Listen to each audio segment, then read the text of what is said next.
All right. How's it going? I'm just gonna play some Risk and watch some videos. Apparently, Destiny is getting into a divorce, which is, like, obviously he was going to. They were in an open relationship. That's just what's inevitably gonna happen if you're in an open relationship, I feel like. He used to say that open relationships were the key to not getting divorces, but looks like he was wrong.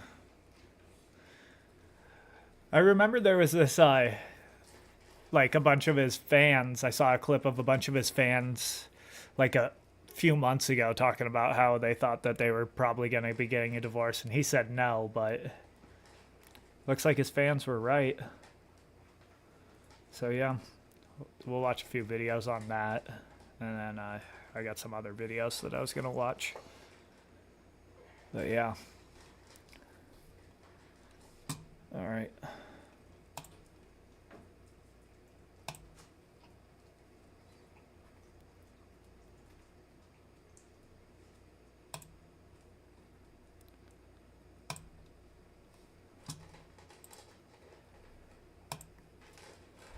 Like many Montanans, we've Fuck worked John this land to Tester. provide a good life for a family for Alliance is generations. off. Alliance is off. So as No. Chinese corporations Fixed. threaten to buy Alliance is on. American Join. farmland, I'm working with Republicans to stop them.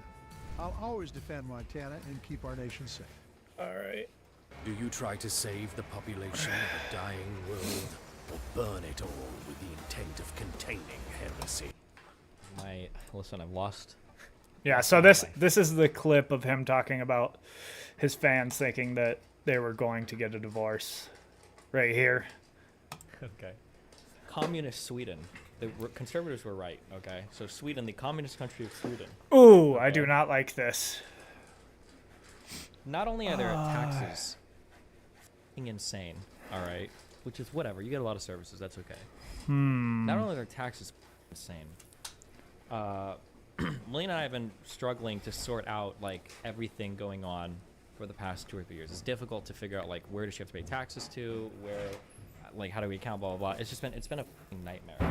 So This is not good. for the taxes, we've paid all the taxes, everything, for the last 3 years in Sweden, and for the last 2 years in the United States. Okay, I have paid all the taxes owed Ooh, as though damn it. Melina is taxed as a U.S. citizen, or my wife basically, and I've And manually attack face. f***ing paid. I just wired another 100,000 f***ing USD to the Swedish goddamn IRS like 2 or 3 months ago.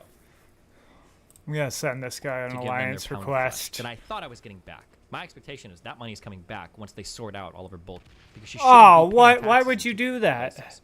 I was Okay. gonna try to take that stack out. So I felt like her last tax guy was not up to snuff. So I had a fan actually reach out to me, got her part of a Big Five like international accounting firm, and now we're working that. Thank God. So hopefully I get that 100,000 Offline right now. We paid over like 250,000 together in taxes to Sweden. Okay, like 200,000, 250,000 USD. Okay. Holy shit! All right. So during this process, Melina flies back to Sweden. She shows up for her little IRS bookkeeping. Oh, Big Four. Maybe not Big Five. Okay, listen, I'm from Nebraska. It was the Big 10 when I was there. Okay. Yeah. Well, actually, it was Big 12 and then Big 10. But she has her little meetings to set up her ship. She's responding to all of her emails. You know, she's making her meetings. We do our tax appointments. We pay the money. We've paid a lot of money. And then she had a meeting yesterday. And for whatever reason, the prosecutor is like now considering indicting her for fraudulent books, and they seized her f***ing passport. So now she can't leave the country or come back to the United States. And now she's looking at possible criminal charges for what? And attack Like, phase. in my mind, in the US of A, in the United States of Right. America, when you're self-employed, Actually, almost, like it this. might actually be every time. I might be 100% of the time. In the United States, if you f up your taxes the first year as a self-employed person, as long as you write a letter to the Yeah, Africa IRS looks and like say, hey, the- listen, the road. kind of figuring sorry it out. In my personal experience, and from whatever I've heard from any other accountant, they will always forgive, not interest, but they'll always waive penalties and fees for your first year. They always do that because people always pick up their shit when you're self-employed. They always do that. And then in Sweden, I guess Oh, they just assume you're engaged in like fraudulent, like willful tax evasion. And yeah, holy sh. Or fraudulent bookkeeping. The guy said it was a bookkeeping charge because I just talked to the lawyer. That's what I was talking to an hour ago. Because I'm like, what the is happening right now? And I don't know why they would think to charge her and seize her passport when one, she's explicitly in the country right now to make these meetings. It's not like she's just like skipping all the meetings. And then two, we've paid these people over 200,000 USD in taxes. She has like a 60% effective tax rate. It's insane. And we're paying tax to the United States while it's getting sorted out. So like we've given them the money. She's meeting the meetings. She's in the country for the meetings. Holy the biggest stress, and this is some war, because like if she's doing, you know, she has to stay in Sweden for a few months to figure it out, that's fine.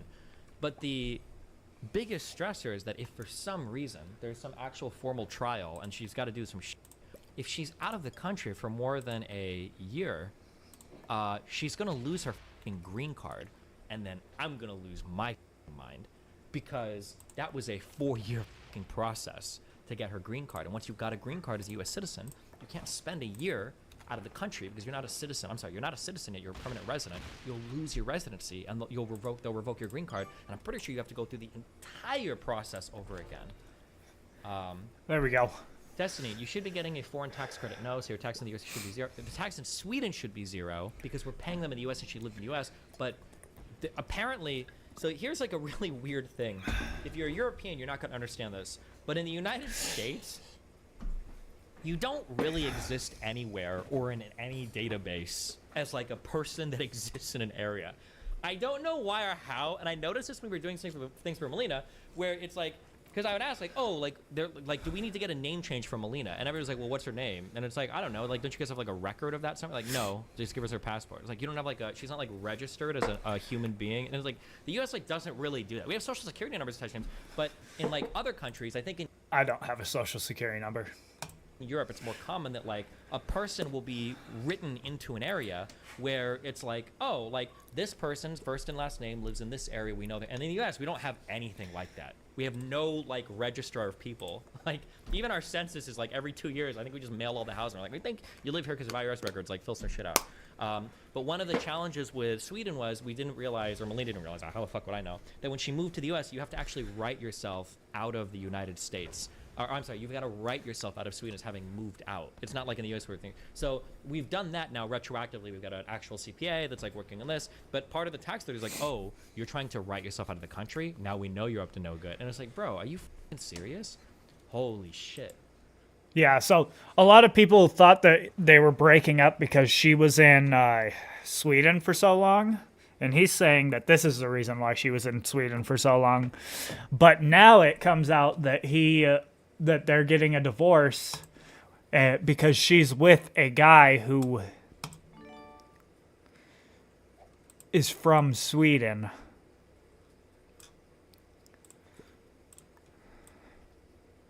Because the guy told her that he wanted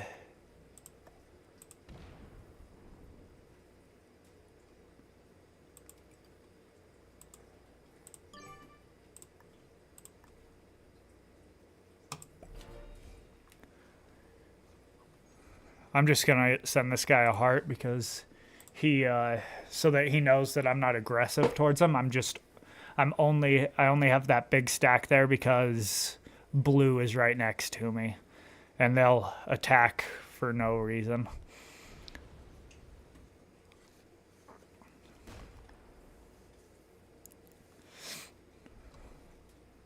All right.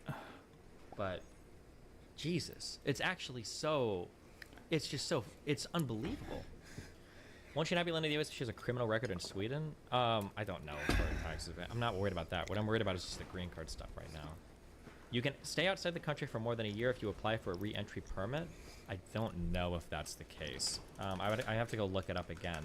I think you can get a re-entry permit, but I think you run the risk of losing your residency if you're out of the country for more than a year, unless you have a really good reason. But I need to go look it up, I think. Yeah, I You have might no be able to idea how get that in with a works. permit, but I don't know if you maintain your permanent your permanent I'm gonna resident tell status. Green that they consider can you as, attack an my- abandoned person, basically.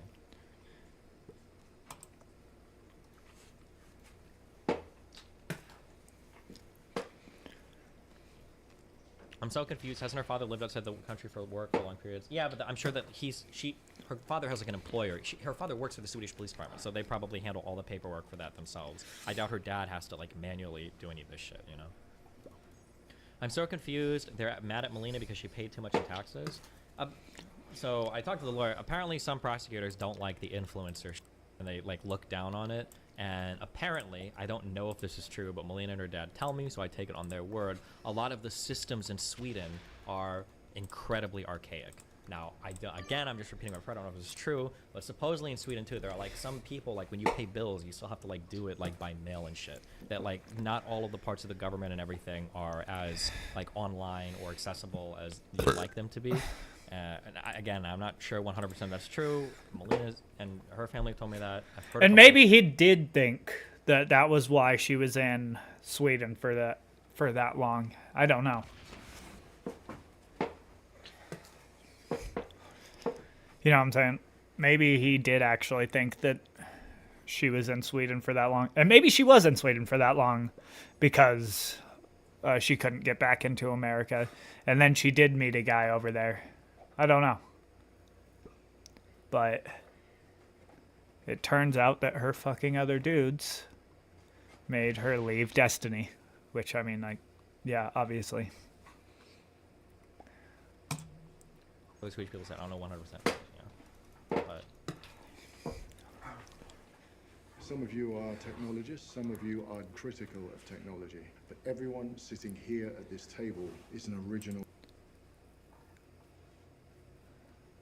This is really good for me, what's going on right here. Welcome to a special debate edition of the Whatever Podcast. I'm your host and moderator, Brian Atlas.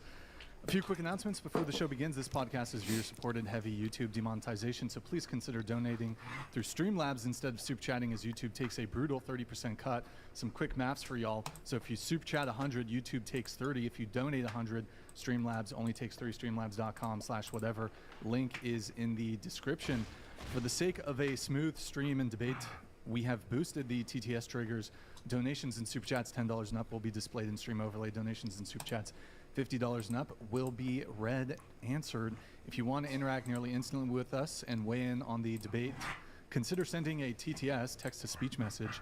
$300 and up triggers TTS. TTS is via Streamlabs only. Please see the description for all triggers and full details. If the TTS is too disruptive, we might shift them to an interval where we just go through all the TTS, because if it's just too We'll watch disruptive, this we after don't want it to be after we watch the debate. I mean, the divorce stuff. So I don't know much about it. Destiny just broke up with his wife, Melina. If you don't know who Destiny is, he's a super popular... No, I'm fairly sure that his wife broke up with him because she got told by another dude that she either had the choice to break up with him or he was going to break up with her. So that's what happened. Let's look. I wonder if he made any tweets about it. Or X's. I don't know if I'm logged in on this one right here. Am I?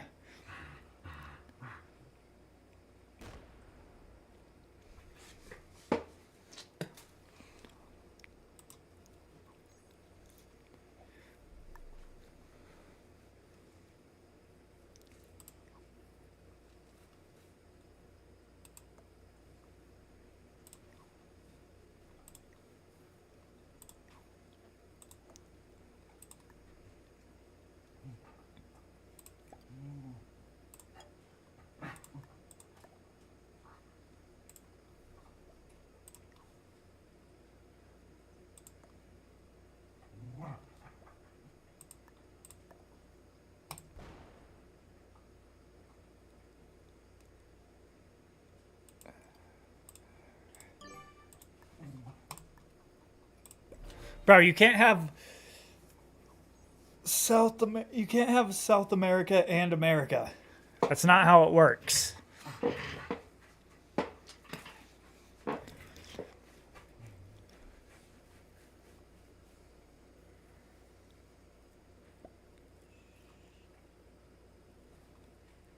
Yeah, I'm not logged in here, so I'm gonna go on to my other. There we go. Let's go. There we go. X. Enter.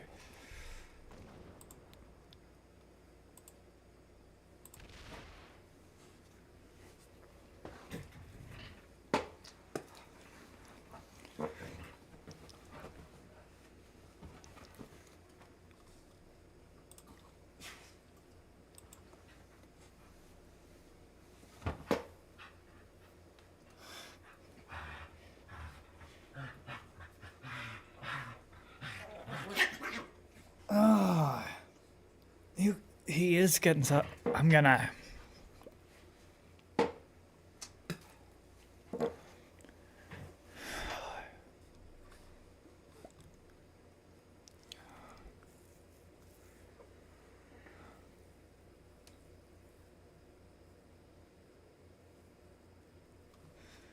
Yeah, you can't have fucking.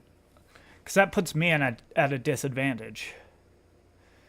If we just took both of the. If I took this, he had that, we would have the same amount. We would get the same amount of bonuses.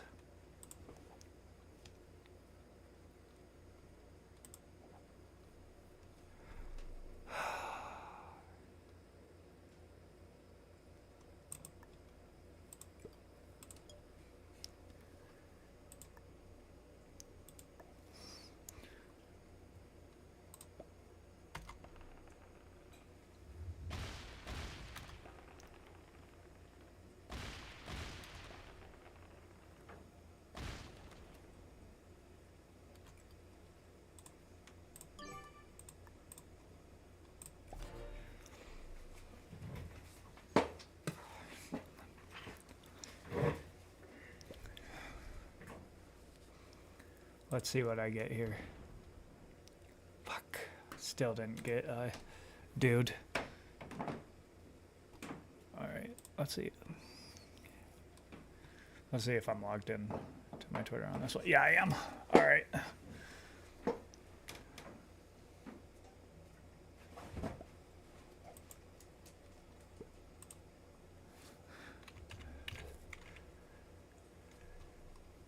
Destiny.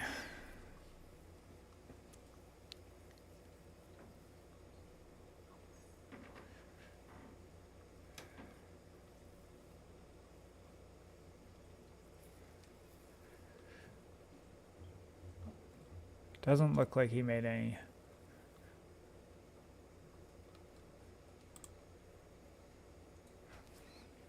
Let's see.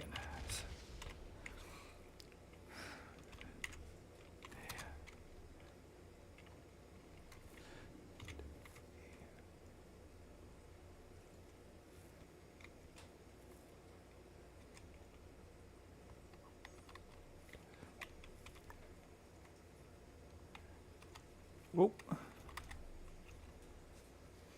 Let's just look up. I should put enter right here. See what the.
Bro, you're taking up 2 fucking spots.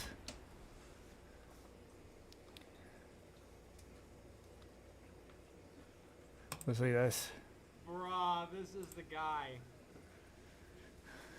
Nice. You got cucked by this, bro. Oh, this is the dude who is telling it. Oh, Got cucked by this. no. We gotta get some like divorce songs. What's a good divorce song? What's a good divorce song? We gotta play this on repeat, yo. We gotta play this on repeat. Check this out.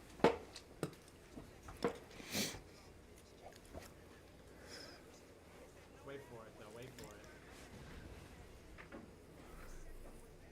it. What you love unconditionally. It is that kind of love that made my father the This kind is of the new father Destiny and the kind anthem. of man he is. He vowed that he would never. Darkness came. Your actions. How could you leave me? No matter what, you never abandon your family. It said no matter what, you never abandon your family. It said no matter what, you Never abandon your family. Never abandon your family. Never abandon your family. Never abandon your family. Never abandon your family. It is that kind of love that made my father the 2 lessons that he passed along to his children. Bitch. The first, it said no matter what, you never Never abandon your family. It said no family. matter what, you never abandon your abandon family. your It said no family. matter what, you never abandon Never your family. It abandon said your no matter family. what, you Never never abandon abandon your your family. It said family. no matter what, you never abandon your family. It said no matter. Oh man. Damn, that sucks though. That sucks, bro. Damn. He's not even hot. He's not even Chad, dude. Call Nathan Bonnell. Call Nathan Bonnell. There we go. I don't have his number. Oh, he doesn't even have his number anymore? Call Nathan. Nathan Bonnell, most affected, by the way. This is the face, dude. This is. We gotta get in touch with this guy. Can somebody get his number? Let me call this guy. What's his name? Let me call this No guy. way. They're on TikTok. Dude, no, What? no way. Oh, bro, he is so cringe. I don't want that. Wait, who's my mom? Me. Bro. Hi, what's your name? Melina. Can you get me late? Yeah. When? Today. With? Your mom. I don't want that. Wait, who's my mom? Me. This is the guy. Bruh, this is the guy. Bro, he's not even hot. Hi, what's your name? Melina. Can you get me late? Wow. Yeah. When? Today. With? Your mom. Oh, and it has the La La Land soundtrack. Dude, that's crazy foreshadowing. That's crazy foreshadowing. Oh, that's heartbreaking. Has the La La Land soundtrack. Remember that one from La La Land? I'll play it on the Spotify. What's the song called? It's called this? Is it this one? No. What's the main song? This one. What the fuck? Oh.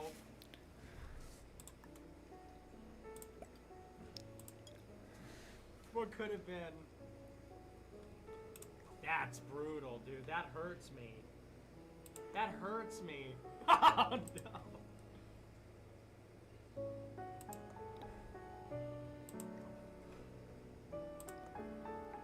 Wow. Let's just play it with no audio. Look at this.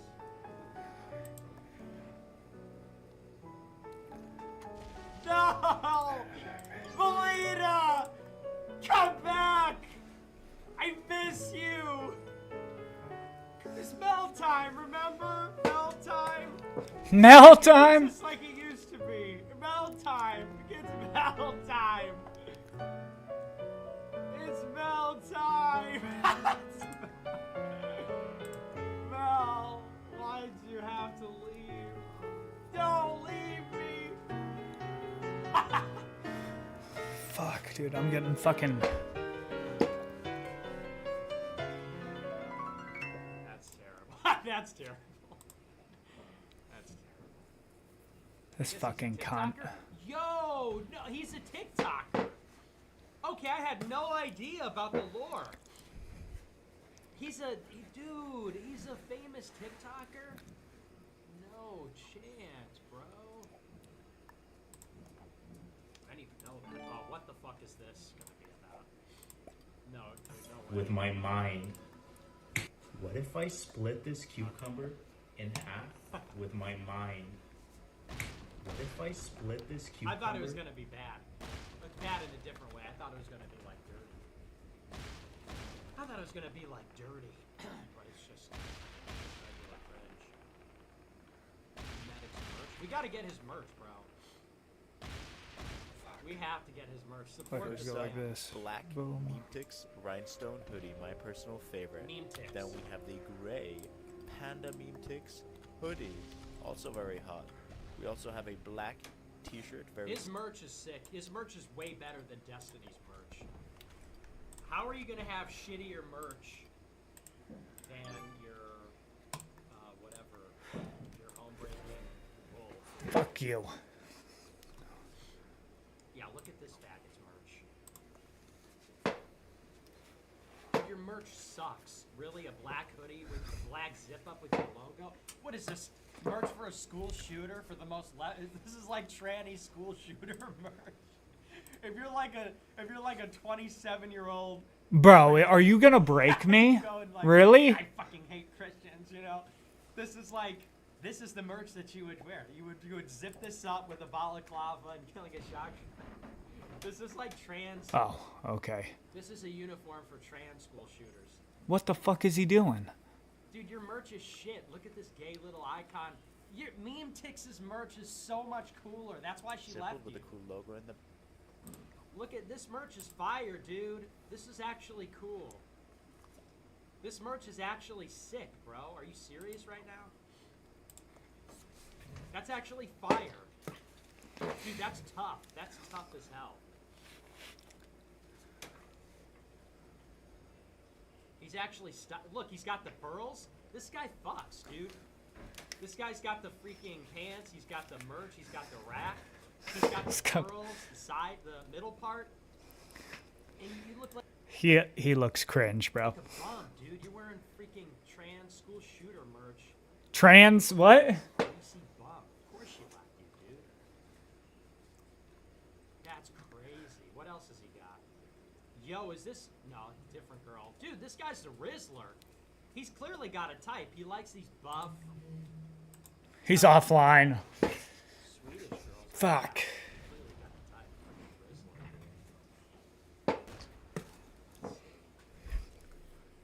Rizzler. Dude, he's just... This guy fucks, bro. This guy fucks, bro. She's got that, like, villager look. She's got that, like, villager... Not like Minecraft villager, like a Ukrainian villager look. Great face. Unless, is that a guy? I don't trust anything anymore. She's got like a Ukrainian villager look, like she's porridge every day. What else? This is them. Is there another TikTok with them? Look, she's giving them the bedroom eyes. Serious bedroom eyes. That's crazy, bro. Powerful. Beautiful. Skrattar du, förlorar du. Whoa! On your way. On his way to steal your wife. On his way to threaten to commit suicide if you don't divorce. If your wife doesn't divorce you. POV. I'm on my way to threaten to commit suicide if you don't divorce your husband. Yeah, that is what happened. And it works. It works. POV, I'm on my way to successfully suicide gaslight your wife into leaving you. That's so awesome. But let's get, I don't like that song. We need a different song. What's like a good, what's like the Chad? What's like the Andrew Tate song? What's that one? All right. we had enough of watching this. Let's look through here.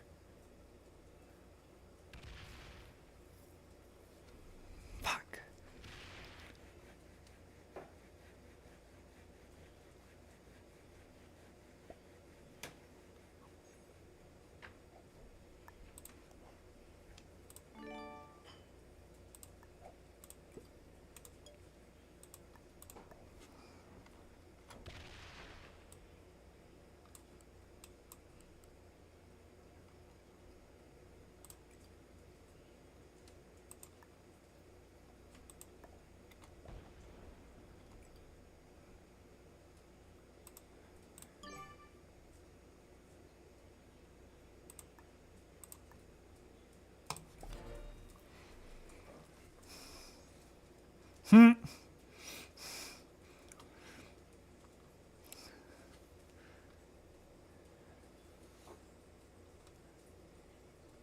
Flex is in front of Ready. him. I don't. There's no way. Oh, in Sweden maybe. Oh yeah. I just don't know. Do I have to go to the embassy? Maybe. How many embassies are there? In the United States? No, like Swedish embassies in the United In the United. I don't know. There's one in New York, right? Who knows? Maybe we should go both there. Flex for stream. Have you seen Melina flex before? Look at how strong she is. Watch. Ready? Look at that. Oh my god. Yeah, look at that. Okay, good job. Stop. Very much. Yep. Should I be strong as a woman? Not good. Yeah. Well, I saw you're up in the gym. Do you watch everything on Code? You Was post it on Instagram? I think so. Or do you post it on Twitter? Post it everywhere. I You saw post it it somewhere. Instagram. I saw it. Yeah, I'm on. Well, no, I'm not on. Alright. I'm not on. I wonder, is there a clip of her flirting with me? There's a clip of her flirting with everyone, bro.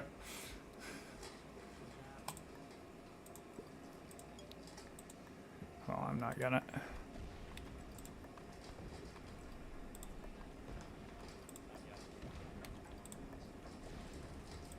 We're gonna look at some sentences here. Why not?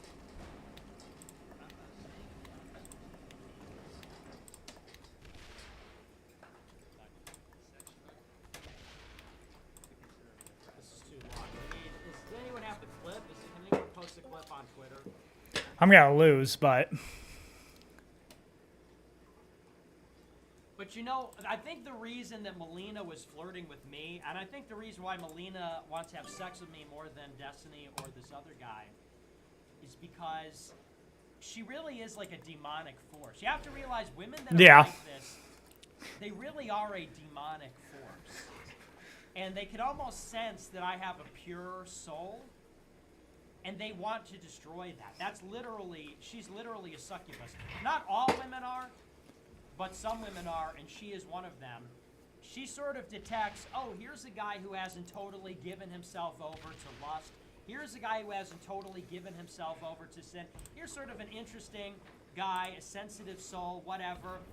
And mark my words, mark my words. Same is true with the other Jew, by the way. There's another Jew who is flirting with me on Fresh and Fit.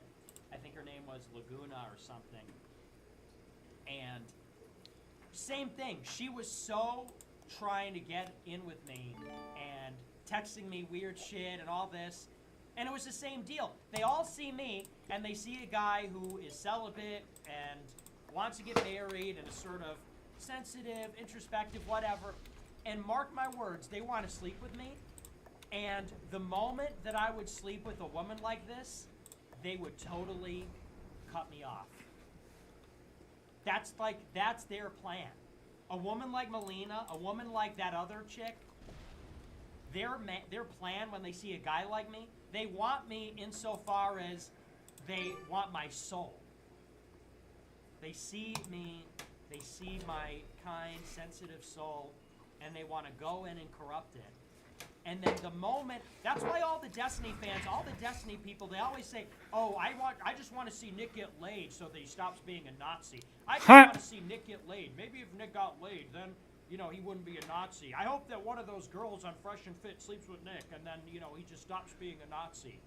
He stops being a And the Nazi. moment It's not that a I go Nazi. from- What's the I'm other? in a poly relationship. The reason why I'm in a poly relationship is because I don't give a fuck if my girlfriend goes and fucks another guy, because I know she's coming back to me at the end of the night. Because we love each other. Because I'm a cool fucking person. I know that. Yeah. I don't give a fuck if my girlfriend goes and fucks another guy. I'm in a poly relationship. The reason why I'm in a poly relationship is because I don't give a fuck if my girlfriend goes and fucks another guy, because I know she's coming back to me at the end of the night. Because we love Oh, each other. really? Because I'm a cool fucking person. I know that.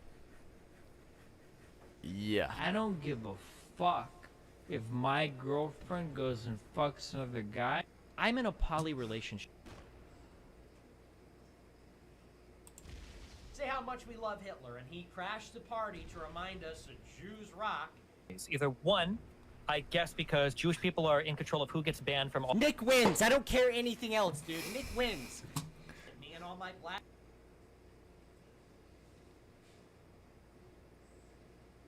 Let's see what. Okay, there's a dude who thinks I'm gonna go to jail. With this dude, that shit's crazy. I'm gonna go to jail? Can you squat me here now? Yeah. Oh my god! Oh my god! Oh my god! Yes. Oh, this is so fun. This is so fun. Oh my god. It okay?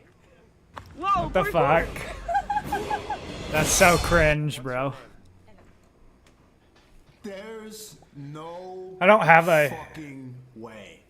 That's I not don't even have a her. TikTok, so. That is her, but that's not her. Can you squat me here now? Yeah. Oh my god!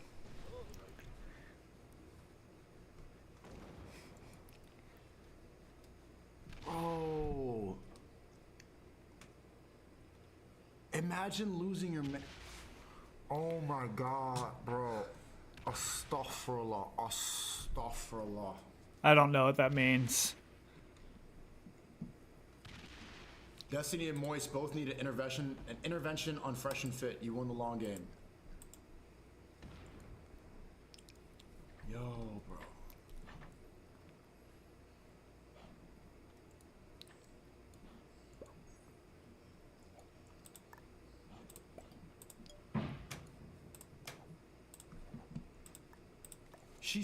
Like, this dude is sitting on her lap like a baby. Wait, what the fuck? This is cringy, bro. This dude, it's like a trance. This dude is It does look like a tranny. Astaghfirullah. Astaghfirullah. The fuck does a astaghfirullah mean? Eating. He got free rent, and then What? his marriage, and she's babying him. Ew. What the fuck? You know what it is? It's funny though. I've seen.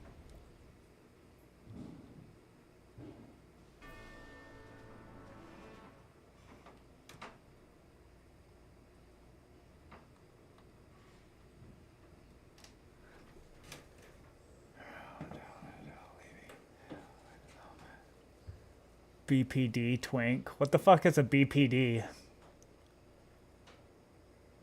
It's one. All winning. Losing a gay debate is meaningless. Who is this? I'm confused with why JonTron was on there.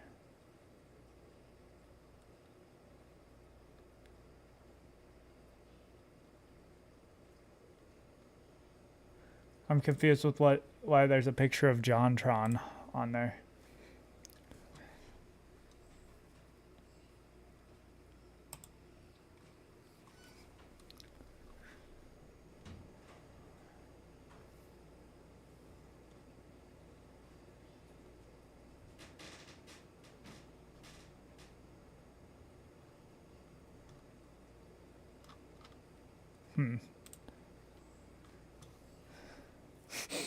Bro, this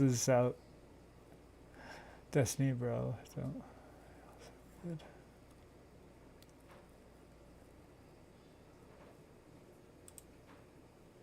Divorce.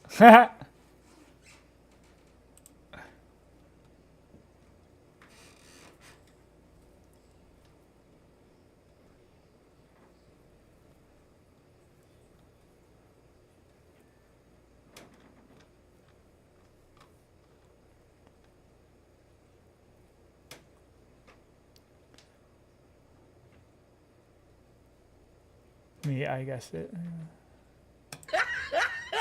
What does it say? Ooh.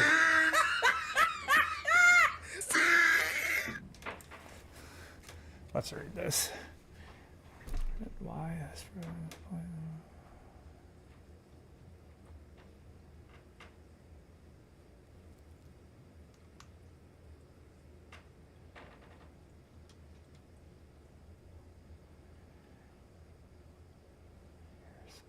Been pushed over for so many years. Yeah. So maybe it wasn't his idea then, because the way that they made it sound like it.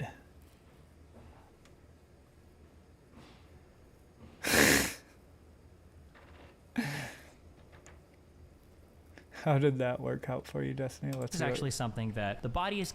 You guys seem to be really happy to say that like sex ought to be this, or society's destroyed sex, or blah, blah, blah, blah, blah. I think that you can posit a separate argument that sex is actually something that the body is capable of experiencing, that is a lot of fun, and we've evolved beyond the need to view sex as just a tool or a facility to pump out children, and instead can view it as a way to bond with people or have fun or enjoy recreationally. I think that we have the tools today to enjoy that because we've got things to protect or cure STDs. Looks like it really made you happy, bro. It's okay that society has taken on a different view of sex, just like we've taken on a different view of women working jobs, or a different view of what kind of clothes can I'm not gonna ready up. I don't want to play with the bot. I fucking hate bots. For women that get abortions, 50% of them in the month that they got pregnant were using contraception. I'm sorry, wait, what was that supposed to refute? You're saying that we have all of these powers now. To change the way we engage with sex, to change the way we engage with sex. Was anything I said incorrect? Do you think contraception is effective at dramatically reducing the rates of getting impregnated? I think that at large, contraception has led to the mindset, a contraceptive I'm going to ask the mindset. same question again when you finish this. It actually leads to more abortion. So you're saying you have a study right now that shows... Yeah, because people are having more sex that people are having more sex with the risk of having a kid, but don't think that they have the risk of having a kid. So they're having sex without thinking that they want to have a kid. So and when they do get pregnant, then they'll get an abortion. Has more children over their lifetime than somebody that doesn't use contraception. No, what I'm saying okay, is, so then you don't have any evidence for that. You're giving me a lot of like socially constructed opinions you have no data for based on your presumptions of how you think that sex should operate religiously, but I reject those things. So we are not making a case that sex ought to be done religiously. We are just saying that the view that require, which is that sex is just a hedonistic activity. Why does it require that? Because it would be wrong if okay, well, how would you answer the question? It can have many purposes. I think that when I go to a massage parlor, I'm paying, $80 to get a massage. Right. That can just be a person giving me a massage. With a partner, having a partner rubbing your back or your neck, that can feel like a lot more romantic. So just because I go to the massage parlor doesn't mean I devalue the experience with like a partner. Earlier you used the phrase sex isn't real because sex for hire doesn't make sense. It's like a friend for hire. What is a therapist? Can't you pay a therapist to review your problems with them but and then they give you feedback? But here's the thing. And once you stop paying a sex worker, they stop having sex with you. Yeah. But the whole point that's of why it's called work. Yeah. No. Damn it. That really fucked me. Alright. I am gonna slowly try to move this into here while building up in here. So first I'm gonna go claim it. Then next phase.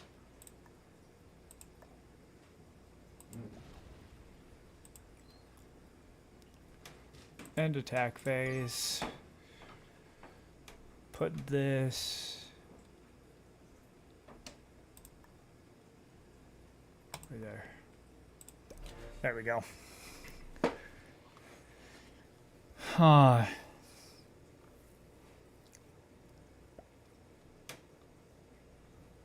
All right, let's watch some of those videos.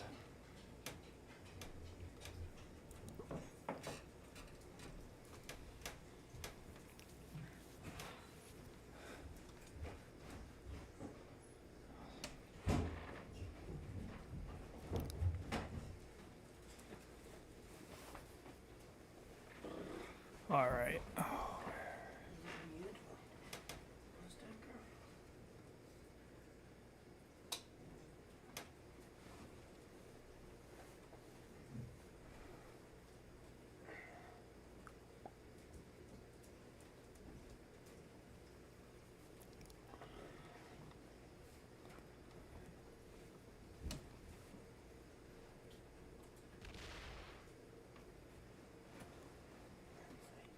All right, sick.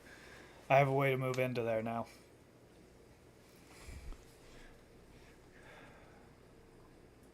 All right, let's go here.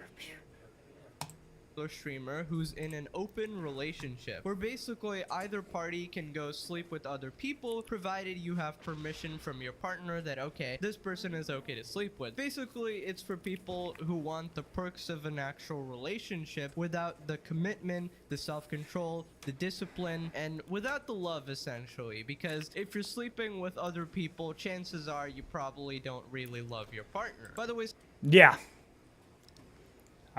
I agree with that.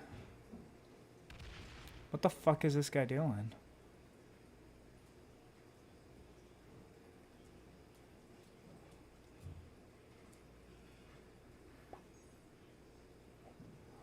Okay. All right. I think I know what's going on here. Make alliance.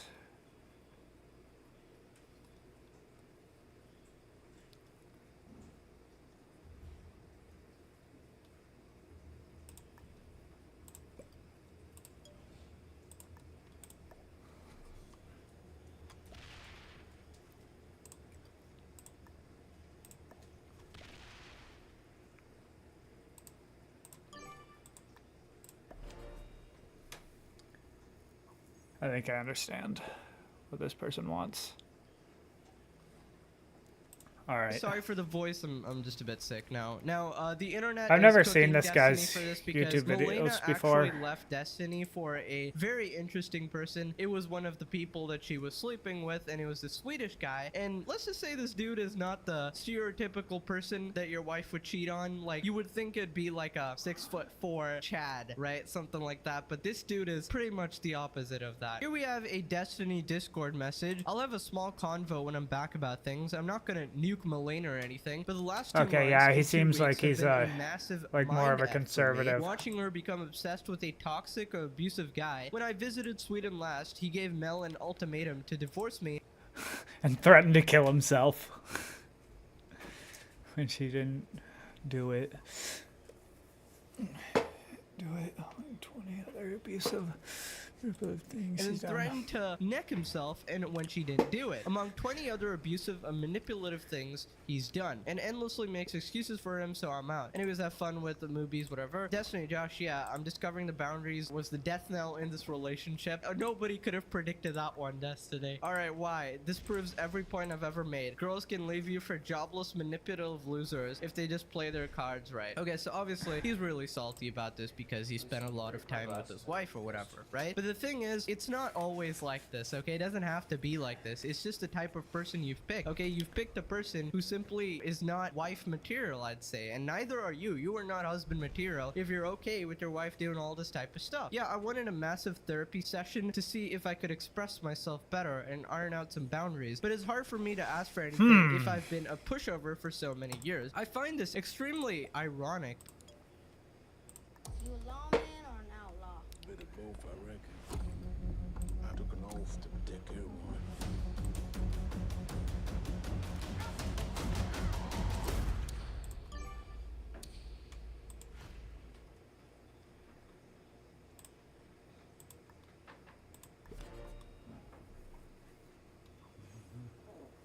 I gave him an in. Only from Pizza Hut. No one out Pizza Hut. Because Destiny is actually like, he's pretty intelligent guy. If you watch him Yeah, I'd say he's a pretty intelligent guy. like debate people. He's really like, he catches them off guard. He's really smart about the topics. He's basically the absolute opposite of Hassan. You know how Hassan's a complete incorrigible moron. I don't even know if that's a word. I just made it up. He's like the opposite, a guy who actually knows what he's talking about most of the time, except obviously when it comes to relationships. So I would think he'd have a backbone. In I don't know if he knows what he's talking about. Anyways, his wife slept with other but men, claimed that she wouldn't leave him because he's he definitely knows more than fucking Hassan.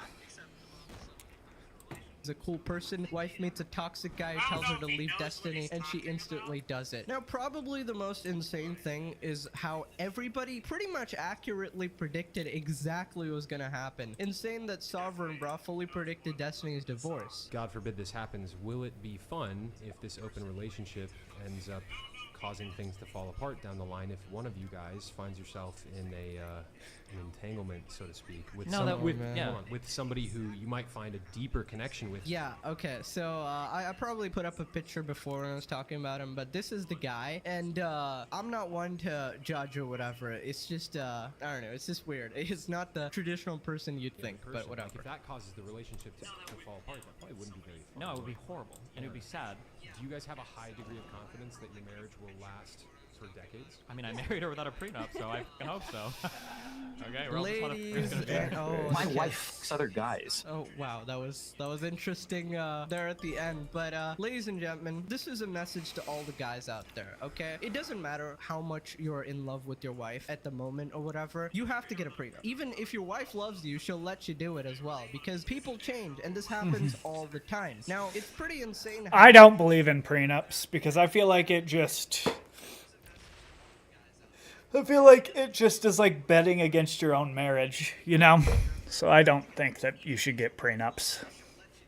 Like in the last 2 weeks, I've seen pretty much over like 9 people lose long-term relationships, like 5+ years, 7+ years, 8+ years relationships, and they were all completely confident in having a good life or whatever, that their partner's gonna stay with them till marriage or whatever, but something comes up, something happens, and it always changes, right? Heaven forbid that happens to any of you, obviously. I pray that it does not, but you know, you can never predict it, and it's always good to have a safety, right? The reason you wear seatbelts is not because, you know, you're gonna crash, is because you might crash 1 in a million times, and that one time is enough to save your life. Now, the amount of clips that are floating around are absolutely brutal, taken directly from Destiny's subreddit. And oh my god. This is Lex Friedman, by the way, good podcaster. I feel like we figure out things more and more, like when it comes to like what's a good person for us to hang out and what's not a good person for us to hang out with, or like I probably have more opinions on like who he hangs out with because he likes the psychos. Yeah, so you like. Sounds like she was. He likes the like the crazy ones, like the baby trap sort of women. That's the ones, and I don't like that because that affects me. That affects your game theoretically. Yeah, obviously, yeah. Right. Oh yeah. Oh, yeah. Destiny's the one that likes the crazy. Mm-hmm. The one who said that he's gonna kill himself.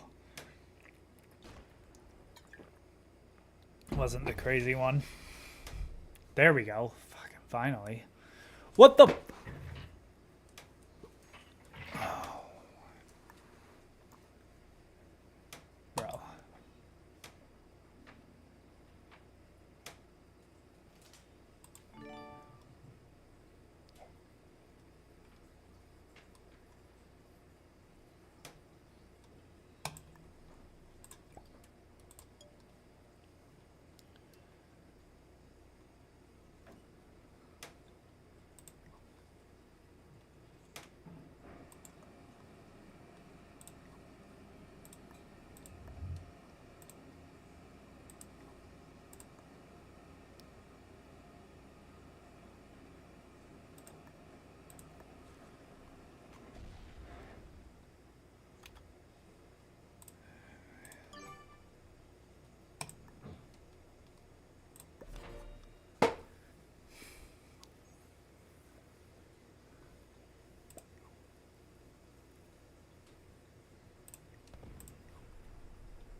Easy ones, of course, of course. I would say, listen, this is partly both of their faults, obviously. Obviously, Melina got obsessed with some crazy dude, and that's kind of what's gonna happen if you're gonna be in an open relationship and you're talking to all these other dudes, and eventually one of them latches their things inside you, you know? I don't know, latches their claws. This guy was beyond emasculated. She was really the man of the relationship. Now, probably the worst thing that could happen is Sneeko making fun of you. Sneeko, who's literally admitted to enjoying being a puck.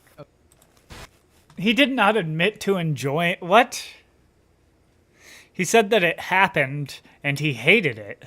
That's not the same fucking thing. Fight against the mother world. A revolution with this handful. Does that make me one of the good guys? Rebel Moon, Part 1, A Child of Fire. Rated PG-13. Only on Netflix. In Albion, no matter where you go or what you do, your mount will accompany you on your journey. Perhaps you'll pick the ox, a merchant's best friend. It can carry anything you throw at it. Anything. Okay, maybe not that much. Or the fearless armored horse. It doesn't mind riding even into certain death. And in case you want to cosplay as the ultimate edgelord, we've got just the right mount for you.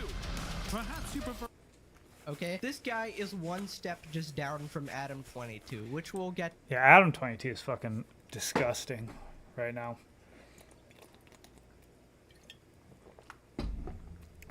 To maybe a separate video. By the way, just okay, I'm gonna put it. Adam 22 has officially picked the person who's going to be sleeping with his wife in that reality game show TV show. So God help the horse. Really?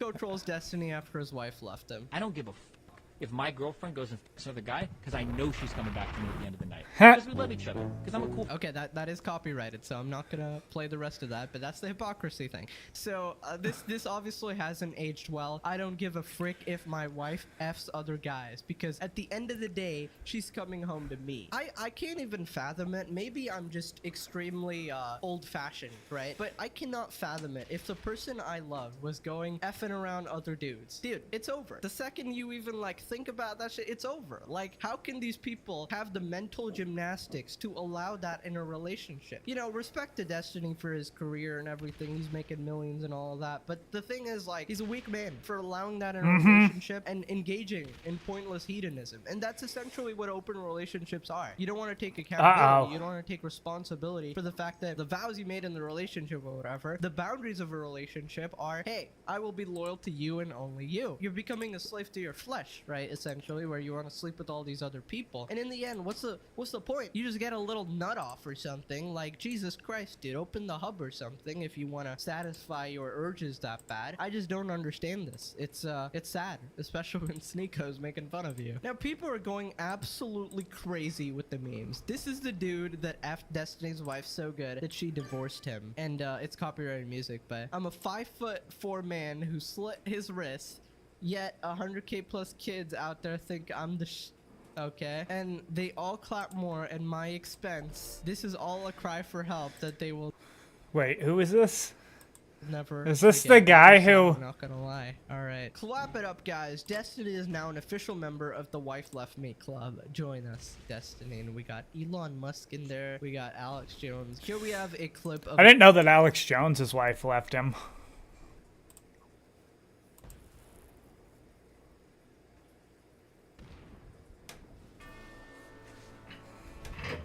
Damn, that was ballsy.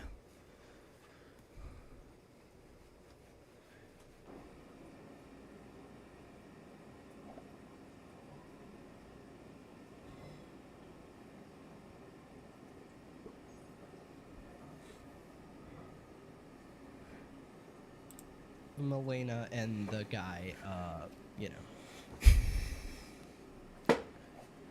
Yeah, that's an interesting pose, that's for sure. Just not a very straight pose, I'll just say.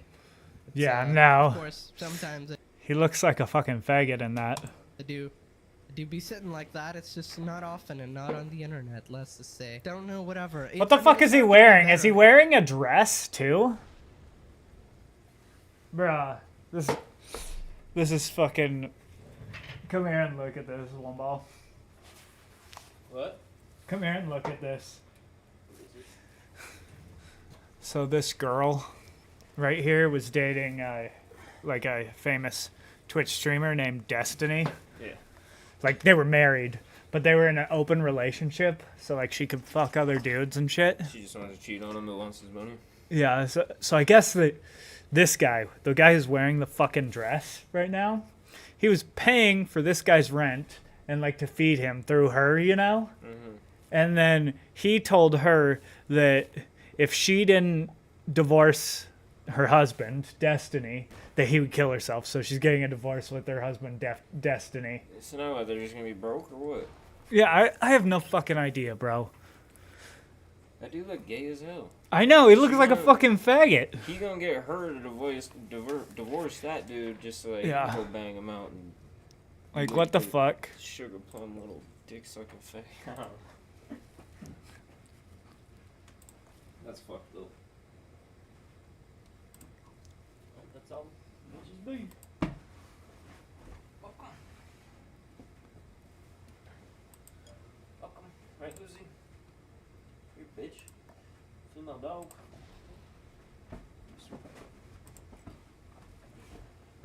End attack phase. Boom. Now go like this to here.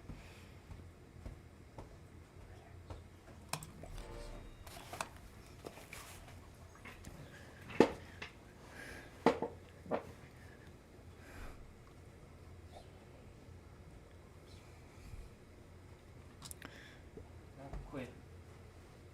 No. Don't make my face.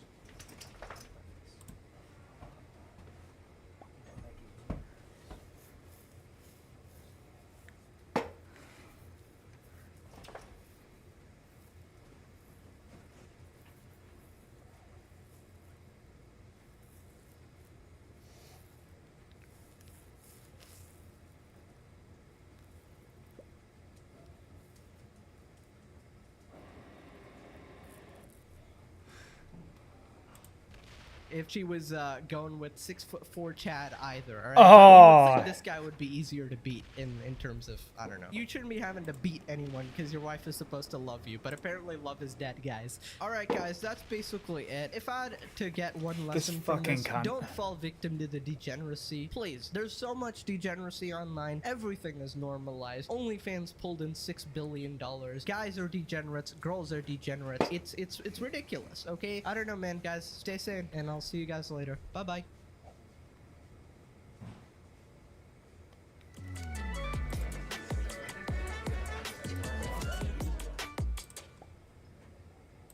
The Night Country takes us one by one. What happened in the last case you worked with tomorrow? That was good. Until it wasn't.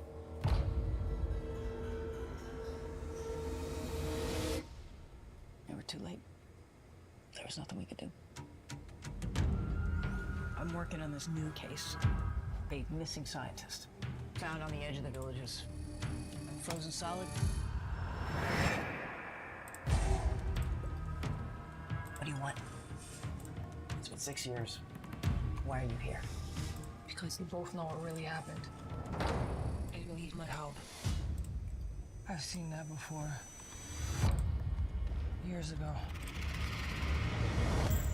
Fine. I'm just gonna do this one thing. Work together to close this case, and that's it for the two of us. It is. So, you want in or what? Burnt eyeballs, self-inflicted wounds. Those men died before they froze. What the? Get out of here, now! You okay? She's not good with people she cares about. What are we missing here? Was someone out there on the ice with him? The Night Country. It takes us one by one. This isn't gonna be good. I'm thinking stuff. Bad stuff. I know. I feel it too. Good. Good. The manner in which Destiny's relationship just ended today proves that Fresh and Fit was right all along. I understand. Is he gonna that as a suicide into man, me? I need to have the leverage. I need to be the Oh. leader. I need to be the dominant for her to Motherfucker. actually respect me and want to be with me and submit to me. Now, if you're not tapped in, Let's see what my cards are. in a Not even good fucking Interesting aspect cards. of your relationship is you're in an open relationship. What's that like? From a game theoretic simulation Why the fuck perspective, would he do what went that? into that calculation? The only relationships I've ever done has been open relationships since I was like in high school, because I didn't really understand like why wouldn't you be able to like do other things with other people, but then just like have your main partner basically. And whenever they went on Fresh and Fit together, Myron wasn't shy about Oh, is this a Flocka from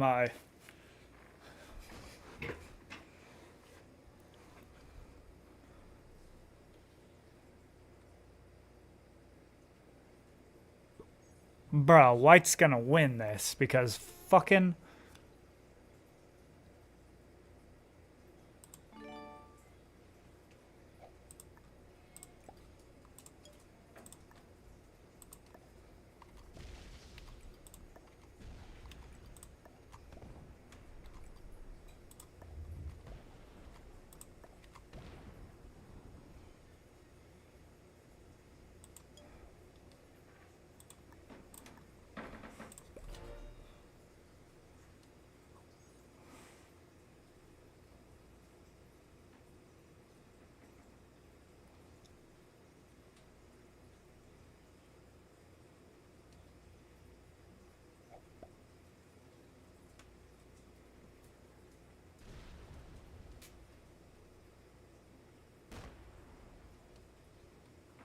that was such bullshit. The manner in which Destiny's relationship just ended today proves that Fresh and Fit was right all along.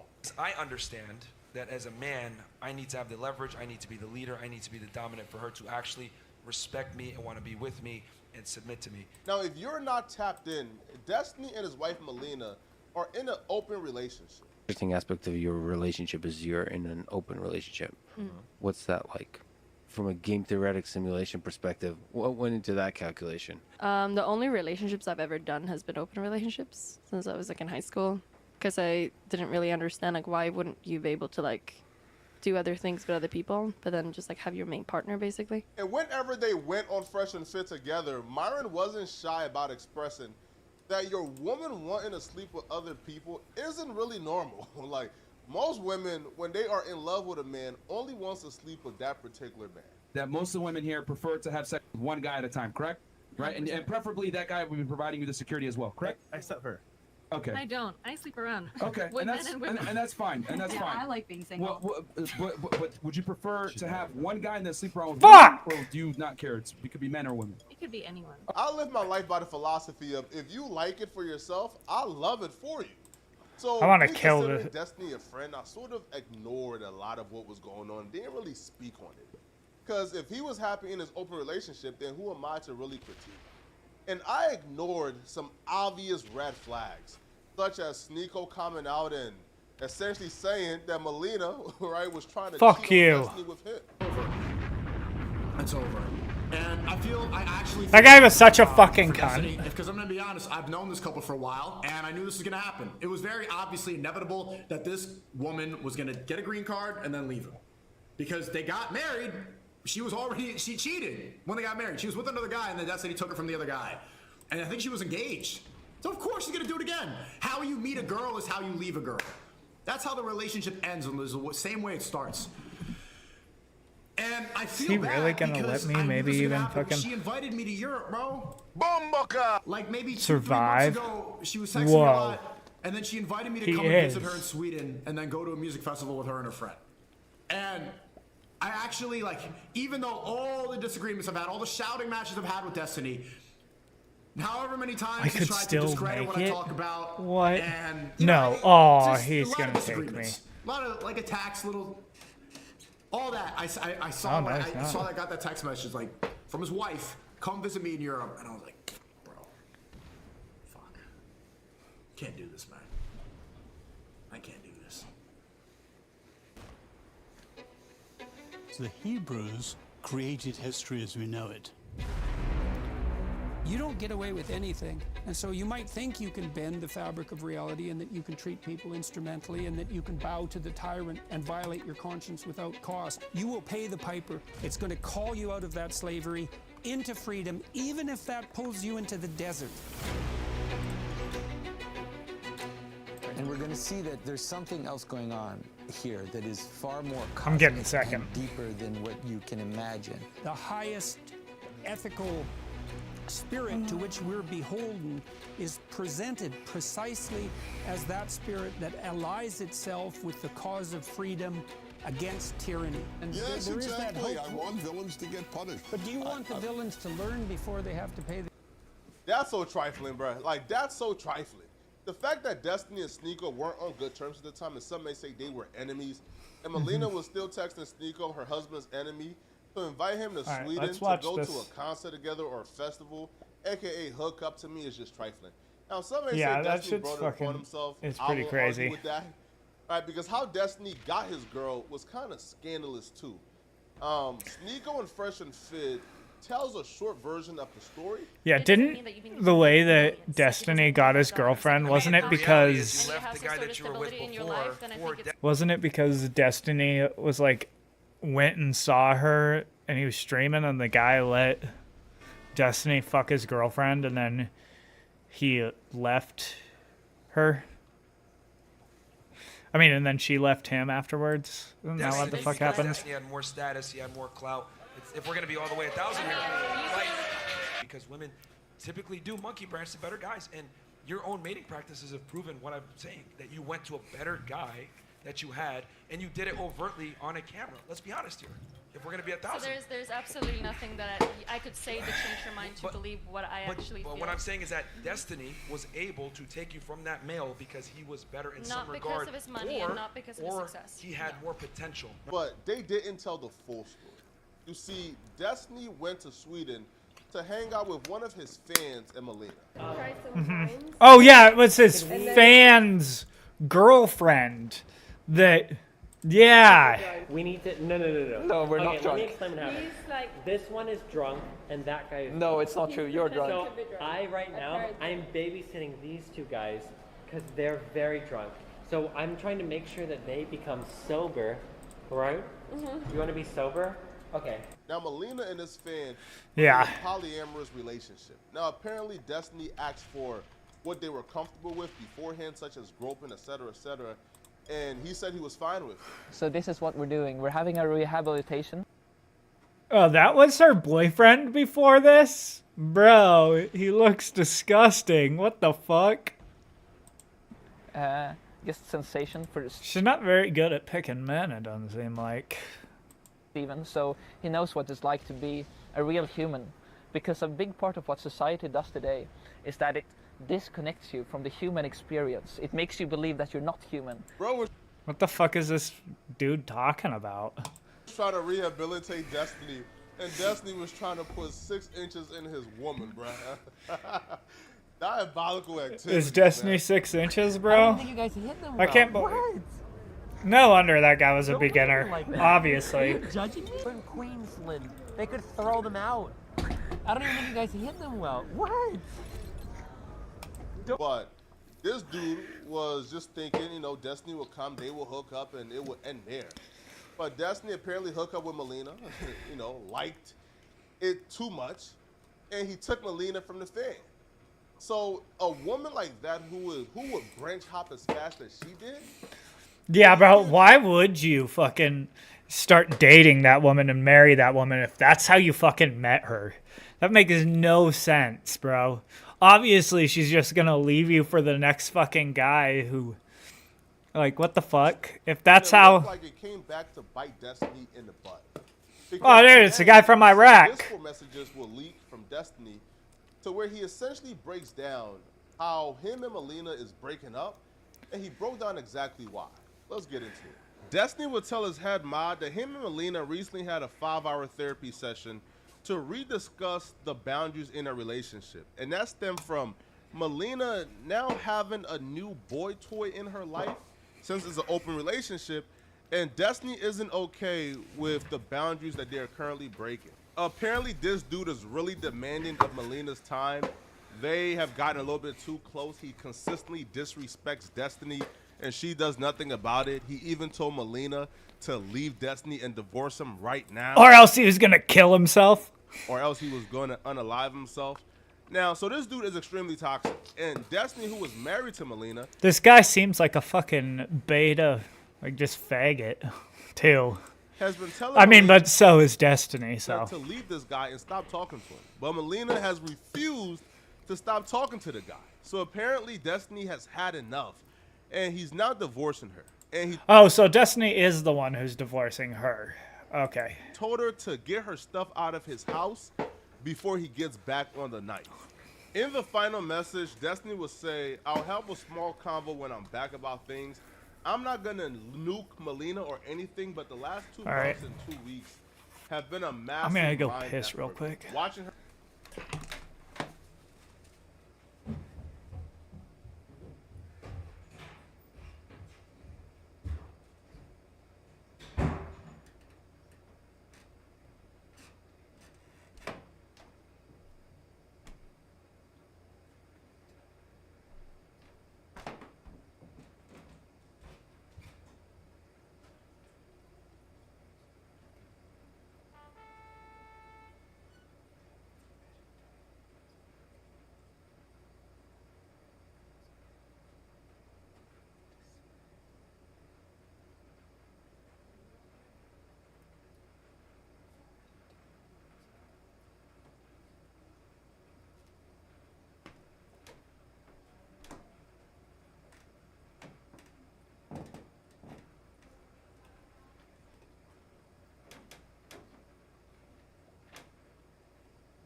What are you doing?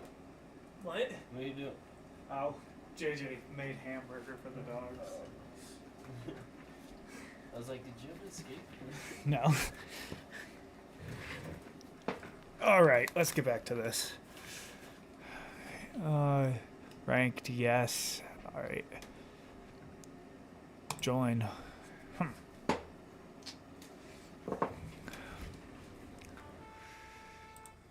become obsessed with a toxic, abusive guy. When I visited Sweden last, he gave Mel. Bro, fucking Destiny also just seemed like a fucking weirdo in that video where he was talking about how they were drunk and shit and he was hanging all over Melina.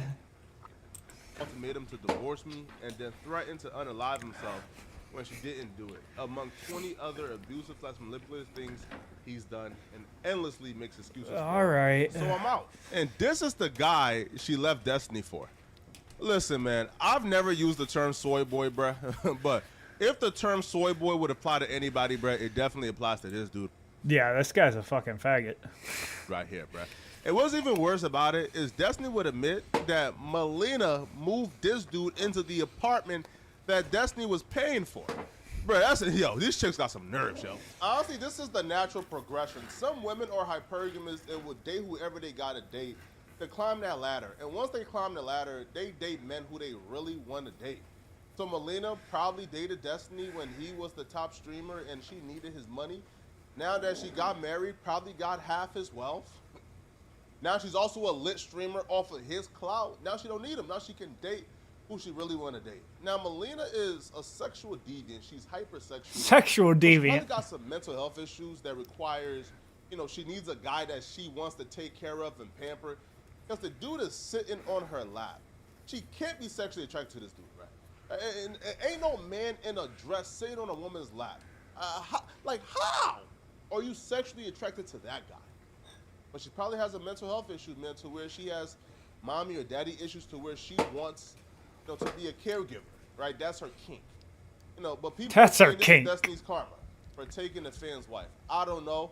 I still consider Destiny a friend, so I'm not going to rejoice in this man's trauma. I can't believe that person just took my 3. What the fuck? Right? It's your boy Porter Flacco. Oh man, Like that the was video, sub to shitty. the channel, man. Also, if you're still watching, click on this video here somewhere on our screen to find out who the rappers are that got away with sleeping with girls. I guess maybe that was the only thing that they could have done.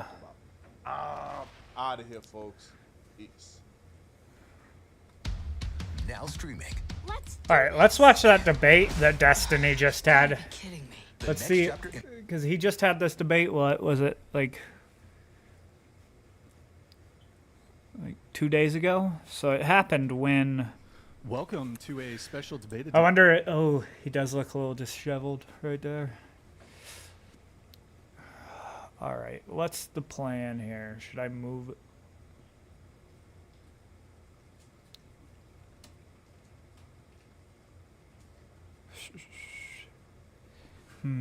What's the plan here? What's the plan?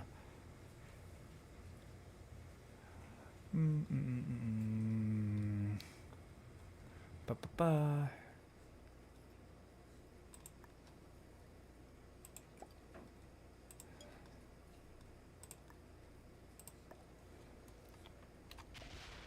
What? End attack phase.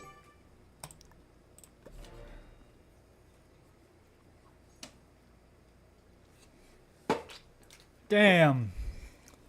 That was shitty.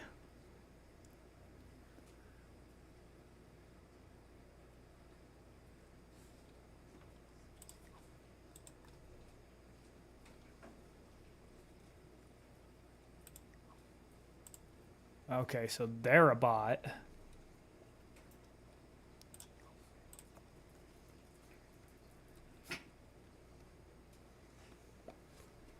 Is he really gonna try to move into...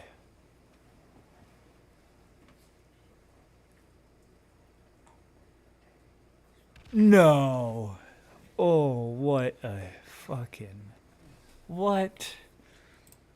Edition of the Whatever Podcast. I'm your host and moderator, Brian Atlas.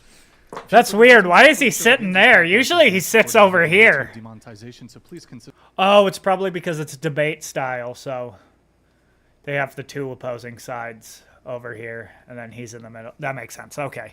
Never mind. Through Streamlabs instead of soup chatting, as YouTube takes a brutal 30% cut. Some quick maths for y'all. So if you soup chat 100, YouTube takes 30. If you donate 100, Streamlabs only takes 30. Streamlabs.com/whatever. Link is in the description. For the sake of a smooth stream and debate, we have boosted the TTS triggers. Donations and super chats $10 and up will be displayed in stream overlay. Donations and super chats $50 and up will be read, answered. If you want to interact nearly instantly with us and weigh in on the debate, consider sending a TTS, text-to-speech message. $300 and up triggers TTS. TTS is via Streamlabs. I'm gonna move my shit out of... And full details. If the TTS is too disruptive, we might shift them to an interval where we just go through all the TTS, because if it's just too disruptive for the debate, we don't want it to be ruining the quality of the show and debate. Oh, any super chats and TTS need to be on topic, please. One thing I'm hoping is Destiny's that they not don't gonna put one there or address there. Any private relationship details. You can still Okay, dunk on good. Jasmine and Lila if you want. Not Trent, though. Hopefully He they don't is, move into there he's either. a bit sensitive. It's true. It's true.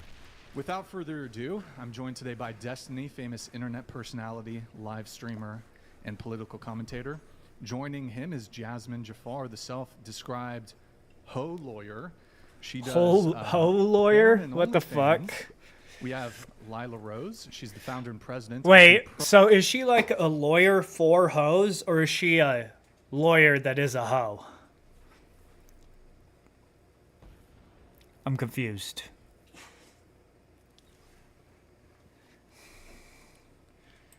pro-life organization. Maybe they'll say. Live Action, and Trent Horn. Trent earned master's degrees in the fields of theology, philosophy, and bioethics. Trent is an adjunct professor of apologetics at Holy Apostles College, and he is the author of 9 books.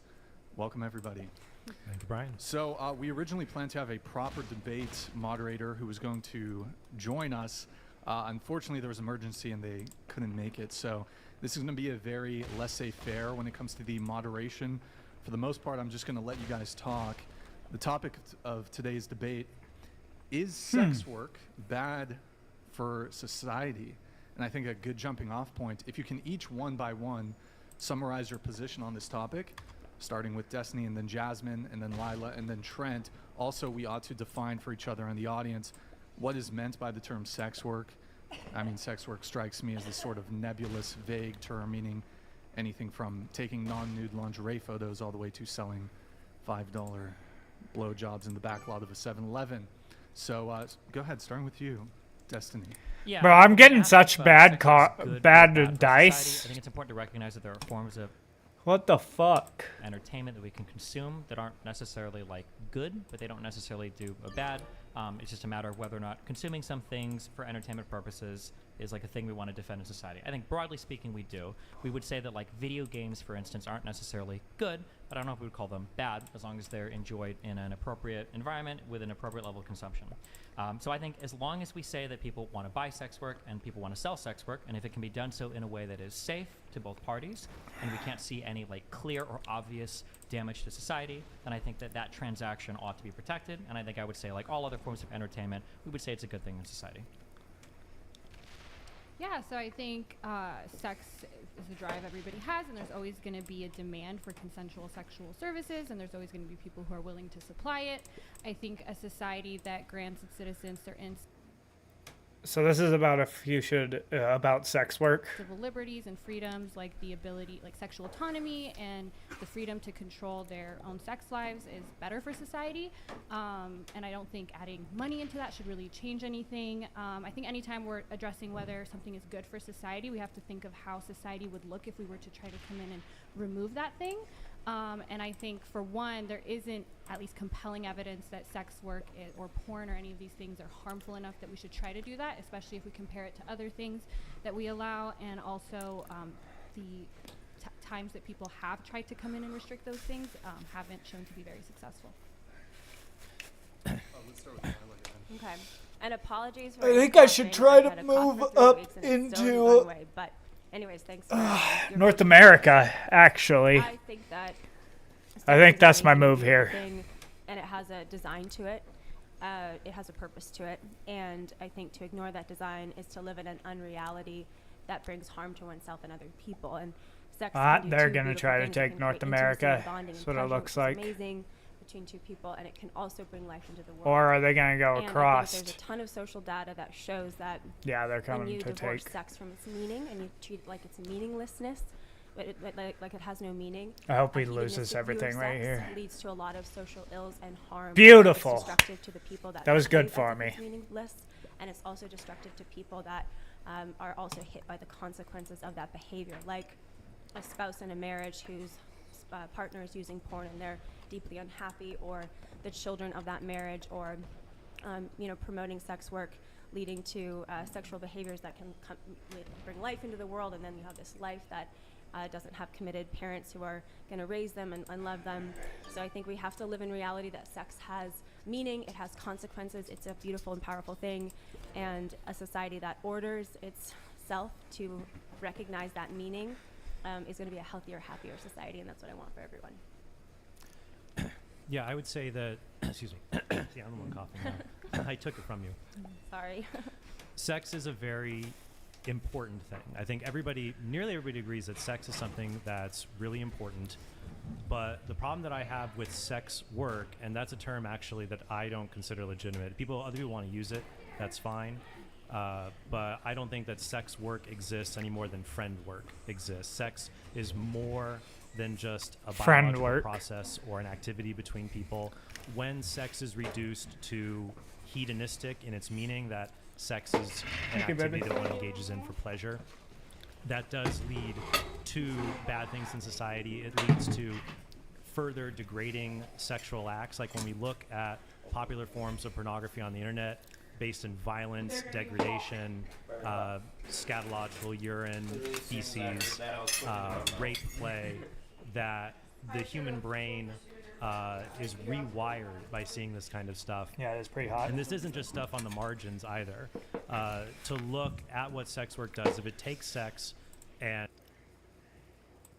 drains it of its meaning to make it hedonistic. Yeah, it takes this beautiful thing that God has given us, and just We also lose makes it the down to a principles that we commodity. need to show that other depraved or disordered forms of sexuality are wrong or bad. I like, Destiny, what you said about video games, but if I had to make a video game analogy, I think most video games are actually good or neutral. There's a few outliers, like let's say they had Call of Duty back in 2009. There was the level No Russian where you could go around and you could shoot innocent people at an airport. And that was very controversial. And most video games are not like that. But if video games are like porn, some of the most popular games that people search for would have degrading acts of violence in it towards, just innocent people, not zombies. And I think people would see that that's very bad for the human person to degrade themselves in that way. So I am concerned that pornography and prostitution degrade sex from having a very important meaning and expression of love between persons and leads to an exploitation and problems in society if it's just a hedonistic view. Hey, sorry, I knew you were almost here, but I... What the fuck? All right, good debate, guys. But I do think it's important that to define that, obviously, like we said, the term sex work is pretty broad here. I would say I divide it into pornography and prostitution with a gray area, obviously, in between. It's kind of hard to determine. Yeah, I watched the video and then I checked the rooms upstairs, like, no. I would say strippers too.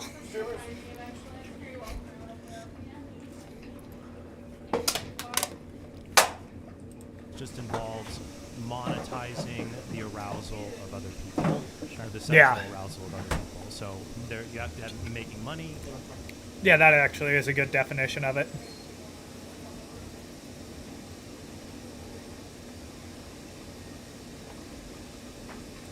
And your intention is to sexually arouse other people or bring them to climax, and obviously the engagement stuff. Gotcha. Before we dive into this, I think there's two really different ways this conversation would go. We can do both. I think we should decide first. Do we want to talk about sex work through the lens of the teleology of what we think sex ought to be for, or do we want to talk about like the impacts on society first? I think both should be. Yeah, but I think part of because the they're both very, very different Yeah. arguments. So we want to focus on the first one of like what sex ought to be, or I think we can talk about that because I think the big thing that's dividing us is that it is bad to misuse sex. Sex is a very important thing. Okay. And so if one misuses it, this will tend to lead to all kinds of social problems. There's natural consequences. Yeah, if sex is misused, you turn out to be like Destiny.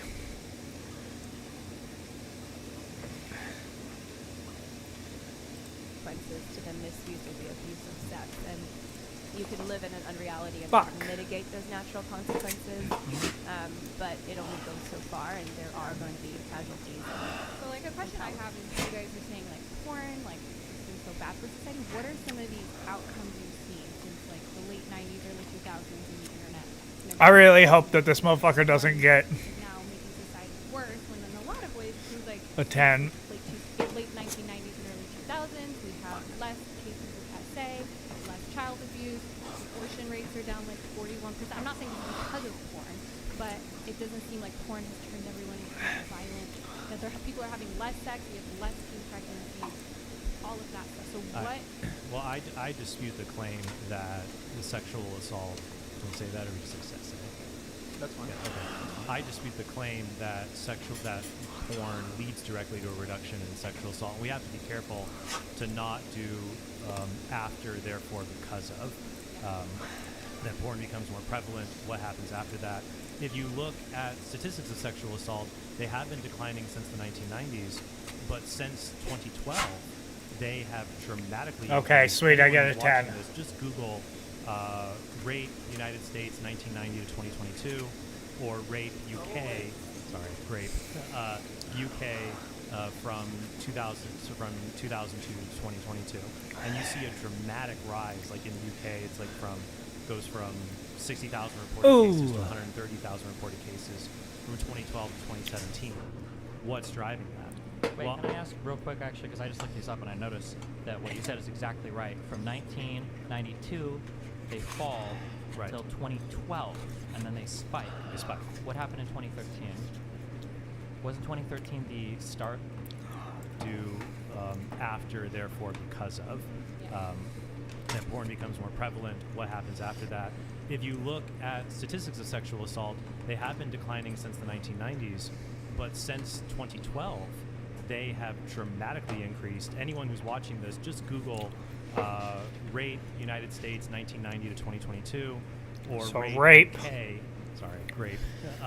UK from 2000 to 2022, and you see a dramatic rise. Like in the UK, it's like goes from 60,000 reported cases to 130,000 reported cases from 2012 to 2017. What's driving that? Wait, can I ask real quick, actually, because I just looked these up and I noticed that what you said is exactly right. From 1992, they fall until 2012, and then they spike. What happened in 2013?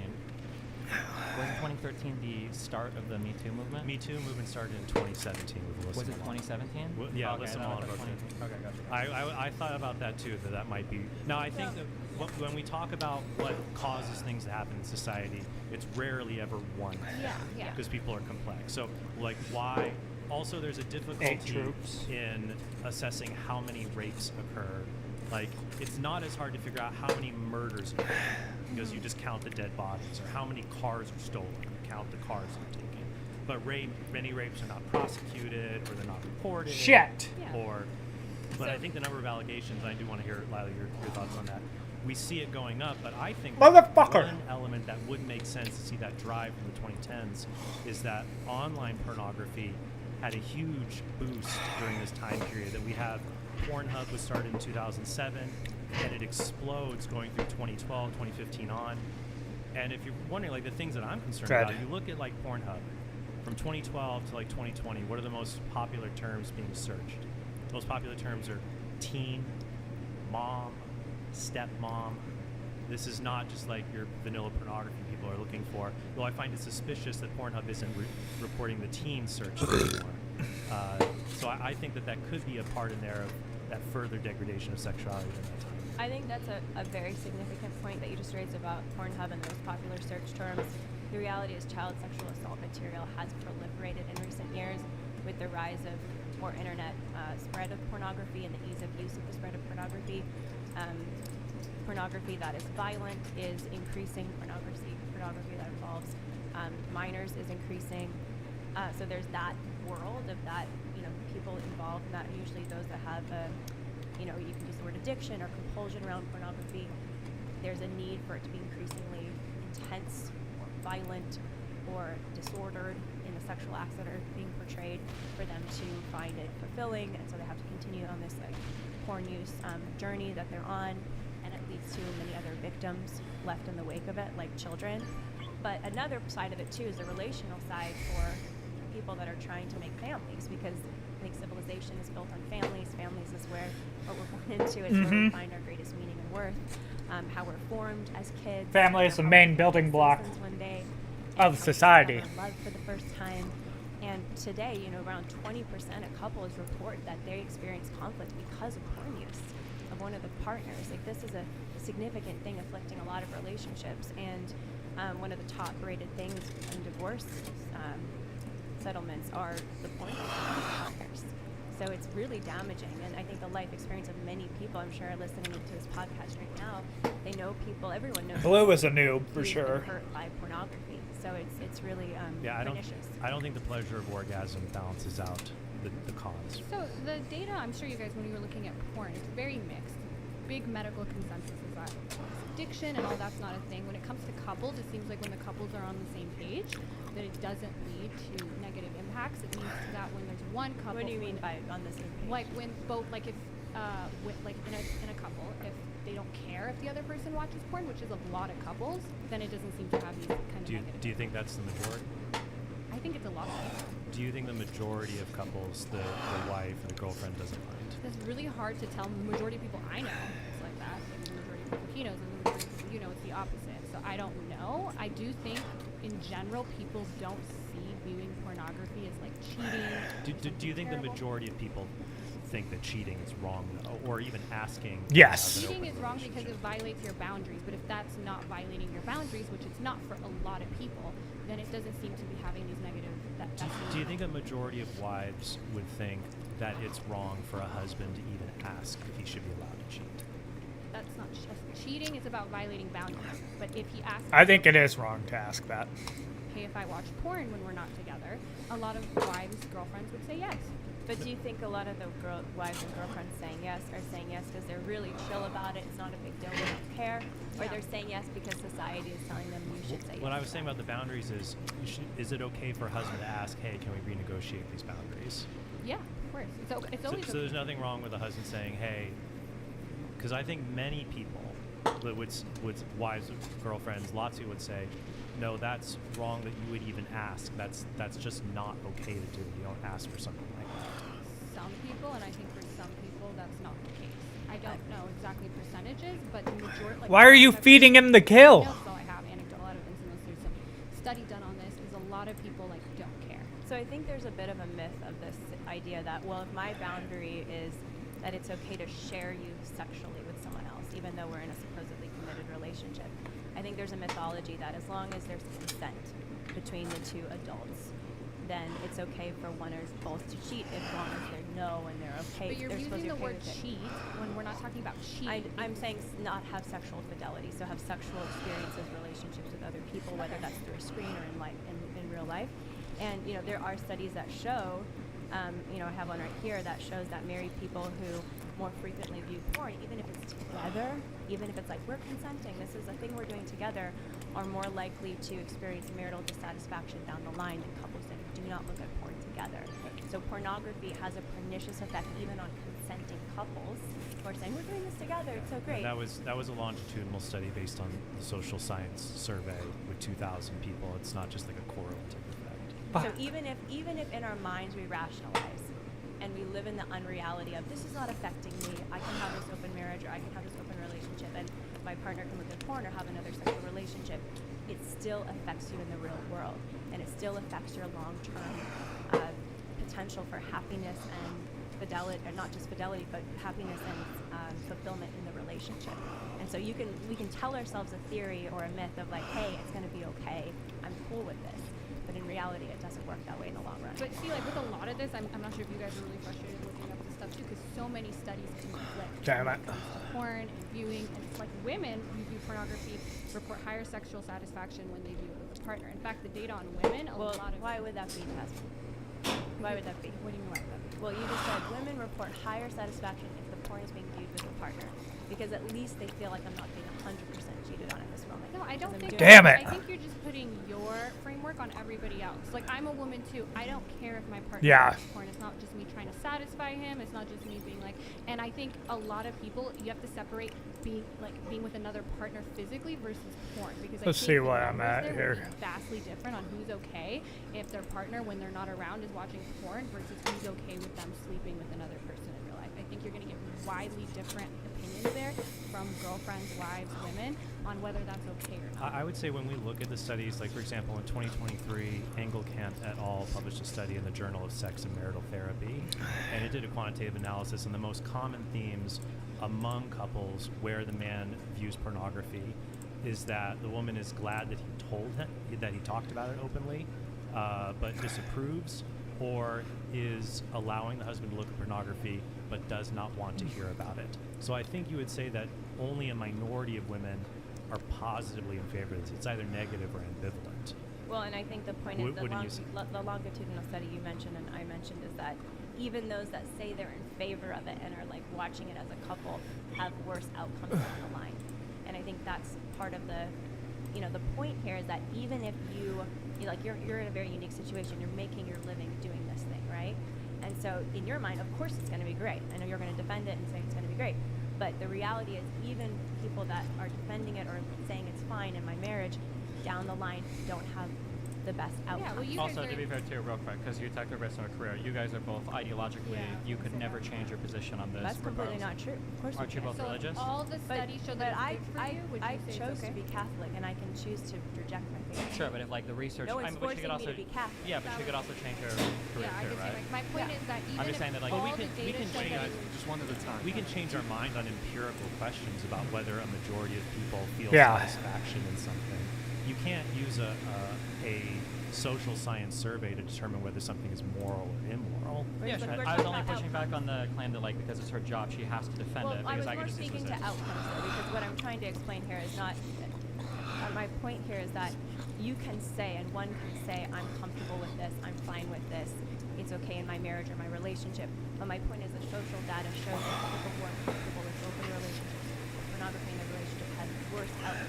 Well, the people have the worst. Who have the worst outcomes when it comes to viewing pornography, or people who have moral incongruence with it? That's what all the huge meta-analysis that we looked at. The number one determinant, or the number one predictor of having bad experiences with porn, or quote-unquote porn addiction, which the medical consensus is not a thing, is moral incongruence, and being religious is one of the biggest predictors of that. So I agree, porn is really bad for Catholics. I just don't agree that it's bad for everybody. But my point here is that Well, the reason why Catholics and people who are against porn would claim that they have a porn addiction is because the survey is saying, do you have a porn addiction?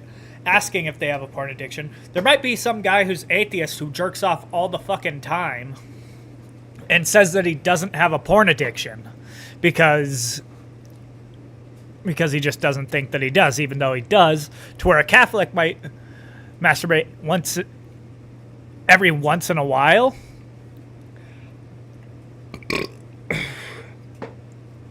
And they would consider that them having a porn addiction. You get what I'm saying? So it could just be skewed.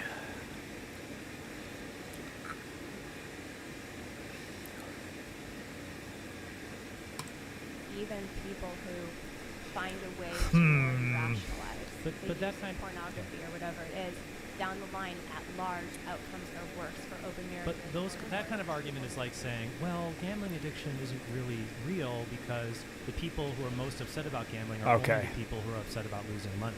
The people who don't care about losing money, well, they're not really that psychologically disturbed about gambling a lot. But maybe they should be worried about that, just like people should be worried about what porn is doing to them when it desensitizes their brain and it makes them think that I need more and more hits and more disturbing pornography to get off. But the difference is that I think I'm going to do a slow move into... Sex gambling.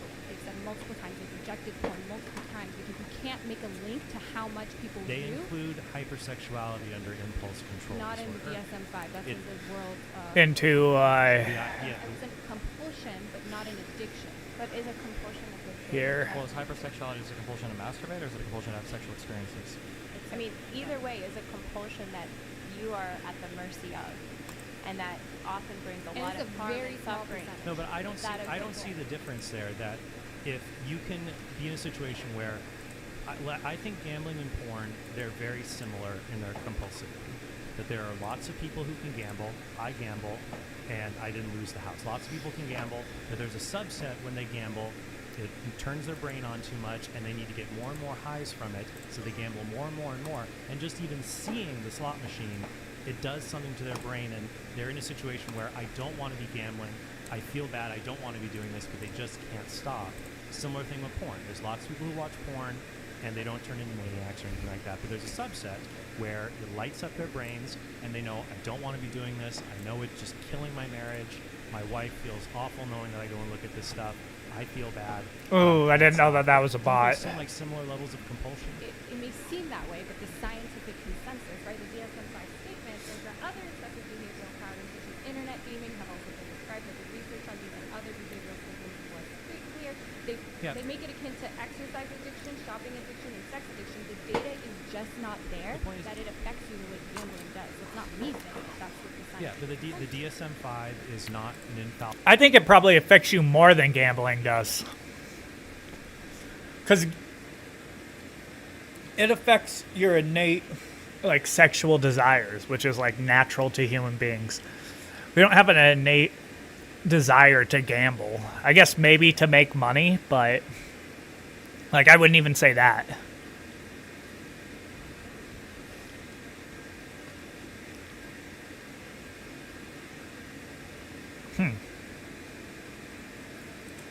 Audible Bible for everyone. You have other studies, for example, Love et al. Published a study on the neuroscientific foundation of pornography addiction, and that was a 2015 article and a meta-analysis, and they do link it to other addictions and other compulsions. So I think if people just look at it, you just take a bird's eye view, the person who feels bad gambling and can't stop, the person who feels bad shopping and can't stop, and the person who looks at porn or sees prostitutes and feels bad and can't stop. It all seems pretty similar. But the difference is that with porn, they've done multiple studies where it's like somebody who has positive attitudes toward it versus someone who has negative attitudes toward it. They're watching the same amount and they're having the same. That's a short-term. Those are short-term studies, though. But it's So what all but the the data point is, you shows. can tell yourself again. You can live in unreality and tell yourself, you know, this sexual act of infidelity. I know you don't call it infidelity because someone consented to it, but me going and being polyamorous, or me going and having multiple sexual experiences outside of my marriage or my relationship, or me going and looking at pornography or using pornography, you can tell yourself and experience short-term pleasure. You absolutely. No, I think a lot of wives would say that if their husband is chatting with you on a live cam, they would say that's cheating. Do you think a lot of wives would feel that way? You don't know how many wives find me for their husbands. Also, wait, hold on, yeah. What When the we talk fuck? about, like, cheating or murder. When we talk about like murder is clearly unjust. Find her for their husbands? Like her... Does she have like an OnlyFans or something? Or does she have sex with them? I'm confused. Who is this woman?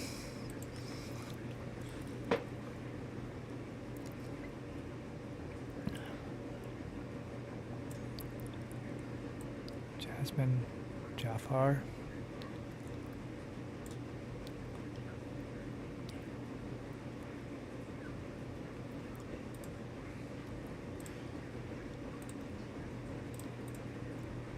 Paste.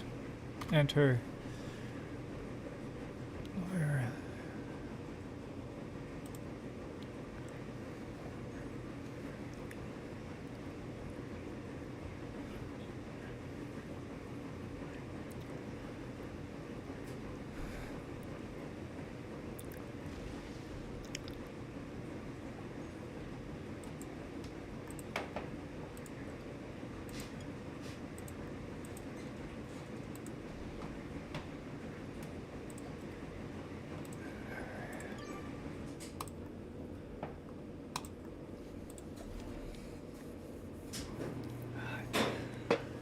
Who is it? Oh no. Is this gonna bring up like an OnlyFans link or something? Like, what is she?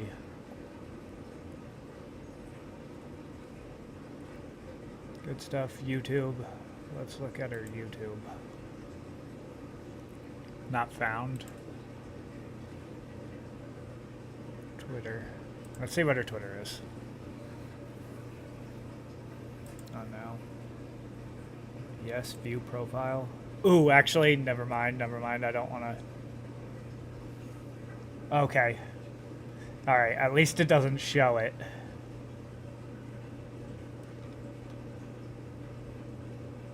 I was too sexy, just be a lawyer. Okay, so she's an OnlyFans model, I guess. We got. Okay. Justified killing. Right? I'm confused with how. I'm saying that the word murder means that's just an unjustified killing. It's baked into. There's no such thing as a justified murder. When you use the word cheating, then you're begging the question. Of course, it's wrong. But the question is whether or not. These I'm confused with how non-consensual ways. women find her for their husbands. Right, so to say that, like, oh, well, that takes us back to what is sex for. That might maybe. That's fine. Yeah, we can go back. Wait, hold on, wait. I'm just go right ahead. Okay, yeah, I'm just saying that you can't just keep calling it cheating over and over and over again because you're begging the question. You're loading in with the word cheating is baked into this idea that a boundary is being violated or that a non-consensual activity is happening, and that might be your position and that might be your opinion, but you can't have that perspective on two other people's boundaries. If they say, well, in our relationship we're allowed to watch porn, it's inappropriate for you to call Cringe. Point in response to Jasmine. Well, no, hold on. I'm just being clear because Jasmine contradicted that point, and then you tried to explain why. Well, actually, it is always infidelity. When infidelity again has baked into it that you're tautologically trying to define away the argument, which is whether or not you can engage in these behaviors in a healthy way. And he's like, well, obviously you can't because it's infidelity. It's like, well, you're begging the question. So if we're going to talk about the behaviors themselves, we can, but you can't call them all cheating and define infidelity. the terms as you please. I think my point here was. Well, hold on. Wait, what I'm not defining is that please, we all agree that that's what those words mean. Every single person watching. Infidelity and cheating means that you are doing something in contradiction to what your partner wants. We all agree with that. And we all agree Well, that it's those are bad. specific to sexual behavior. Sure, outside but of your everybody here agrees that infidelity and cheating is bad, right? Yeah. Okay, so we all agree with that. So then why say like, well, this is cheating? We all agree that that's bad. I mean, It's whether we or not can it is agree cheating, to right? disagree on the point that yes, I think it is infidelity or cheating. So you think that to if, have like, sex outside of two your people are in a marriage, relationship I and think they that say is that, hey, it's infidelity. okay. It definitely to is. You think they're still cheating on each other? I think in that your is book? being unfaithful to each other. Yes. Okay.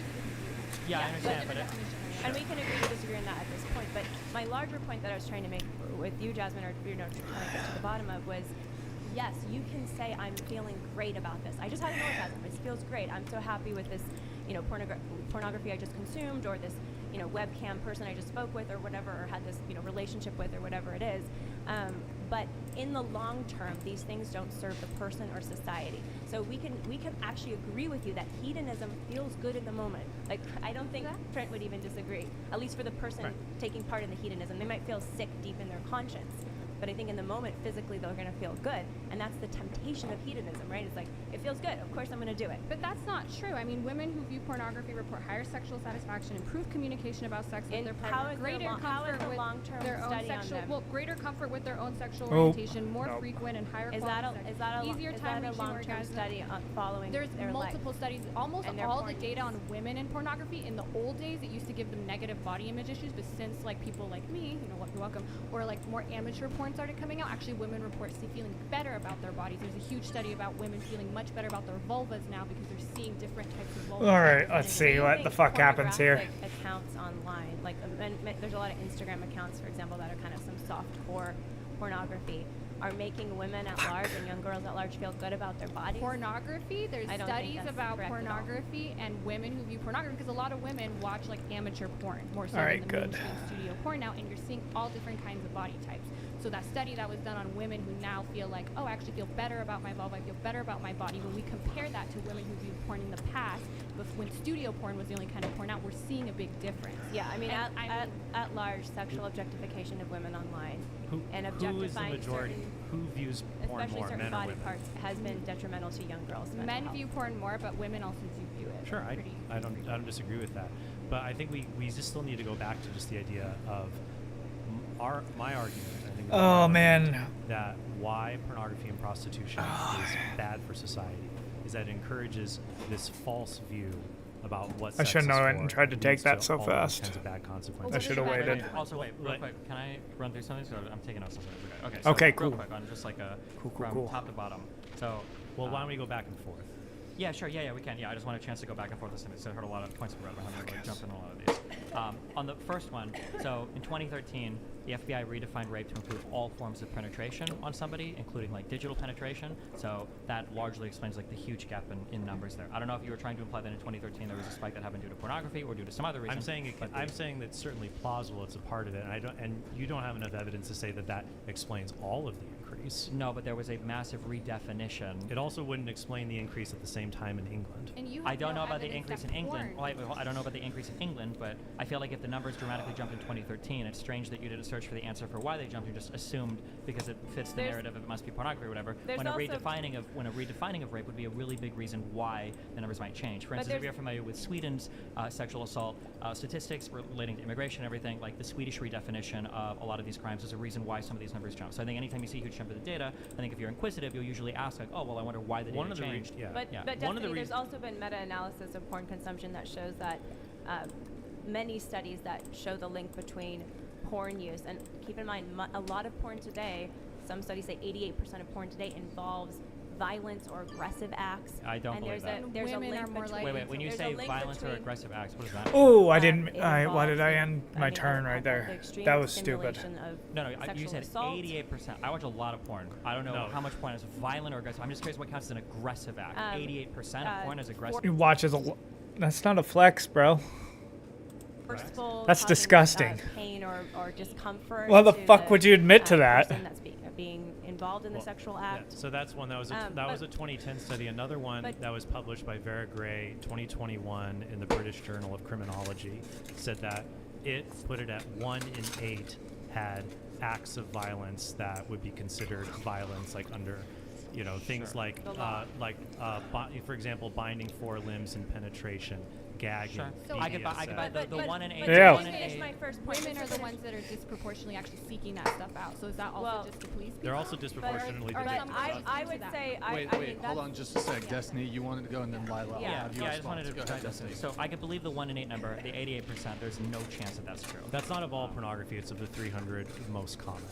Sure, I'm just saying 88% of all pornography being violent, unless you're defining like oral sex as violent, there's no shot that the number is that high. That's just It's of the most popular. You know that's why on Pornhub you're having teens, and then you're having step parents involved or stepmom involved. I think urinating and ejaculating on somebody's face, I think that's violent and degrading. I understand what you're saying, but to the vast majority of normal human beings, urinating on somebody's face is far different than ejaculating on somebody's face. Maybe in the Catholic world, those are similar things, but in the ordinary world, The fuck are you talking about?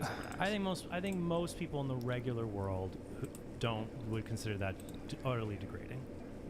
I'm saying those two things are different. You want to classify both of them as degrading, that's fine. Why are they different? Because I don't know how much into detail, but urinating on somebody's face, the kink of water sports, is considered to be generally more extreme. There's far fewer people that are into it, and you're involving non-sexual fluids now in like a sexual sense. That's just considered a more hardcore type of...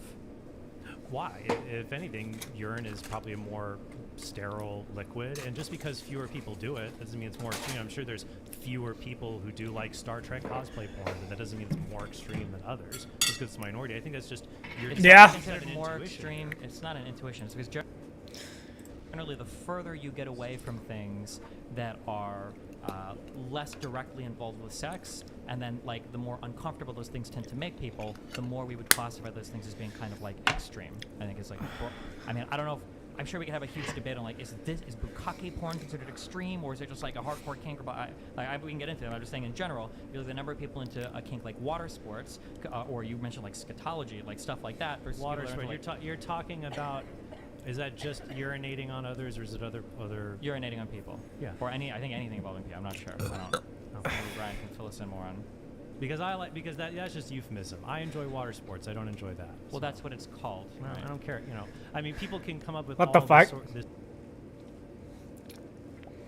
Wait. sort of stuff. It's called when you pee on someone. It's called water sports. Hold on, no one is trying to. I'm just trying to give an accurate accounting of how you refer to these things. You're looking them up. Go ahead. Did you want to ask anything else? I reject this idea of like, well, as pornography increases, child sex material increases. Therefore, That's a fact, though.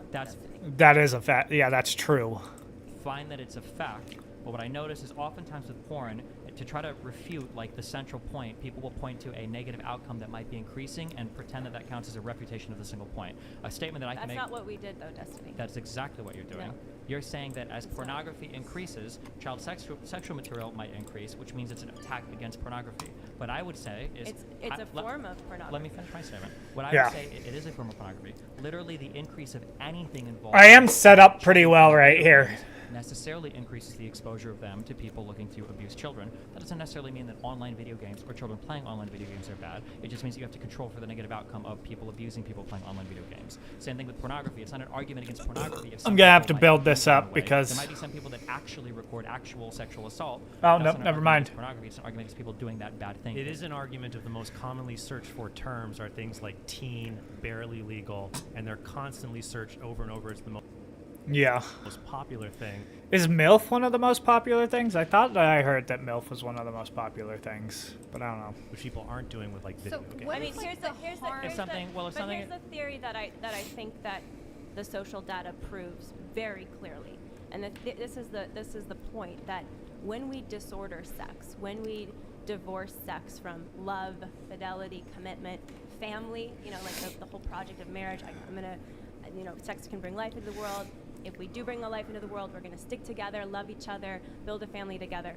When you take sex out of that context, out of the context of love and marriage, and you put it in the context of my goal, my orgasm, what I want, right?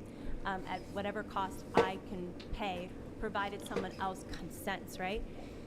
It's not just, I think, that person that will suffer and the other people engaged directly in that will suffer, but it is children. And so you said, well, yes, okay, there's a proliferation of child sexual assault material, yeah, but that's not saying porn is responsible for that. That is a form of the porn that's being created and consumed at large in our society. So to say that children are somehow unscathed by the proliferation of porn, I think is totally untrue, Destiny. That's fine, And in but to addition, say that and in addition, I'll just say one other thing. The flip side of this, we've debated on this before, Trent has as well. Sexual hedonism at large, in addition, leads to what we have today, which is abortion on demand.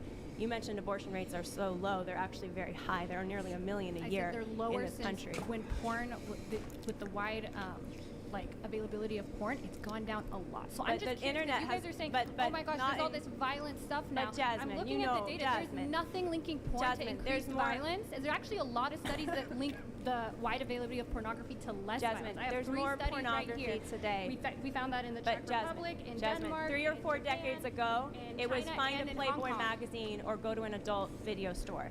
Today, Today you just everywhere. can. So why are we not Yeah, you can just look at your phone for a few seconds and find it.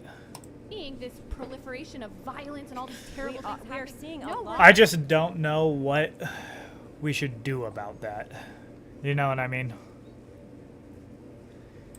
Those are all We're less seeing a than lot they of were social before. ills. When there were just those Playboy magazines, we had way more of that stuff than we do now with So pornography you're widely saying available. so is your argument that we had less child sexual assault material?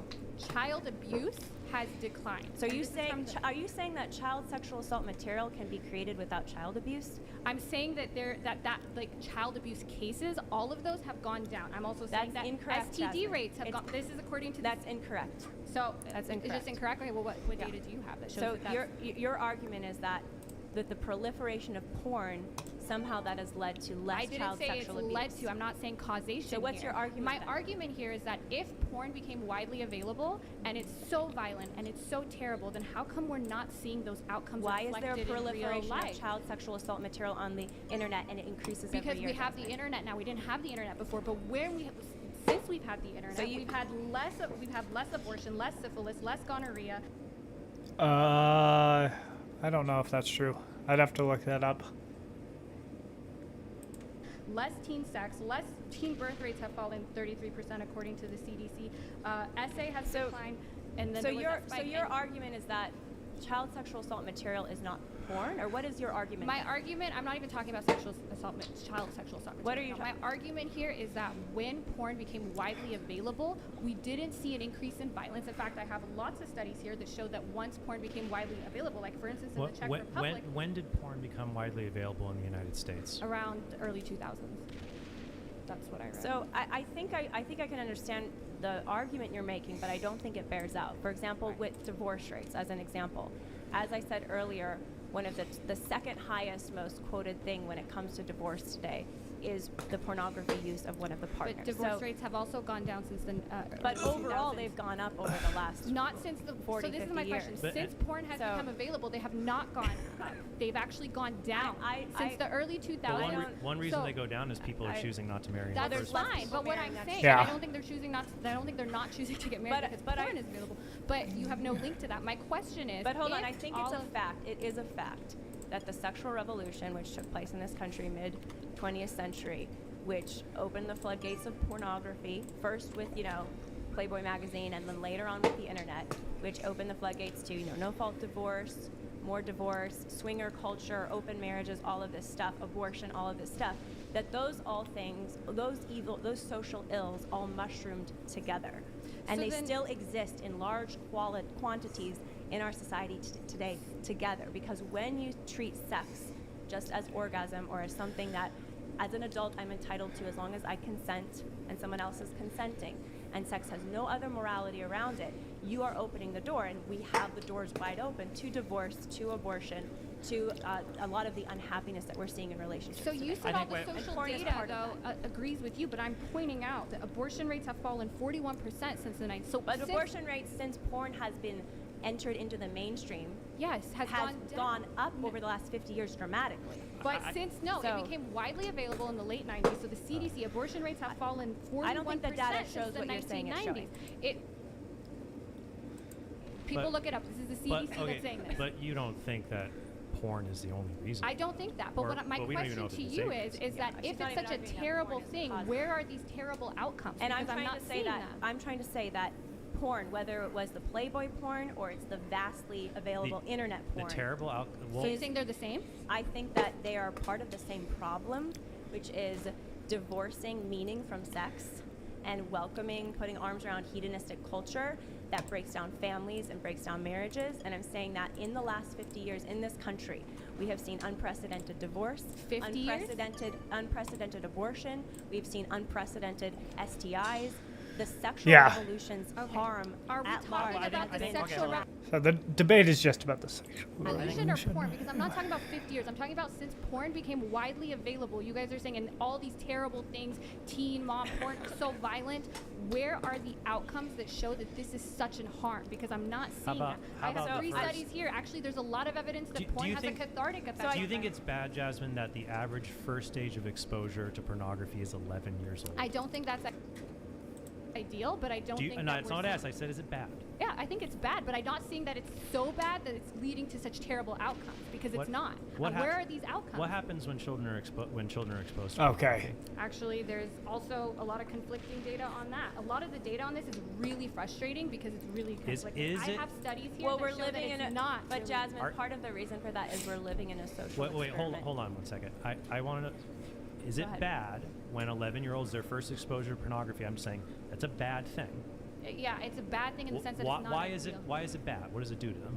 I don't. It's like they're not old enough. Their prefrontal cortex isn't developed enough to be able to look at that and realize what's real, what's not real, how sex is supposed to go. So I don't think porn is a great way. How is sex supposed to go? Probably not like if you're on Pornhub watching like 8 people gangbang someone, they're gonna think that that is normal. Yeah. What? I'm confused. What it?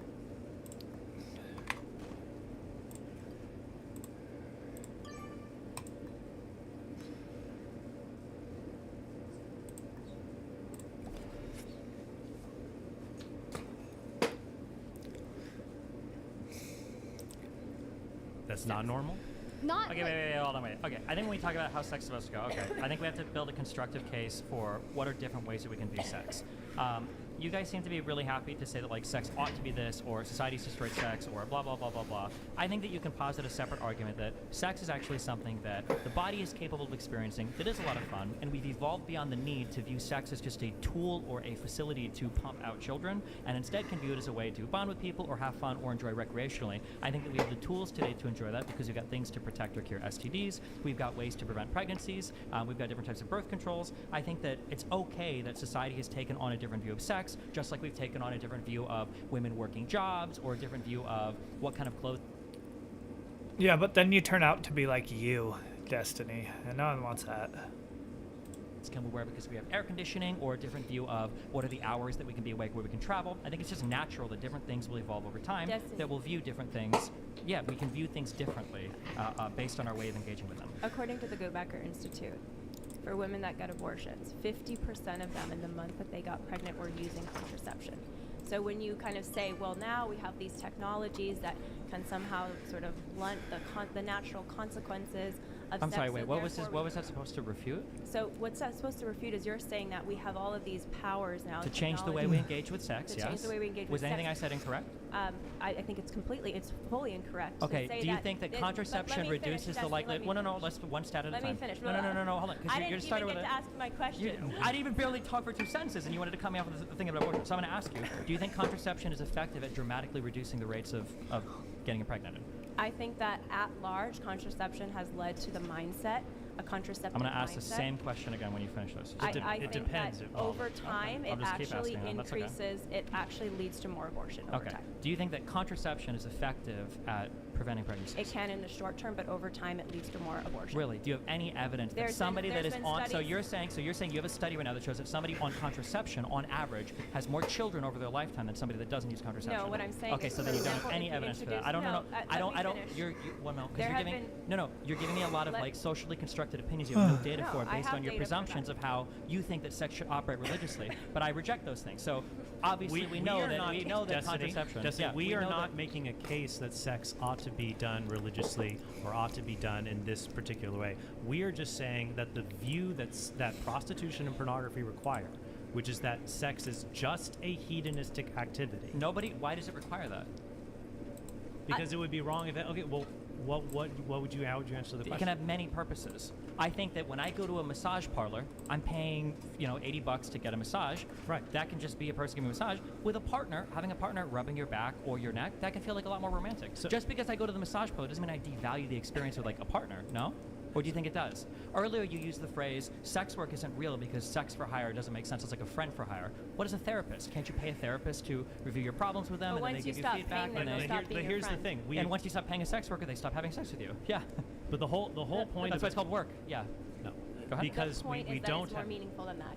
Of course, it is more meaningful. I would agree. Just like having a really good, intimate conversation with a friend is more meaningful than having an intimate I'm conversation so with a sorry. therapist. We've Of course. skipped around so many different places. Only There was because I'm something- following you on your tangents. but go ahead. I was trying to ask. You made a. So if sex work is just a skill, it's something that people enjoy. Yeah. Do there have to be? Is this something that only specialists can? Well, let's say for example, so Jasmine, a lot of people do OnlyFans. They have other jobs. Like you're a lawyer, you'll have other jobs. So you can have someone who's a masseuse and does OnlyFans, or a therapist and does OnlyFans, right? Okay. So you could be you're like a sex worker what? by night, masseuse Yeah. therapist Thank during you. the day. Would it be okay if they offered those sex services as a part of their day job, being a masseuse? Depends on what the being a day job therapist? is. If it's like a lawyer or something, or if it's like a therapist, probably not, because you're violating like an appropriate relationship to have with somebody.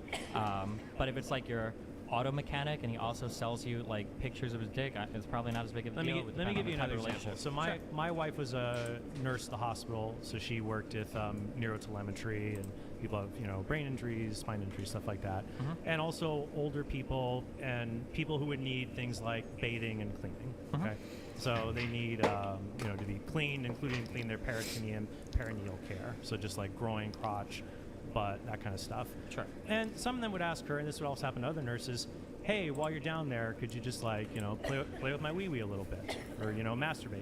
Okay. So let's say you have a nurse who is also an OnlyFans, is a sex worker on the side. Should she be allowed to offer that? Is that My understanding, and I'm not a medical professional, but my understanding is that when you're making decisions related to patient care, a patient under your care, engaging in friendly or sexual relationships with them can cause an inappropriate crossing of boundaries that compromises your ability to deliver good medical care. So I would say that in the case where somebody's like a therapist or a medical professional that's making decisions relating to your health care, it's probably Why? not Because you appropriate. just related but therapy why? to Lawyers friendship. can't even and accept say Hold it on, was wait. How worse did my when relation sex of is therapy to friendship break anything that I just said?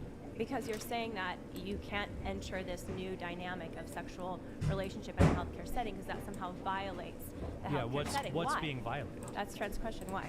What did I just say was being violated? What is being violated? I just Tell me I said it like 3 times. I'll repeat it again. It's compromising your ability to deliver care. But if the care is included, Let me ask you this question: If the sex work, you wouldn't include sex work and health work together in care unless you're. No. Okay. Yeah. So. Well, unlike, I mean, we could invent a scenario that's true. What if you're going to a hospital and part of the care is my husband has issues with erectile dysfunction? Maybe part of the health services is them jerking you off to make sure everything's working. In that case, you would combine it. Would you agree, or would you say it's still inappropriate? Wait, I want to answer for that. Would you, if that case, would that be an appropriate No, I combination don't of think like? you should go to people to jerk you off. No, that's Do you not think it your would be? spouse. Do you think us ignoring your personal sexual views? Do you think it would be It's not appropriate? a personal sexual view. It's the view that's actually been Because held sex- for thousands of years by many millions So and billions if of you're going to a hospital and they're trying to check you for a working sexual function, them seeing if you can get an erection, that would be an inappropriate way for them to examine you. I think if they are really trying to determine. Wait, what did he ask? A little bit, or masturbate me. Okay. So let's say you have a nurse who is also an OnlyFans, as a sex worker on the side. Should she be allowed to offer that?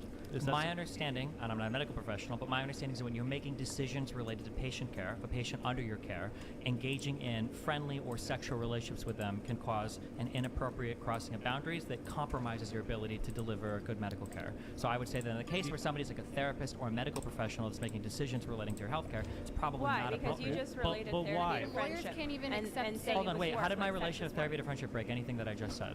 Because you're saying that you can't enter this new dynamic of sexual relationship in a healthcare setting because that somehow violates the healthcare setting. what's Why? being violated? That's Trent's question. Why? What did I just say was being violated? What is being violated? I just Tell me I said it like 3 times. I'll repeat it again. It's compromising your ability to deliver care. But if the care is included, Let me ask you this the question: sex work's included in care. It's If the Trent's sex point. work, you wouldn't include sex work and health work together in care unless you're. No. Okay. So. Well, I mean, we could invent a scenario where that's true. What if you're going to a hospital and part of the care is my husband has issues with erectile dysfunction? Maybe part of the health services is them jerking you off to make sure everything's working. In that case, you would combine it. Would you agree, or would you say it's still inappropriate? Wait, I want to answer for that. Would you, if that is, that be an appropriate No, I combination don't of think like? you should go to people to jerk you off. No, that's Do you not think it would be? your spouse. Do you think us? Yeah, no, what the fuck? Ignoring your personal sexual views, do you think it would be It's appropriate? not a personal sexual view. It's the view that's actually been Because held sex- for thousands of years by many millions So and if billions so, of if you're going to a hospital and they're trying to check you for a working sexual function, them seeing if you can get an erection, that would be an inappropriate way for them to examine you. I think if they are really trying to determine if you can get an erection, there's a way, and you're a married person in a marriage. There's What a if way you're not to a married person? determine What if you're that. single? Why would they need to determine that?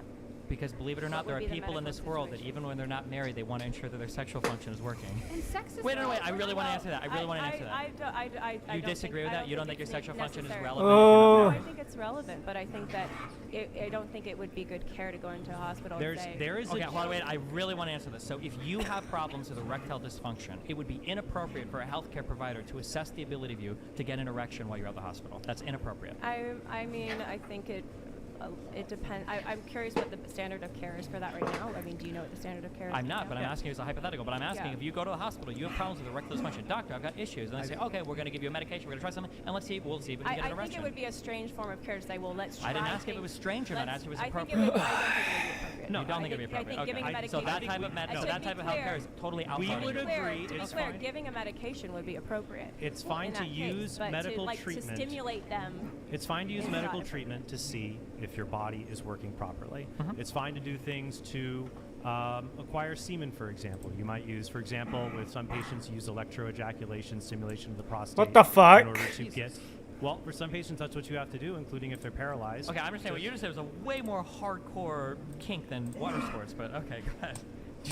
No, to see if you can ejaculate, to see if you're able. There is a difference between trying to determine if your body is functioning properly and saying that sex is just a service that can be provided. If we provide people in the hospital, we provide them all kinds of services to make sure they're comfortable, right? Like we give them television. They don't need that to live, right? Okay. But it makes them comfortable, correct? Yeah. So we give patients stuff in the hospital to make sure that they stay as comfortable. We give them television. We give them different food they can choose. We give them bathing, obviously. And when they're very uncomfortable, we do things to make sure they're comfortable. So if a patient says, sex would make me very comfortable, why wouldn't, if a nurse can clean the guy's testicles and penis and is already handling all of this, why not just you put on the gloves and give them a hand job? Well, one is because it's illegal. Two, if it were legal, my guess would be the procedure for that would be you would bring in a third party or you Why? contract out to somebody. Why do you bring in a third party I've to already give the guy? explained it. Let me finish. Let me finish. Yeah, what? Why do you need to bring in a third party to give the guy a hand job and not a third party to wipe his butt and clean between his peritoneum? Because when you start engaging in romantic or sexual or Well, who says it's friendships- romantic? It's just getting I off. said or means any of these. When you engage in romantic or sexual or friendship type things, that these things are all inappropriate because they compromise your ability to objectively offer care. For instance, would it be inappropriate to say, well, can you please just like jerk me off, you're gonna clean my ass? Yes, that would be, because if a patient starts to have sexual relationship with a practitioner, then if that practitioner has to make a tough call on that patient's health, that might be compromised. The same way that let's say the person starts saying like, man, you know, my But kids never. why does sex do this stuff? Let me just finish. Hold on, I gotta finish this one thing. Oh my god. Okay. Let's say that the patient comes in, or the nurse comes in, and the patient starts talking to the nurse like, man, my kids start telling me like I don't know what to do, and then the nurse sits around and they start talking blah blah blah blah blah, that would be equally inappropriate. That would be incredibly inappropriate. If they started to form a very close friendship with a patient, that would also be inappropriate, because again, if a tough call has to be made on the patient, at some point you might not be able to make that tough call because now your judgment is compromised. This is why surgeons that have like wives or husbands don't operate on them, because their judgment is compromised. Well, what if you can give hand jobs and you're not attached? It's just What if you can give hand jobs and you're not attached? It's work. What the right fuck? now, in terms of how human relationships and everything work, it seems to be so the case you're that saying something very important, which is that there is an emotional, psychological component to sex. As somebody, so as a lawyer, we have rules on Am I how we're understanding you able to correctly, though? engage with people. Hold we're on, not I just allowed wanna- to I wanna accept make gifts, sure, for instance. I Like, want to as- make sure I'm understanding Destiny correctly and what he just said. Hold on, let Lila go. And I do want to get back to the contraception thing, but you had said that there's an emotional, romantic connection to sex. That's I don't know if you used the word. oftentimes there can be, yes. Yes. So that sounds like more than work. It can be. Yeah. So you're when you guys talk Wait, about no, sex hold work, on. like I'm sorry. it's Wait, something- I'm sorry, real quick. I reject that. What do you mean that sounds like more than work? When you talk about sex work, like we can sell this commodity of sex, like It's a service. like it's a service. You're saying, well, but more emotions and psychological, romantic feelings get involved. Therefore, it doesn't belong in the professional setting of healthcare. That's what you're Because saying. but like, so how can you still say it's work and it's a professional? It's do a professional teachers job? work? Yes. Do they have emotional connections to children and parents? And they should. That's okay, a healthy so then thing. that argument doesn't make any sense. So what's the next one? Well, are you saying that a nurse should not have an emotional connection at all to her patient? Generally, they try to minimize it. Yes.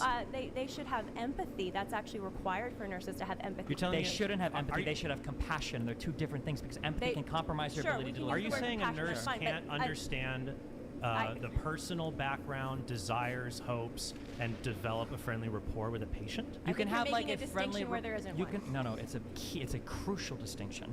Having a friendly rapport with somebody is different than becoming personally, emotionally invested in the outcome. You have to maintain an appropriate level of distance, whether you're a lawyer, whether And you're a I medical agree. professional. And sex crosses that line because of what sex just But intrinsically many is. things cross that line. Like I just said, when you're a lawyer, you can't accept certain gifts. You can't get too close to your clients. They can't become like best friends to you. That's going to cause problems for you down the line. We take entire classes on this, on all the ways we're not supposed to get too close with our clients. And it's not all sexually. It's even just in friendship. So professionalism, the standard for professionalism, I agree, it's not perfect.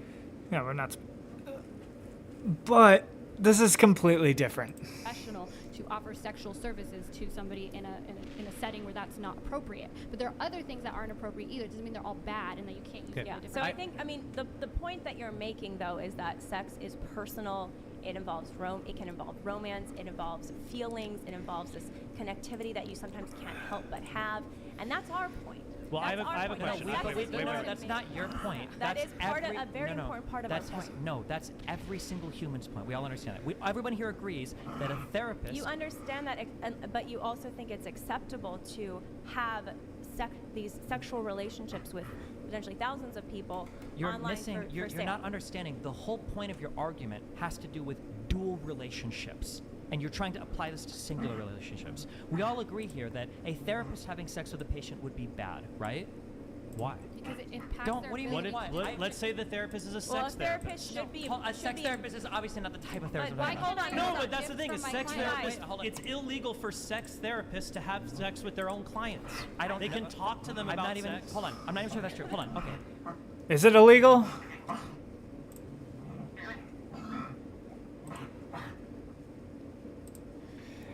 Is it legal for sex therapists to have sex with their clients?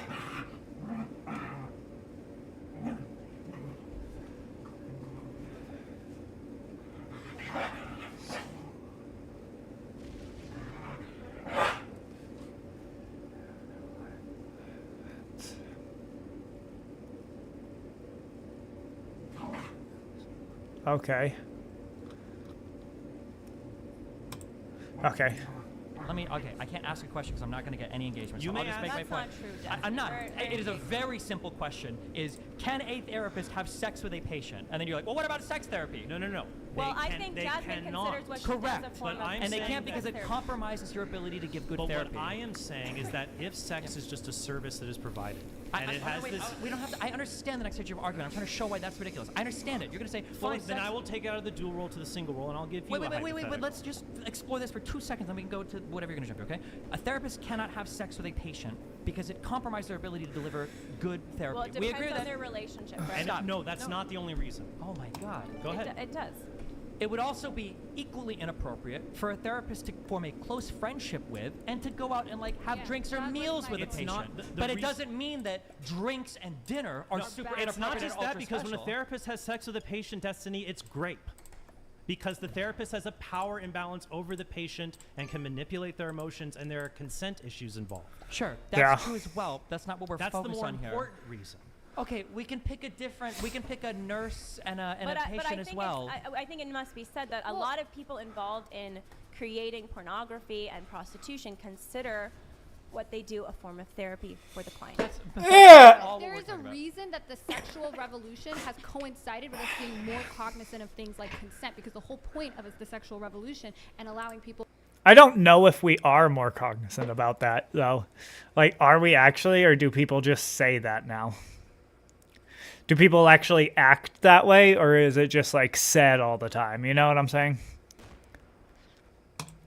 More freedom in how they want to express their sexuality is that it's a choice, but it's still your choice, right? That's why things like marital rape was outlawed in the 90s. We have the rape shield doctrine. You're not allowed to bring up a victim's past sexual history in a sexual assault case. We have the Me Too movement. So I don't think power imbalances are important because that can get in the way of consent. So consent is super important, but what you choose to do is not. That's what the sexual. It's not an accident that those two things. And Me Too is a reaction against the excesses of the sexual revolution. So I mean, I think to No, say I that don't these think so. things are given to us by the sexual revolution is totally. Well, let me. It is though. All right. Like so marital rape. No. The marital Well, rape the early being outlawed, feminists. rape The early shield. feminists. You're who saying were, Me Too is a reaction to what? Me Too is the reaction to the excesses of the sexual revolution. I don't think and, so. And a lot of the reform that was requested in the way that marriages took place and marital rape protection was early feminists who are not sexual revolutionaries, who themselves wanted family values, and many of them were pro-life. But no. So to say that it was the sexual revolutionaries that I'm gave us saying these that things is those not two correct. things coincided at the same time, because the whole point of the sexual revolution was that, okay, you're not going to be ruined now because you choose to have casual sex, but if someone comes in because there was a lot of inappropriate harassment, rape, etc., statute of limitations has been increased due to the Me Too movement. All of these things coincided because consent is a huge part of the sexual revolution. And- I think that And Me Too is a response to people seeing women as commodities that they can acquire, and seeing sex as a means of acquiring that commodity. Basically, it's responding to a dehumanizing view of sex. Now, I agree, many people don't have that view, but I do think that the hedonistic view of sex does lead to that. But here's the question I wanted to ask, just to get back to what sex is for and why I think it shows that this view of sex is absurd. All right, suppose you had a friend and they said, because this is parlaying on the idea that sex is just it's a hedonistic activity people can share with consent. Like, say, for example, like martial arts. So martial arts, if I go down Nobody this, thinks sex is like that. but no, okay. hold on. Let me make the analogy. Okay. If I start martial arts with somebody without their consent, I'll go to jail because that's assault, right? If I just go up and punch somebody. But I can ask them, hey, do you want to spar with me a little bit? Okay. And then that's okay because we have consent and it's this kind of activity. Now, Yeah. imagine that would it be healthy to have a friend who says, hey, I'm glad you and I are getting into martial arts together, but I really feel like we can only be friends if you only do martial arts with me. Or we can only be friends if you only do tennis with me. Or I want you to be my only friend. You're the only friend that I have. With those examples, would you say that those are disordered friendships? Probably, yeah. All right, so my next question would be, is it disordered for someone to say, I want you to be the only person I have sex with, you're the only person who has sex with me? Do you think that's disordered? Not necessarily, no. What's the difference between activities that are pleasurable and consensual, martial arts, chess, tennis, spending time together, and sex then?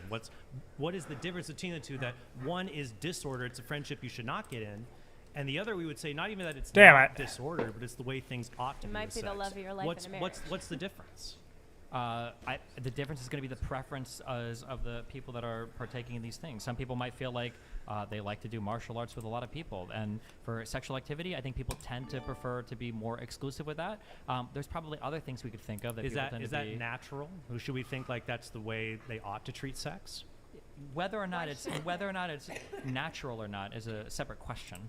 Well, it seems obvious that if someone says, "I want you to be my only friend," and you can't have other friends, we'd say that's a friendship you probably shouldn't get into, right? Generally, yeah.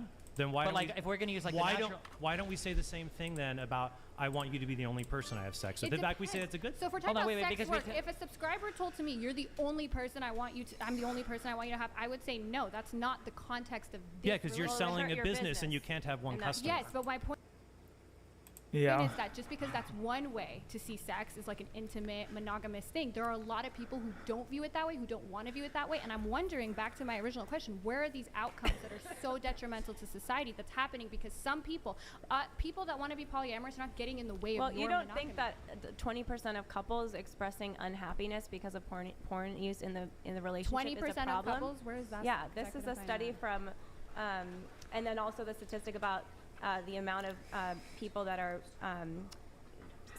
pornography use being listed as one of the reasons for divorce. You don't think that that's meaningful? It could. and that There's that many matters? things that are listed as divorce, but I have a bunch of studies here that show that since, like I just told you, that porn actually can have a cathartic effect on violence. The STD rates come down. There's Is a it- huge study that is shows it that bad? What do you mean?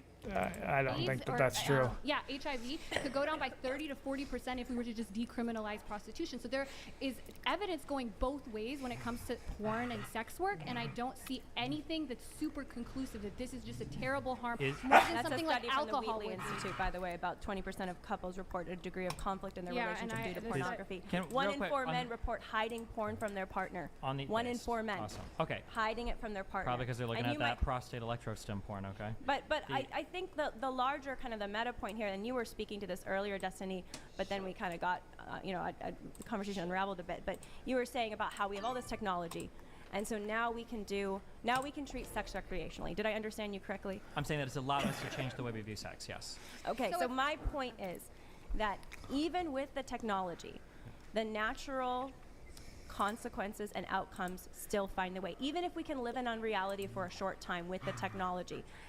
I'm just on OnlyFans for a moment. It's not going to hurt my relationship. I'm going to use a condom here, so I'm not going to get pregnant. Whatever it is, right? Or I'm not going to get this girl pregnant. Whatever it is. The consequences catch up. And when I brought up the Guttmacher Institute statistic, the reason it mattered is because half of the women who are getting abortions, according to the research arm of Planned Parenthood, the biggest abortion chain, report using contraception in the month that they got pregnant. So they were using it, they thought they were doing the safe sex thing, and then they get pregnant and they show up for the abortion. So my point here is, you keep bringing up the stat. Like, yeah. It wouldn't surprise me if, for instance, But like do you 70% understand- of people that die in car accidents are wearing seatbelts. That doesn't mean wearing a seatbelt is bad. It means that, like, if you're going to be in a car accident, you're probably in a car, But you're probably wearing a seatbelt. If you're getting pregnant, Yeah. having sex, you're probably but drawing if some form of getting contraception. into the car is promiscuous sex, maybe we should consider not getting into the car so much. Okay, And I I'm think just saying that's that the number point you're that giving, Trent when and I are that's making. saying, like, people were on If birth getting control. into the car is going and sleeping with the prostitute, if getting into the car Sure. is Here's a hedonistic question. sex culture, then maybe I just want to we ask you should about your study. You brought up a study. question I'm the not familiar with cars. this. You said that, what was that number that you quoted? You said Which one? 50% of people said they were using birth control or whatever, and they got Yes. okay. It's the Did- Guttmacher The Institute. types of in that study for birth control, did they include natural family planning and pull-out method? No, this is contraception, birth control pills, and condoms or barrier Hold on, methods. pull-out method and natural family planning are both considered forms of contraception. I mean, that's like a very small fraction of a percent of people who even use that anyways. First of all, But that's it's- not true. That is true. Especially among Christians, natural family planning is considered one of the only ethical ways to do contraception, which you know. No, 'cause this you is have, large. right? This is. But it's also a sin to pull out, a lot of people think. So Largely birth control pills and barrier method condoms or diaphragms or otherwise. Okay, all right. I'd be curious if that's true, but like even so, It is true because we know there's a failure rate. There's a there is failure rate even with sterilization. There is a failure There's rate, but like rate. perfect use failure rate is like 1%. If Real you're world having use a failure lot rate of could be. promiscuous, why if is you're there having way regular less- promiscuous sex or why- regular sex even with one partner that you don't want to have a kid with, eventually there's going to be, for many there will be a failure. For many, why are those hold on. For many, there won't be. It's a Yeah. 1% failure rate. That's the opposite Let's say of many. is almost 1 million abortions a year enough?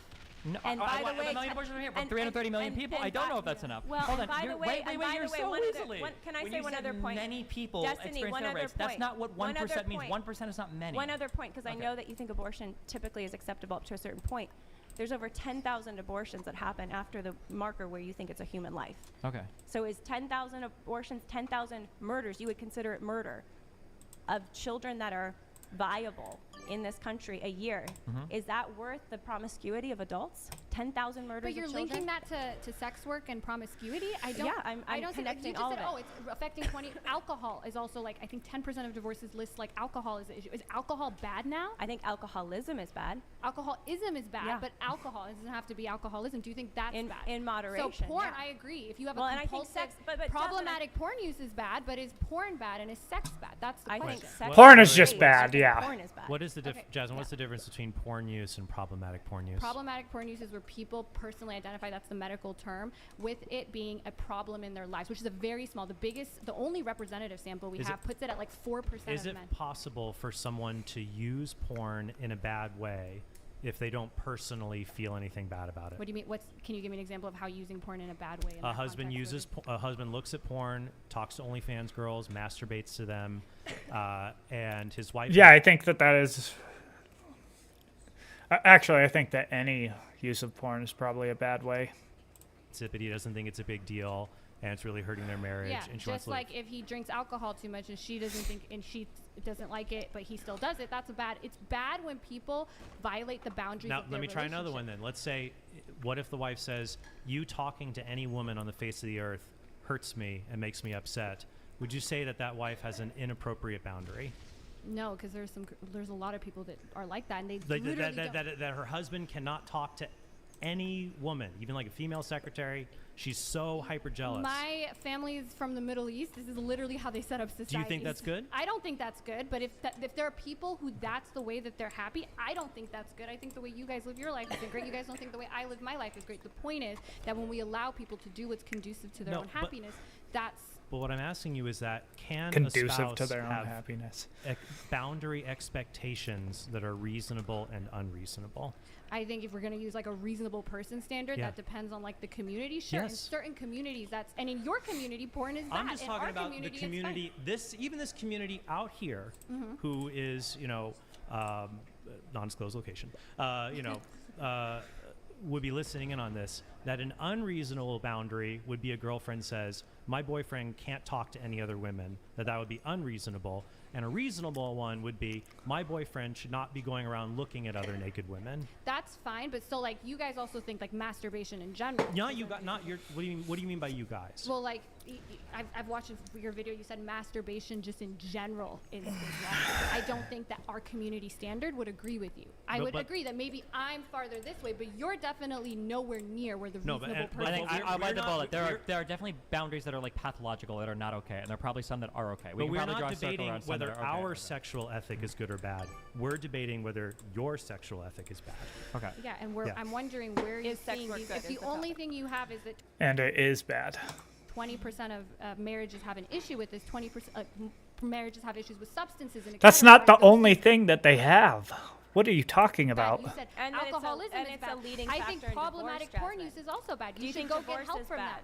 Yes, and divorce rates have not gone up since the proliferation of porn. But the point is that porn is a prominent factor in divorce. So is substance abuse. So is alcohol. But you so would do say we, substance abuse is bad. So why are you saying porn is good? I think No, wait. Because substance abuse. Wait. You're saying substance abuse is bad. Therefore, why isn't porn bad? No, that's not what I said. Hold In on. the That is context- literally what you but- just said. You but in said the why would context of the- substance abuse be but in bad? the But context of why people get divorced, Destiny, is what we were speaking yes, to. no. But people don't get divorced because of substances. They get divorced because of Behaviors. substance abuse. Well, and But you're saying they get behaviors divorced of the because of spouse that they porn. don't Why like. not porn abuse? Yeah, what's my question? Problematic porn. It's If it's porn- it's getting not in the porn way of your abuse, life, it's porn bad. use. But there are most of the people that consume porn, which is the majority of people, it's not getting in the way of their Because relationship. we It's not getting in the way. because we can delineate. We can say, oh, when you drink this much alcohol, it makes you sleepy or giggly or fall down drunk or wrecks your liver. Like, we can talk about the different effects at the different levels and what they do,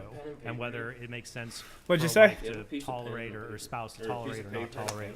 But when it comes to porn, I think it's very there's fair for paper. a spouse to say, yeah, over I'm not going there. to tolerate my spouse Yeah. giving Oh no, not that one. orgasm That's or just giving that's that full of shit. sexual desire to someone else. My biggest problem with the view you guys are defending All is right, that give me you 1 lose second. any principled basis to say things like infidelity What? or even other. Well, you can't even define Nice. what extreme sexual behavior is as long as it's consensual. Well, Hold on, You wait, lose any wait. Give You can me 1 absolutely have all second. of these discussions. Just because you say, I think Yeah, my partner can watch porn, that's you're saying what you I can't was have talking any more about. sexual boundaries if you grant that?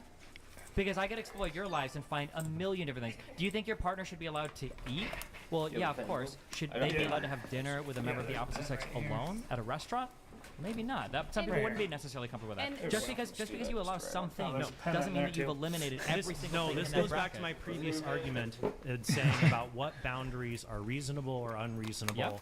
That But if sex is just another activity Yeah. like other activities, then it becomes unreasonable to demand exclusivity for it. Literally, But nobody here is saying that sex is just another activity. You seem Then- to have. called it a You recreational seem to activity. have. Then no, what no, no, is- stop. then what is it? Sure. There are some activities that can serve a variety of different purposes. Okay. For sex, it could be recreational, or it could be an incredibly emotional, romantic, bond-building thing. Much the same that we could imagine, as I just brought up. Dinner could be whatever. I've gone out to dinner with a ton of people. Right. That it's whatever. But dinner can also be an incredibly romantic, personal event. Some of these things, even some people could set boundaries around, and everybody said that's fair. If you say, "Oh, I went out to eat with like 3 or 4 friends last night," Samantha was there. Oh, that's cool. That hits a lot differently than if you say, "Oh, I went out to eat last night with Samantha. We went to Ruth's Chris. We had like a $200 dinner and wine dinner." That doesn't feel fair. That feels like cheating. A lot of people would say that's not okay. You've actually like cheated on your partner because you took another woman out on a date. So I don't agree with this idea that just because you're saying sex can be used like romantically, that's the only way you can treat it. And as soon as you've used it even a little bit on this, But look at what happened to you and your wife. This happened after his what? How is he still supporting this when he has? I'm confused.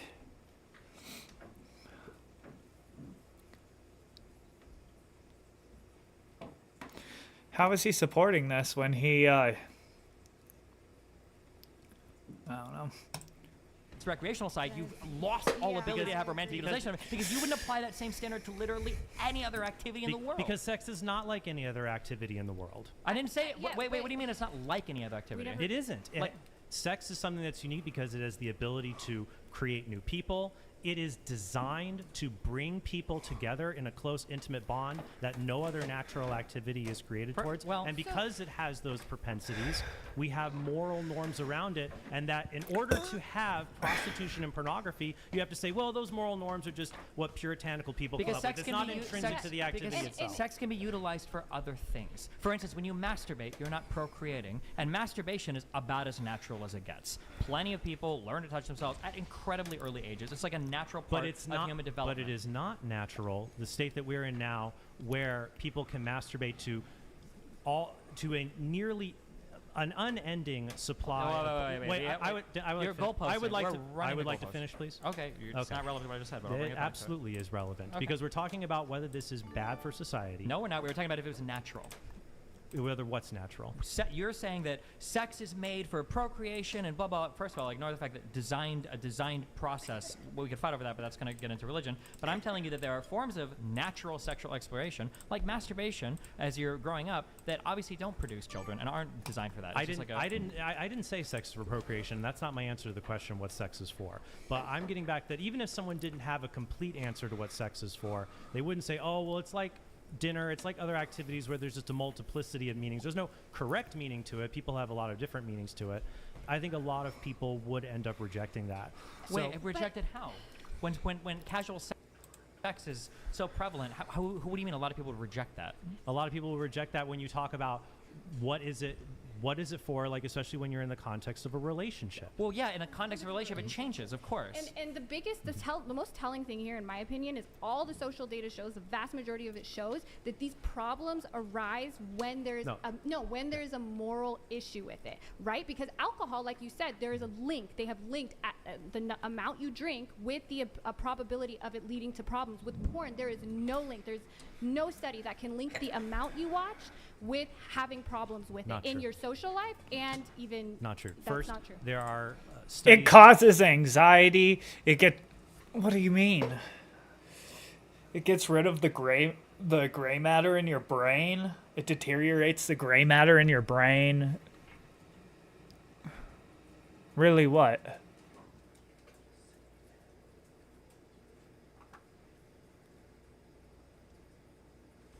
Really what?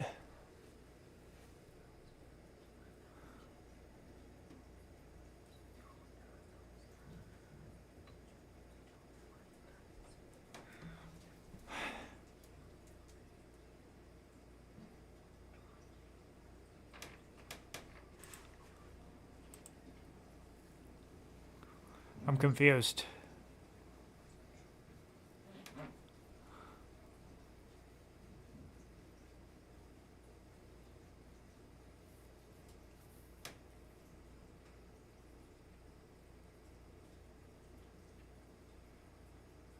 What's this guy doing?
Done by Nicole Prouse, who is a pro-porn advocate in 2013, that shows there's lesser reactivity in the brain to people who frequently use porn to be able to have attachment to spouses or significant others.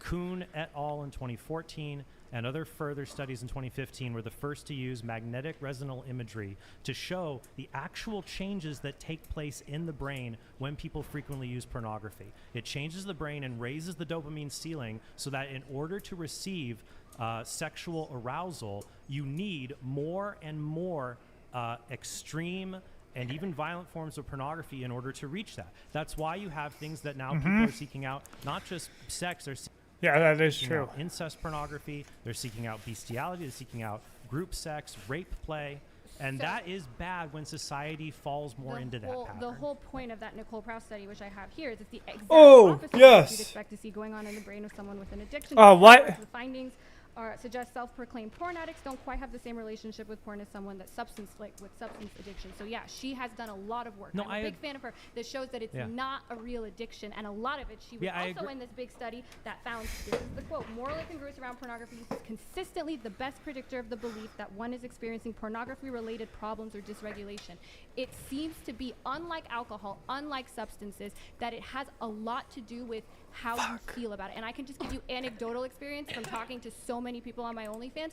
My European fans, those cultures where it's not like sex isn't seen as such a like terrible thing, the way they interact with me is like, hey, how are you? Can I get this video? And they're like, okay, cool. The people who have this moral incongruence, their behavior is super erratic. They come, they go, then they delete everything, then they come back. Sometimes they send you a Bible verse. Like, these people are really struggling.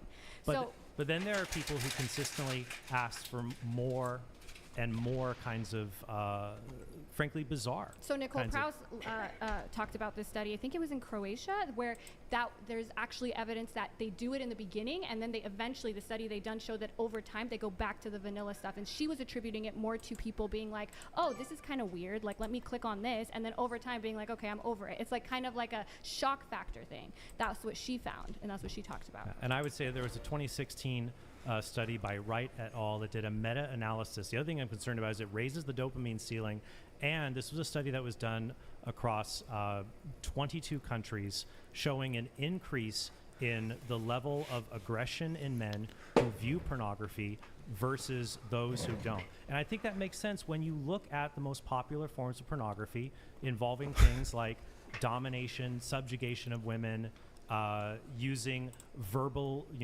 abuse, gagging, asphyxiation, and a lot of other things. Like I said earlier about the increase in things like incest and incest role play. Real quick, just on 2 questions. So first of all, when you say an MRI shows changes in the brain responding to dopamine levels of people that continue to use porn, this is true of probably literally every single stimulating activity, right? Yeah. Right. Like, okay, so that's not unique to porn. That would be the same in playing cards. That'd be the same in eating potato chips. It'd be the same in playing video games. It'd be the same in watching movies or TikToks or whatever. So I don't know what that's supposed to prove. Secondly, just so I can understand this too. It's in the relation of what you find to be sexually arousing. That people who continue to use porn and use porn more frequently need more and more varied or disturbing or intense pornography. They have a higher threshold. In the same way that an alcoholic needs more potent alcohol to feel a buzz than when they first started drinking.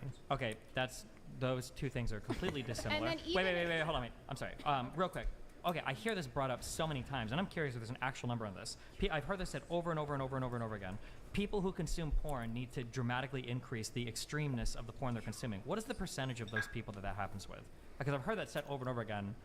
Is that actually true, or is that just like something we say and we take? Well, it for I think the granted? proliferation of, even what we were talking about. Nope, that's not an answer. I'm Yes, asking Yes, very- it is an answer, even if you It don't is like an it. The answer, fact that when you look at Pornhub's most searched terms over the past 10 years and see that it's extreme things, which, by the way, your view can't tell me what's extreme or not. Okay, when the it comes to 2022, the searches that define 22 were reality, gender, group sex, outdoors, positions, feet, and femdom. These are our top 7 types of searches. So do you think it's extreme? People this get is from people Pornhub, get, do you published think by it's Pornhub for first, 2022? though that's not the complete search list. Those are highlights that were put up there. You have to scroll down more to get the full list. No, you said the top. I'm asking what are the top ones. Those These are were the top ones. highlights that they put in that graphic. I know the page you're looking at. Oh, so you're saying that if I go to look for the most common searches, it's not those? Yeah. Oh, okay. Teen and scroll down more. stepmom or step sibling. Okay, I'm sorry. Stepbrother, You're right. So the most stepsister. search terms were hentai, Japanese, oh no, MILF, which is the opposite of teen, lesbian. Teen mysteriously disappeared after 2020 when at the same time Pornhub was when Pornhub was being investigated for having child sexual assault materials and credit card companies were refusing to work with them. If you go back and look at it from 2012 to 2019, teen is one of the most common categories searched for. It mysteriously disappears though after they have trouble with these credit card companies. Does it mysteriously disappear or did they just eliminate the category to try to stay on the safe side of all the... Well, now they've realized I don't know what they've done, but they have seemed to have kept certain terms from being searched for, but other people go and search for them. And then, of course, there's other sites beyond Pornhub. There's Sure, there are. Xhamster. Okay, but I think we would consider this a good thing. This is like a form of regulation working, right? If we think that people searching for teen porn and is even bad. the ones you put there, would you say hentai is a more extreme version of pornography? Depends on what you're looking for. Who the fuck did the ooh woo? Do you think it's more extreme to be aroused by watching someone be penetrated by tentacles? Well, not all hentai porn is tentacle porn. There's lots of different types of hentai. But that's a common element of it. I don't know if that's true or not. Wait, I want to circle back. Wait. I want to circle back to this question. Nobody answered this. I want to know, do we know, because I've heard this said over and over and over again, that people that start searching for pornography are going to gravitate towards more extreme versions. I'm curious, what are the percentage of people that start on the pornography road that end up at more extreme? Jasmine was using anecdotal examples of her clients. Okay, gotcha. You can go on from that. I just wanted to be clear then that this is repeated over and over again. We have no number on that. There's no data. That's just something that's said over and over again. I literally just told you what people tend to search for on the internet, and it's not like loving couple has sex. And child sexual assault material is proliferating. Yep, we're talking around it. I had a very clear question. I was curious how many people start with vanilla porn and move on. I'm looking for a number between probably 100% because they start when they're 11 years old, and they probably see boobs, people, sex. And then it quickly moves on from there based on these common search terms you see what's on there. So 100% of people move on to hardcore. No, I'm sure not 100%. I'm sure some 11-year-old finds hentai and then they're really in for bad shit. Because of the work Does he move out? And the New York Times and others have done investigative reports on this. What young girls are Does reporting he move out? about That sexual is the encounters that question. they have with other young boys. and the extreme Since this and guy often, broke me. Oh, he doesn't move out. All right, cool. Disrespectful things that the young boys expect the young girls to do because of the pornography that they're exposed to on the internet. So I think it's living in unreality for you both to sit there and That's say, great. Well, hold on, okay, wait, let me this up. finish. Please let me finish. Yeah. I think it's living in unreality for you both to sit there and say, porn is harmless, it's great, yeah, there's some bad stuff, but it has nothing to do with porn, and everything's fine, when the reality is of your average young girl and your average young guy today, boy today, who's looking at porn on the internet is being exposed to rape porn, is being exposed to sexual assault porn, is being exposed to child sexual assault material, and a lot of young girls are reporting, and yes, we don't have the exact it's not just statistic the on it 'cause niche. it's hard to know this. It's not just the niche. but- In 2021, Bella Delphine, one of the most No, wait. She just said a whole thing. Do we get to respond? Well, the last thing I was just going to say is these young girls. She is are doing kidnap role play. It's pretty common. I mean, thank you. That's a good point. I mean, even this is a very prominent Dressed as a porn, child. I mean, a very prominent porn creator who's doing what Trent just said. But these young girls are reporting that they are being asked to do very degrading, demeaning things that are scary for them. It's even on this podcast. I was at this on this Okay, show. wait, you're just repeating and your point. Okay, let's and just I was saying how the guy wants to do these aggressive, violent things with her, and she's uncomfortable. Okay. This is pervasive, and you Gotcha. can pretend it's not happening, but it is. That's fine. Okay, but like that, we can argue that there might be negative sexual behaviors that might be being picked up from porn, which is fine. If you've got numbers on that, I'd be interested. However, You don't think that's happening, Destiny? I do think it's happening, but Okay. we don't. I'm glad we can agree that A lot of, sex but work the has problem led is to a lot that. of women push for it too. So it's hard It doesn't to know. matter who pushes for it. It has led to that. Is the point? It doesn't. Well, no, wait, but we don't know if it's led to it though, right? It could have been. There could be these desires that also weren't being expressed or being expressed in other ways before. For So instance, you're saying- things like I can tell you what I'm saying. You don't have to say you're saying. I can just tell you what I'm saying, right? Things like, for instance, sexual behavior at the workplace is inappropriate towards women. That's something that's been a pastime in workplaces for a long time. Men treating women in sexually aggressive ways at workplaces that had nothing to do with pornography. Things like spousal rape or marital rape. These are things that have existed for a long time that weren't encouraged by or made for pornography. If you want to play history anecdotes, you can look at all of the conquests of cities where there's sacked and all the women. Is it your argument that the 11-year-old who's exposed to pornography and finds themselves suddenly looking at sexually very explicit sexual assault material, pornography, that when they then may try to act out aspects of it with a girlfriend their first time in real life, that's a result not of the porn, but Beautiful. they've done that. Beautifully done. I don't think an 11-year-old's first porn video is That's like not what I Bukake said, Throat Destiny. Fucker 69, That's not and then what he I takes his said. 12-year-old girlfriend. Okay, How do can you know that? Misrepresenting what I said. I said that the You don't know that. 11-year-old who's exposed to porn and gets hooked and starts to look for more and runs into, because it's everywhere, sexual assault material type porn, torture type porn, maybe child sexual assault material porn, that kid then, if they act out some element of that in a real life sexual relationship with a young girl, your argument is that, well, they would have done that anyways even without the porn? No, my Is that your argument is argument? if you think that's happening, because It is I'm happening. 34 and I've grown up hearing all the same arguments from Jack Thompson about video games. That you think a boy's gonna play a game and take a chainsaw to a guy's face and saw it open and he's not gonna go and bully his friends or kill somebody at school? You don't think these schools are? I've heard all these arguments. If you think it's happening, that's fine. You're giving me a plausible scenario where it And could, it then is show it in the data. Then show it in the Well, data. I can How many pull up that- I can 11-year-olds pull are up the- choking their 12-year-old girlfriends I can pull because up they... the New York Times report on this. Okay, and the New York Times report is going to say that like this percentage of 11-year-old students are choking their girl. No, and also I don't think we need to come here and say we know the exact. No. You need to present an argument. If you're presenting a positive argument. You're saying that 11-year-old boys. Hold on, let me restate your argument. You're saying 11-year-old boys are finding extreme porn and they're acting that with their girlfriends. No, that's even- if that's happening, that's pretty bad. Destiny, Do you have any evidence? Even That's if they're not acting it out with their girlfriend, is it pretty bad? Is it pretty bad if somebody Is it views pretty something? bad? I don't know the answer to that. We'd have to. That's something you would Do you research. think it's okay for an 11-year-old boy to suddenly start looking at rape? Probably not. Do you think it's okay for an 11-year-old boy to hear his parents having sex? Do you think it's okay for an 11-year-old boy to see somebody naked So- at a beach? so you Do you think those are No, the wait. Answer that. Answer those questions. Do you think it's okay for an 11-year-old You're boy? trying to use them as comparisons. Do and you I'm think that saying an they're not the 11-year-old same. boy? I didn't They're say not they were the same, same. That's why it's a Destiny. comparison. If it's a comparison, it wouldn't be two different things. I'd be They're- comparing. It would just be me saying the same thing But twice. they're not a meaningful comparison because I didn't. Well, let's find out if it's a meaningful comparison. That's what I'm asking you. Can you tell me, is it appropriate for an 11-year-old boy to hear his parents having sex? No. I think that's inappropriate, but it is Okay. Do you think it's dramatically more scarring to walk in and see a rape happen. Scarring. Okay. Oh, okay. And then fine, problematic. then give me For the them study. to- Then for show me the them to data. consume So a there's rape happening 11-year-olds that for are the sake of traumatized that are orgasm or okay. masturbation. Then show me. No, So I- it's we also don't have to do that. overwhelmingly women that are seeking out this kind of stuff. So if there's a woman who's 13, think 14, that's I good? was one of these, and I was like, ooh, choking kind of hot. And then when I got a boyfriend, I was like, I want to try out Wait, choking, and we both agreed that this is what we want to do. How is that harmful? Are you saying that it's not bad for a 13-year-old girl to seek out choking porn? No, I don't think it's bad. I think if that's what So you're then, into, so you think maybe it's a Wait, good and thing then, to and show then that I to also her. want to say, where is this You harm? think? Repeat this. It's not bad for a 13-year-old girl to seek Damn. out porn where women are choked as part of I sexual don't think violence. it's wrong for girls when they're exploring their sexuality and they do that through porn. If they like being dominated, like I'm one of these Is girls, it- to see that represented Would it be wrong in for porn. an adult to show a 13-year-old girl that? Yes, but that's different. It's different because there's an imbalance thing. You're not supposed to show children this, but if a child, like when I was 13, How about 14, a 16-year-old boyfriend shows it to her? if he's like, hey, are you into this? I don't think that's bad either. Wait. 16-year-old boyfriend with 16-year-old girlfriend or 16-year-old boyfriend with 13-year-old Yeah, girlfriend? that's the With a 13-year-old girl. Oh, well, that's different. It's 3 years. 3 years is 15. typically. If it's within before it becomes statutory rape, when they're not even supposed to be having sex. If it's 16 and 13, in most states, they're not even supposed to be having sex. So Or 16 and 14. I know that the Romeo and Juliet laws yeah, so differ in 15 every and case. 16 or 13 and 14, whatever you want to say. If it's two people of the same age and they're just exploring what each other likes and there's consent and both people are comfortable with it and it turns them on, it's okay for them to explore. Wait, now let's go back then. So it sounds like what you're saying is, fine, 13. How about a 10-year-old girl is looking up this stuff? I mean, that's really young, but I think that's still part of like normal exploration. I agree. I wish this wasn't available to children. Are children harmed when they see pornography? Well, the research on that is kind of mixed. I actually have a couple. So studies. your answer is I don't know.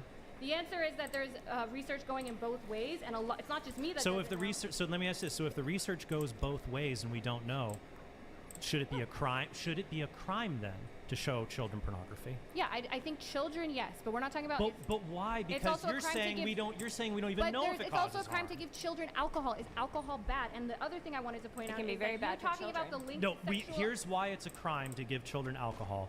That children cannot consent to activities that are capable of gravely damaging them, or even damaging them at all. Like kids have to have their parents sign them up for sports teams. They can't just sign up on their own. So it seems like then that we'd have to agree that if porn Damn. doesn't damage kids, then they don't need parents, they don't need consent, and they don't need a law to protect them, right? If it doesn't damage them. I think that it's really mixed on if it damages or doesn't. So to err on the safe side with children, I'm okay with. I wish we could keep it away from children, but we can't. Can I? Okay, let me. So by also, that, I wanted by to that ask- logic, then there's differing opinions about whether childhood football damages children too much or not. So by that logic, we should treat childhood football teams as being as wrong and necessary to outlaw as showing porn to children. What? Okay, wait. Here's a question. Which doesn't make any sense. What damages the child? Yeah, what- Yes, that's my question. No, that's my question to you now. Well, you're the ones promoting sex work and pornography. So sure. So I'm asking where you draw the line. You're saying that it's clearly not. You're saying that porn is clearly over the line, despite the fact that you presented absolutely zero. Well, yeah, no, actually, it would be up to them to say what is damaging because they're saying that. Data to support that point. So you're giving that a child being exposed to pornography when they're 11 or 12 or 13 or whatever are having all these negative outcomes. I don't think you provided a single stat for any of that or a single point for any of that, other than it feels wrong. I mean, which is fine. It can feel wrong. All right, wait. I did provide that. I mentioned the 2016 Wright et al. Study with the 22 countries, 22 That studies. was of children? Sorry, That sounded of all people. It's talking about children, young people, and rise of aggression and use of pornography. That's 22 studies across 7 countries. There are other studies that we can put forward. Okay, so But even beyond the studies, it's just an obvious. Okay, Stop. I don't like to I say would like obvious, to but my finish, question- and then I would love to hear your response. It just seems obvious to me that if a 12-year-old boy has access to Pornhub and can freely search it, it won't take him long to find what we consider extreme pornography. And if he finds extreme pornography, what are those outcomes? So you talked about sexual aggression. There's a meta-analysis from the 1970s to 2020, and it shows that some show that there is, some show that there's not, but the studies that were done over a longer period, such as this weekend, it's also been found that studies that employed higher level of best practices tended to provide less evidence of a potential Well, there's link. a meta-analysis. The biggest predictors for sexual aggression, number one, alcohol. So There's- again, because alcohol seems to be actually showing us more conclusive harm in all of these respects. Is alcohol harmful? Is it bad? There's a meta, I mean, in excess it is, absolutely. There's a meta-analysis that Trent and I have both Well, referenced that say that porn is connected to aggression, including But you're in right, young and that's people. why, Porn and that's uses why, is for connected to example, with aggression. alcohol, what we do is we have very stringent barriers to make sure And to try to foods. keep minors away from alcohol, even though they do that. So, for example, would you agree we ought to have very stringent barriers to keep children away from pornography? For example, all pornographic websites Yes. should require age verification. I think that the problem is that practically speaking, the ones that are going to implement that are going to be the bigger ones, but it's the internet. You can't control the internet. So what's going to happen is those sketchy sites in Russia are going to be the Why don't ones we that just could- Why don't we just have a rule that all pornographic websites have to have a XXX domain, and then we can put them in one area that requires age verification? How about that? If there was a way that we could actually make it so that you had to verify your age to be on these, and that it wouldn't lead to just moving people Oh, to sketchier boy. places where they can still access, because I don't know if you know, the internet's pretty easy to find like crazy shit. You don't, and even if you go, Okay, especially the what's sketchier, you go- what's worse on the sketchier stuff? What is he doing? You're saying you're worried that if you use age verification to keep No, a no, kid no, off no, no, no, Pornhub, no. he'll go to a sketchier So the website. sketchier stuff. So for instance, places like Pornhub right now, they have gotten way stricter with the type of content you can put out. You can't put out like if you search rape on Pornhub, nothing comes up. Can But you if do- you go can- to like some of these sketchier ones, they do come up. So your issue is more. Can you do step sibling incest? Yeah, and I don't think that's necessarily. Like, okay, if someone views step sibling incest, what are they doing? What are they doing with that that's so harmful to Is step society? sibling incest bad? Step sibling, watching sibling incest. No, I'm just porn- saying, is the act of step sibling incest bad? I wouldn't say it's 100% bad, and I want to know if you're saying it's bad, why? Where are the outcomes? Because I'm looking at Because family outcomes members here. shouldn't have sex with each other. That seems I'm pretty looking at obvious. outcomes here, so I'm saying if people are watching this more aggressive Because if porn, you have two where kids- is that? Where is Jasmine, that? come on, Because if you have I two don't need a kids- study to know that I shouldn't have sex with my sister, whether she's is it, by is law or watching blood it, but or is, brother. Is I watching don't it need make that. is watching it increasing step sibling incest? That's my question. Is watching this stuff increasing it happening? Are people having more incest now in real life, or are they just watching it? It desensitizes one to it, yes. So, but is that actually leading? Because the same thing happens with violent porn, but there's a lot of studies that show it can kind of have a cathartic effect, and that sexual crimes actually decrease when people watch it. So my question There's is, a meta-analysis with 22 studies that show that increased use in porn increases okay, and this is a meta-analysis of even more that shows that some of them do, some of them don't, but the ones that had best practices show a weakened link. So I guess that What best practices? best practices means like having the like peer review, better control group, more people. Oh, you're talking better about studies, not the polls. Yeah, I'm talking about studies. So the studies that have best practices employed, that's what this meta-analysis from 1970 to 2020 found, showed that No, link but is what- actually what- weakened. what And then I if you am- look at actual crimes happening, But what in I am society, surprised, happening what in I am society, surprised by is what that you happening? can't make a moral decision without saying, well, let's see what these psychological studies say, even though we're in the midst of a replication crisis. But- Well, let me finish. We're in the midst of a replication crisis where many sociological studies, in some instances 70 or 80%, can't be replicated. So we don't know if the study's conditions are accurate. We can't just go with the very basic element of, hey, getting an erection at watching fake rape. That's probably a bad scenario. That's probably bad if people do that. Well, here's the thing. You're talking about incest, right? If we're seeing Yeah, that that's bad. people, That's people, also rape. people are watching step-sibling, step-sister stuff, Ooh. it's not making them more likely to do. We have no evidence. It's not leading to greater aggression in by the way, society. Hold on a It's second. not leading to anything. If the harm is just minimized to them seeing it and being aroused by it, is that I just want to inherently get bad? something clear. And if I just so, wanna- why? Can I get something clear? You're okay with people being aroused and ejaculating over rape porn. You're okay with that? As long as it's something that it's just And not you're- real, and if it's consensual actors, And yes, you're I'm okay with with that. someone getting aroused and ejaculating over incest porn? Yeah, as long as, And again, would you be okay with someone ejaculating and being aroused over child sexual assault material, provided it wasn't a real child, it was a simulation? and same thing, if it was a simulation, I would look at what the consequences are. If it's leading, especially when some of them show it's leading to less actual harm to children, or if it's leading to less sexual aggression in person, if it's leading to less SAs, So you which a think lot it's of studies okay? show, then I think yes. I think if you're just getting aroused by it, but there's no harm being done. What about a child being raped, but it's a simulation, and it's okay for someone to ejaculate over that, in your mind? I would say that okay, here's the thing. Some people have that proclivity, and if watching it when there's no real child, if it's AI, and that prevents somebody from actually acting this out, has a There's cathartic no evidence effect, that I it would say. prevents it. Now, there's evidence that watching here's the that it has a difference. cathartic But you're effect on okay with actual it. SA. Here's Yeah. Okay, You're so okay it with sounds like you're saying, well, how can I we think really that's how can we really know that people desire something virtually that they don't also? We have no idea if they really want it in real life if it primes them for that. That's not what I'm saying. What I'm what you're saying- saying is that it might be confined to the virtual, and so they don't have the desire to do it in I'm real saying life. all the evidence that we have shows that it either is confined to the virtual or is actually preventing. At least when it comes to sexual aggression, yes. What I i- have 3 what is studies one right of the here that what show is that. one of the main? Is it true that one of the main reasons? There's different reasons women quit OnlyFans, right? Mhm. Is one of the main reasons that they find they make more money doing escorting? I have no idea. You have no I've idea? never heard You're of not anyone familiar with I know. that? Anyone I know has never quit to do escorting. No. Do any people who do OnlyFans make supplementary income from escorting? Some do. It's Okay. against the rules of OnlyFans. If they found out, you get kicked off. But Or other cam sites? I'm sure they do. But what? So do you think then in those cases that it's plausible someone begins on a cam site, they're excited by this virtually, and then they want to take it to the next level, and that's how that happens? What do you mean? What happens? They're now sexually assaulting the? No, this cam they're girl? having a physical active intercourse with this person they first experienced on cams. Yeah. What does that have to do though with having higher? What rates I'm of sa- Oh, why would you do what that? I'm, what I'm sexual saying assault then or is sexual that assault? if we see in these circumstances, gonna use where that. someone begins, they're aroused by virtual contact with someone, and then it instincts, well, I want to take it to the next level. That's going to really make me aroused, and go and meet that cam girl in person. Why wouldn't that apply also to virtual acts Because of all rape? the data shows that it doesn't. absolutely no. Even that- people wait, like Jordan Peterson have talked about how there seems to be a cathartic effect from watching it that actually leads to less of this happening in real life. And I have some studies that show that. You have no evidence saying that people watching this leads to more of it. In fact, there's evidence that's leaning in the other direction. Wait, Destiny, you wanted to add something. Go ahead. Yeah, these arguments are completely and totally disconnected. The idea that if somebody gets into some type of work, they might continue on down that type of work doesn't at all feed into like, well, isn't it obvious then if somebody watches porn? Like, that's like saying, like, if you start drinking at all, you're going to become an alcoholic. And it's like, well, why would you say that? Well, isn't it likely that somebody that works as a bar back might become a bartender someday? So why wouldn't, like, that argument there's no connection whatsoever There there. are many cases of people that are ultimately caught for the use of child sexual assault material.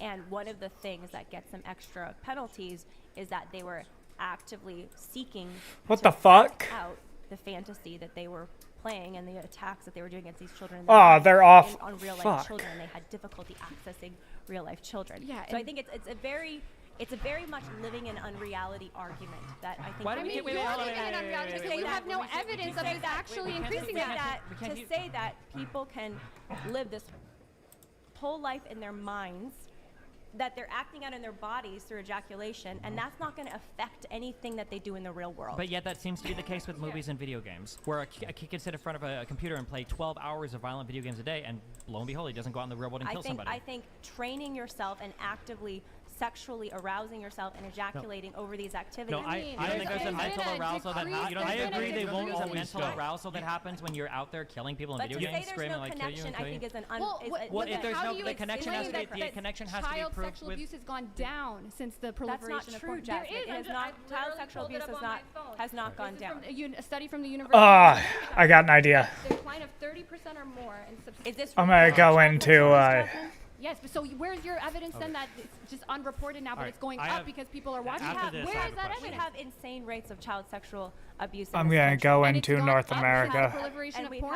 had, well, it's in conjunction with the proliferation Then of it should porn. go up. If porn I think being they're introduced to connected. society has made this worse, then where is that evidence? It's not just porn. It's also, we haven't talked about this very much, it's also prostitution. You want data? I'll give you data. Look up Cho et al., CHO, a 2013 study covering 150 different countries showing an increase in human trafficking when prostitution is legalized. Wait, no, none of us even disagree with this. Yeah, that's. But that's sex work. Why is sex work bad? Prostitution is sex work.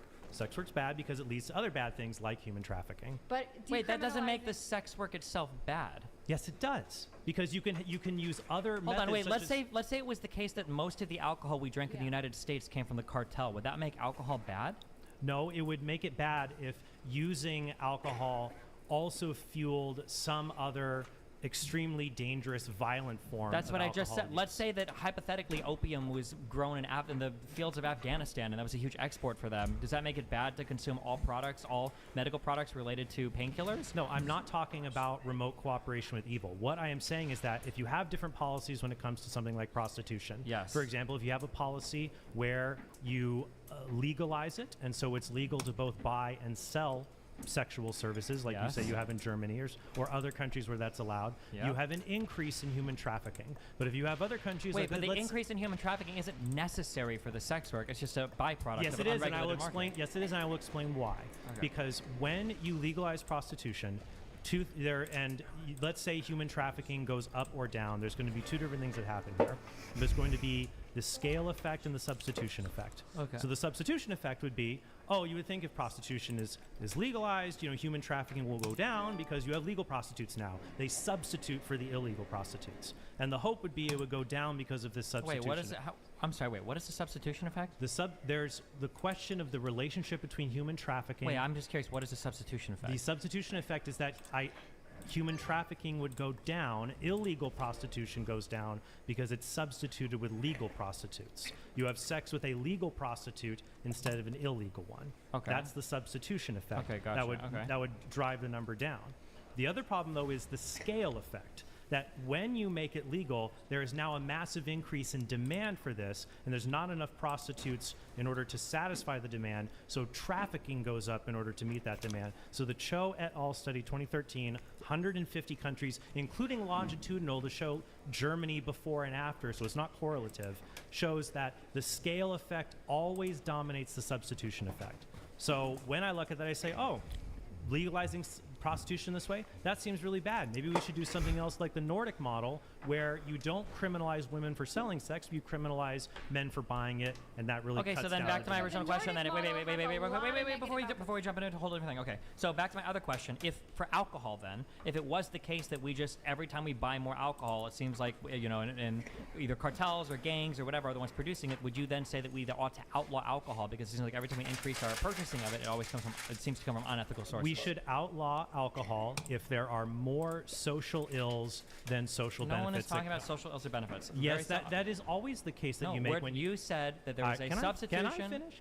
Hold on, you just talked for like 30 minutes. You want to answer a simple question? I did answer, and you're interrupting me. I said that if when you have social benefit, when you choose to outlaw something, you have social benefits and social ills that you have to weigh involved. Alcohol provides social benefits, and there are also social ills that are associated with I'm only talking about But- the substitution and the scale effect. Those are the only two. I don't know why Yeah, we're we doing got this whole other thing motherfucker now. trapped. Destiny, what's the question that Mike, you wanted he him said answered? that there is a substitution effect, but when you legalize something, you bring in legal prostitutes instead of the consumption of illegal Oh, prostitutes. you However, the douche. scale effect, due to the increase in the overall consumption of this particular good or service, leads to more people being brought in sex trafficking. So the fact that you're trying to substitute legal for illegal people doesn't matter, because even if the percentage of illegal consumption decreases, the overall per capita increases. Why which wouldn't you causes have an increase in attacked the that illegal way? amount of prostitutes being used. So therefore increases sex trafficking. So my question was, well, let's say if we take something like alcohol or any other good or service you can buy, if it was the case that the mass scale consumption of this necessarily means that it's being consumed from countries that are engaged in slave shops or drug trade or cartels or whatever, would you No, outlaw any of those? it's not a correct analogy. You'd have to show me an example where you have a legal and an illegal version of the same product in the market where it's being purchased, and it drives the illegal version of the product up. Yeah, If you're that's what the using it. hypothetical is. You're using it, but it's too disanalogous to even make the point that you're trying And to also, make. the, Wait, the hold on. It's fundamental not point is- disanalogous. I'm saying, let's the say there's a fundamental- drug.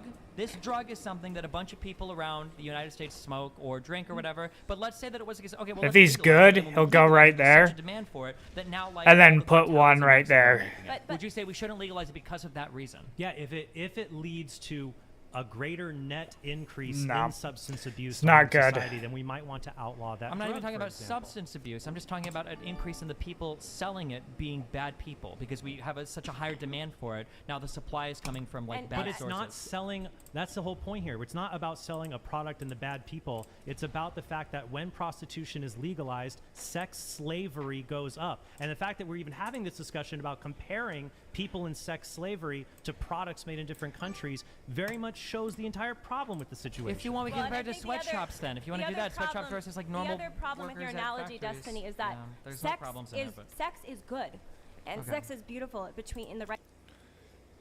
context. And so to compare it to alcohol, but restrict it just to prostitution sex happening is also problematic because, I mean, alcohol you can use in the right context, right? Sex in the right context in our position is an amazing and a great thing. What our point is that in the context of sexual exploitation and commodification, that's when it becomes problematic and harmful and wrong. And Jasmine, you were saying, well, for kids, there's no problem with kids looking at pornography necessarily, et cetera. I didn't say there's no problem. I said that it's not this. I think having alcohol, violent video games, all of this can show. Just because something has harm doesn't mean that now we need to get rid of it, right? The Second Amendment, guns probably do a lot more harm than porn. Does anyone here want to ban guns? Just to finish the First Amendment, right? People say mean things on the internet now because we have the First Amendment, but that outweighs that. So if you want to say something should be banned because of social ills, I need a lot of evidence. We're talking and about there can't be so we're much. not talking about banning. Hold on, Jasmine. We're talking about is sex work good? Is the question. Is it or is it bad? And you asked, well, what about kids looking at objectifying pornography on the internet or sexual assault porn? That's not necessarily bad. There are over 100 studies that have revealed links between young people's exposure. Why is he to attacking me? objectifying content and their objectification of women or self-objectification.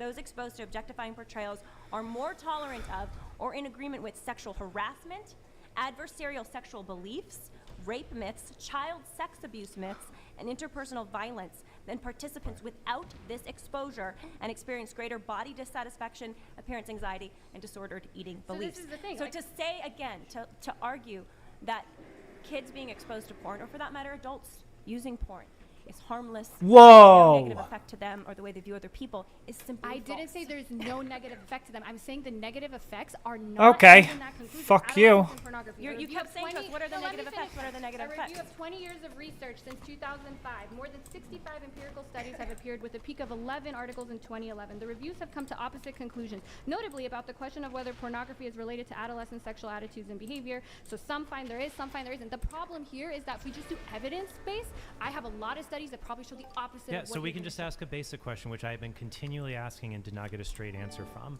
That you're not committed to the idea that it's just bad.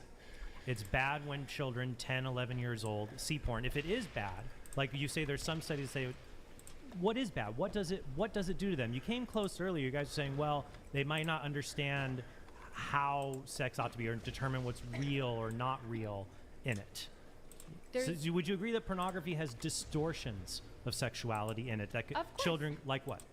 I mean, especially if you look at, in fact, like things like OnlyFans has made that problem better for just general society. A lot of the studies on OnlyFans shows that it actually helps people understand sex. People report feeling more educated. Boom. Improvements in their sex lives. So sex education is good, right? But like what if I have a child, my point isn't going to be like porn bad. It's going to be like, hey, look, this is not how sex always is, right? And now there's so many different kinds of porn out there that show different kinds of sex. Amateur Is there porn. some kind of consensual sex that people should never do? Like, can you give me an example? Well, I'm sorry. Is there some kind of sexual behavior? I will give you an example. I'm curious to see how your guys' ethics would apply to this, because I think that this view of sex that is grounded in pleasure, even if it's grounded in consent, you're going to have problems. I'll give you an example. So a month ago, Peter Singer, one of the most famous philosophers in the world, shared an article on Twitter from the Journal of Controversial Ideas. And he said, this is really interesting. And it was a defense of bestiality. Okay, and it was an interesting defense of it because I think it goes through many of the common arguments that are made against bestiality and shows why a lot of them don't work. For example, well, I could ask you. I'm sure I know what your reason would be, but it seems like, okay, I'll put it this way. All right, I think what you might say is that obviously bestiality is wrong because in order for sex to be moral, there has to be consent, and animals can't consent. Yeah. Okay. That would be my view. I don't think that that's a good argument because we eat animals. Number one, yeah, that's good. We eat animals without their consent. Normally we just say to do a scientific experiment on somebody, you need their consent, right? You're a lawyer. Yeah, you need their consent, but there's certain things at least you can't do even with their consent now. Right, but to do any scientific experiment, you need the patient. Damn. Consent. Yes. But we do scientific experiments on animals all the time, without consent. And I'll give you one more example. So let's say like police canine units. I gave the martial arts example earlier, that if I do martial arts with somebody without consent, that's assault. They need to be okay with me punching them in the head. So police officers train canine units and they assault them. They fight them. They teach them how to subdue a suspect. They basically get involved in fighting with a dog, and the dog can't consent to that, but we don't consider that animal abuse. So if it's okay, I for hope that they cops don't to make it. rough up a Yes! dog to teach them how to subdue a Fuck yes. suspect, why wouldn't it be okay for someone on OnlyFans to let their clients see their dog lick peanut butter out of their vagina? So this is different. We probably have different views on this. I don't think that that's okay. I don't think the way we treat animals is okay. I would disagree with. I don't think we should be testing on animals the way that we are. Okay, We treat sure. them Next as completely phase. non-human. I don't think that's necessarily intellectually consistent. Are you vegan? I'm not vegan, but I'm an asshole for that. Okay. Yeah, Do- I but- should be. But of all the ways we could treat animals, Mhm. of eating them, doing experiments on them, making them do hard agricultural work, do you think that the least violent way to treat them would be things like letting them eat peanut butter off somebody's penis? I for think an some of the OnlyFans thing? experiments that they do on animals, especially when it comes to like mental health, where they like purposely put monkeys and scare them and do all this, I think if you just fucked a monkey, it'd probably be better than if you did all that shit to a monkey, so that you can so that you can gauge how. Whoa, how did we get to monkey fucking? Because if sex is just for pleasure, animals like pleasure too, and we're all animals, we're a different species. Yeah. This view that undergirds prostitution and pornography can't coherently explain why it's wrong, and I think that that's a problem. Well, and I would just like to make a quick statement. I just like to make the Yes! podcast does not endorse bestiality. I need to do a couple chats here, and then we'll continue on with the conversation. We have Dr. Clockwork. A common reason of divorce is leaving the cap off of the toothpaste. Is brushing your teeth now bad? Correlation does not equal causation. People have lots of reasons for divorce, usually more than blank. Okay, Dr. Clockwork, thank you, appreciate it. We have Devon Frame here coming up in just a sec. Just waiting for it to pop up. Hey, Devon Frame, thank you. Human beings tend to twist and molest everything they dip their toes in. You religious folks should know that well. How do you propose we better build healthy, functional adults? Hasar Milker? I have no idea what that means, but how do you propose we better build healthy, functional adults? I don't know if that's Virtue. really worth. Okay. Habitual predisposition to choose the good. Okay.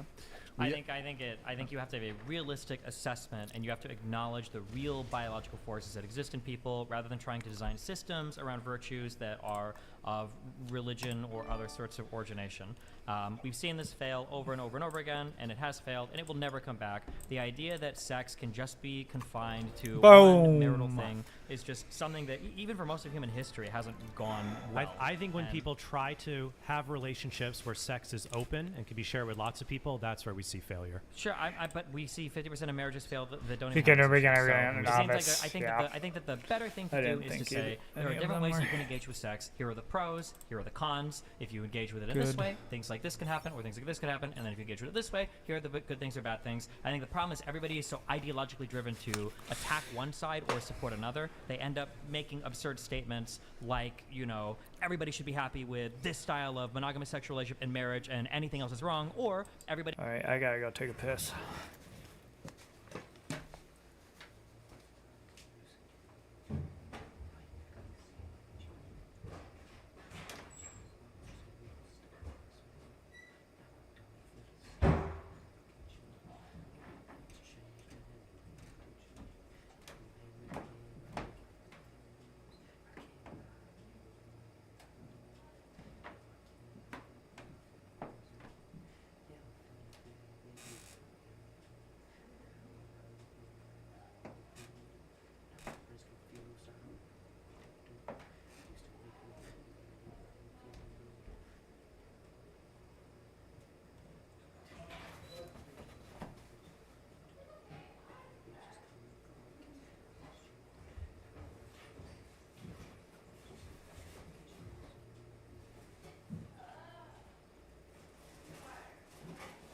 At least it was nothing big.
Now you with him, I ain't got nothing to do. Now you with him, all my bitches coming too. You let me sad when I found somebody new. Now my heart's broken, I can't look at you. Now I know it's lies when you say you want to. Why you gotta say that you wasn't true? Thought you were my person when the story wasn't cool. Now I don't feel the same when I look at you. Everything changed.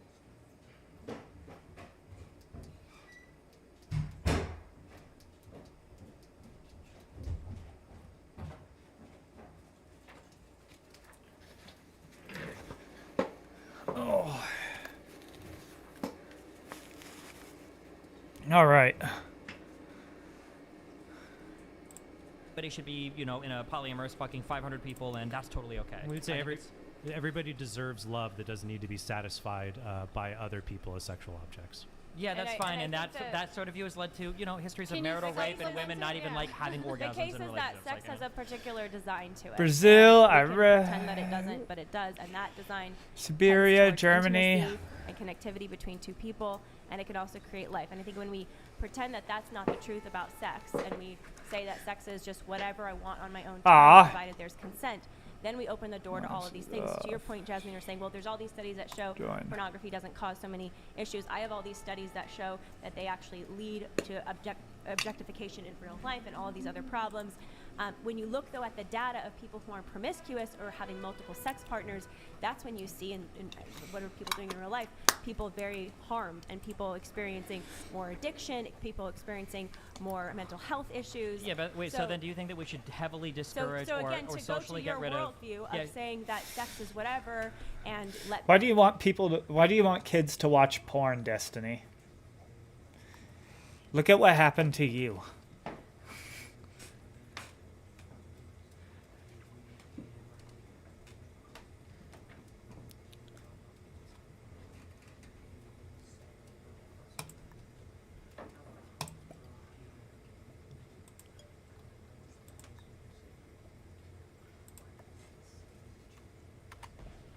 Ah, shit.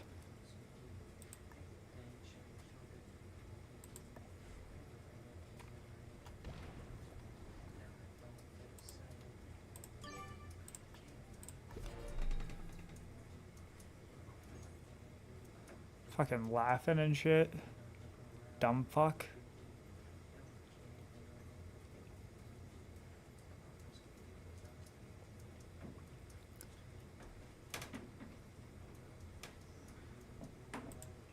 people do what they want to do. So wait, so will all lead to forms more of problems. sex then that aren't leading to like procreation and relationship building between husband and wife, then in your eyes are basically like things that should be heavily socially discouraged So or as an unethical. example, this is a New Zealand study. Well, no, wait. I'm asking from a moral perspective. Like, for example, This like, is not do a you moral think perspective. This is data. you, This no, is what you women- just gave me when you say sex is designed for something, that's a moral perspective.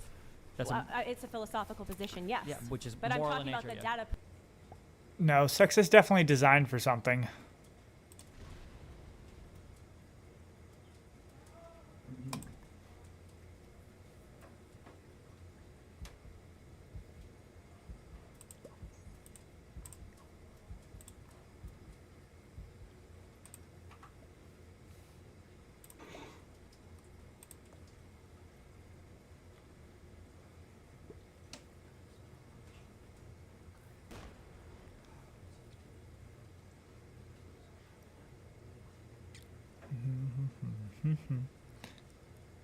I'm gonna feel like an asshole.